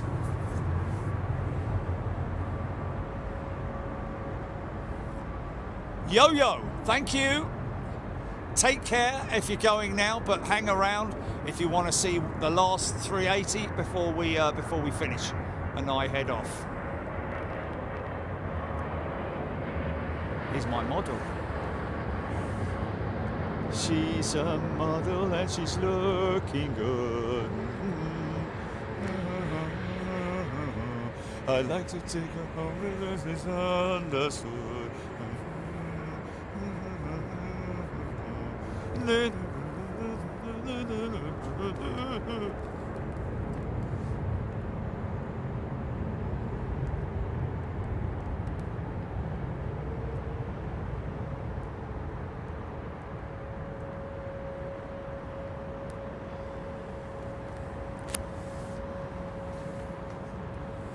Josh Manchester needs to take a trip to the UK. It's been almost 15 years.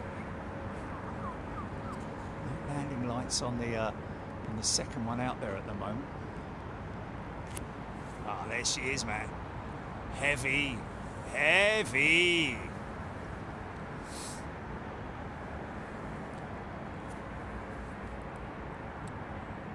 Nice one, Yo-Yo. Richard is a brand new member. Welcome, Richard. Tony Bruce has jumped in and just given 5 memberships. Thank you, my friend. Brian Stewart, that 333 had the normal fence style wings but had the updated cockpit windows we see on the 339, really? I didn't know the 339 had updated cockpit windows. Apart from obviously the paint around them.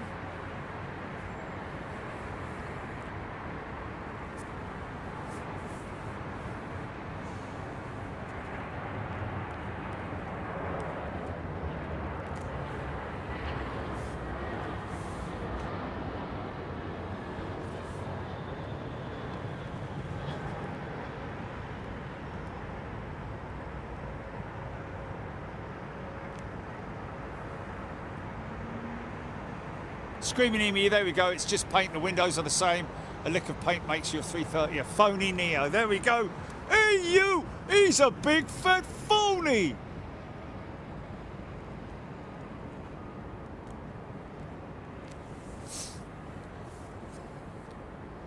Andy 88, I did see an advert the other day of using one of your images with the beluga advertising the courtyard terrace open to everyone. Whatever. And the courtyard terrace is not open to everybody.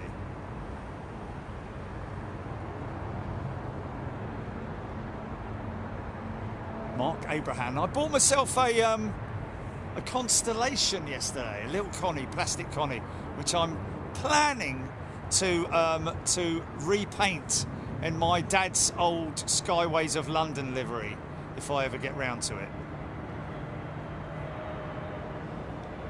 Mohammed, High Fly leased by Kenya Airways for the festive season. Oh, which ends on the 15th. Oh, okay. Just for the festive period. Really? Why aren't we seeing their Dreamliners in here? Are they on other missions or something?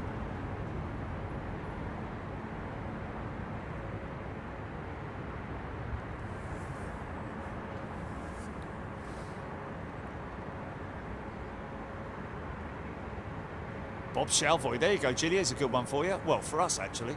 Big Jet TV app is very well designed. A link bar to YouTube for both the standard channel and the extra channel. Latest videos, show schedule, and Heathrow locations. How to get a free sticker. There we go. Thank you.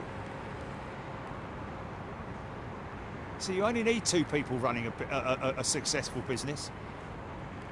It's better having 2 people who think good and work hard than having 1,000 people of lazy bastards. They just want to go on holiday all the time and keep being ill.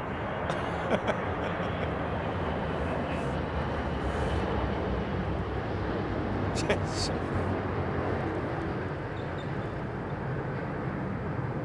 Bosh!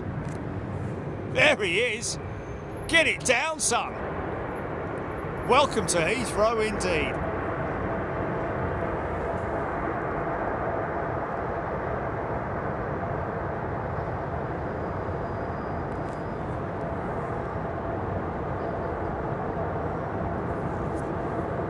Is that Dustin Jackson, did I say?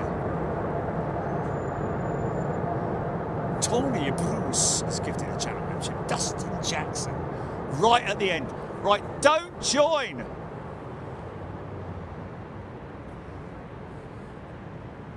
Don't join right at the end, folks. If you're joining, wait until the next show. Big boshy beast from the east. Right. Wow, look at this. Got no lights on. Personal preference.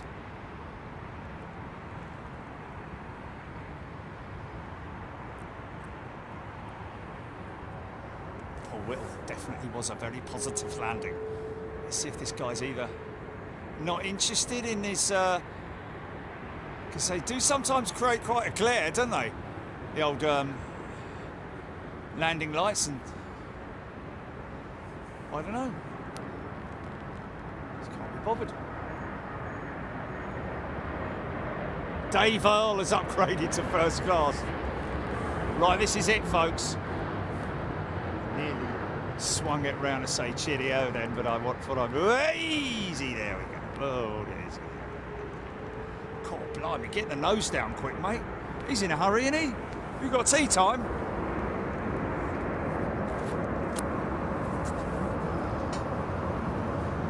Right, folks, thank you, everybody. Thank you for your gifting.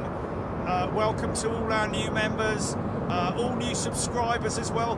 Don't forget, folks, if you're a gifted member, and all of our members as well, you'll be surprised how many people who've been members for even quite some time that don't appreciate that your membership is worth something to you. We give back, folks. The fact that you invest your hard-earned money into this channel, we want to give something back to you, and that is why we take people overseas. So this month we're going to Tokyo, Haneda. So make sure, if you're a first-class member, if you've been gifted, make sure that you make time if you can.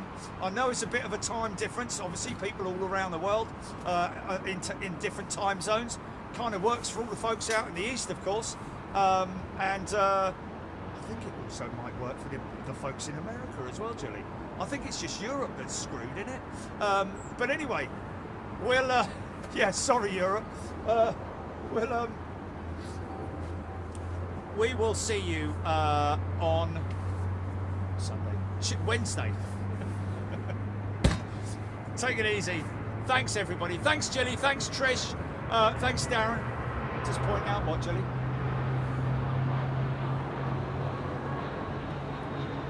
Yes, if you have been gifted a membership, folks, you are a first-class member for 30 days or a calendar month or whatever. So you are able to come and enjoy all the benefits of first-class membership. If you're a premium member, you're more than welcome to upgrade your membership if you want to first class, just for the if you're new to Big Jet TV and you're a premium member and you want to spend a few more quid, literally, that's all it is. To get a little taste of what it's like to have a trip overseas with us, then please do. and we'll look forward to seeing you then. We'll see you on Wednesday, folks. Look after yourselves. Thank you. Enjoy the rest of your evening or day or wherever you are. Be safe. Be nice and kind to the animals. And we hope that all our friends out in Los Angeles district and surrounding areas are safe. That's all I can say, really. Look after yourselves. Oh, look, Turkish 321. I haven't seen them all today, haven't we? See you later, folks.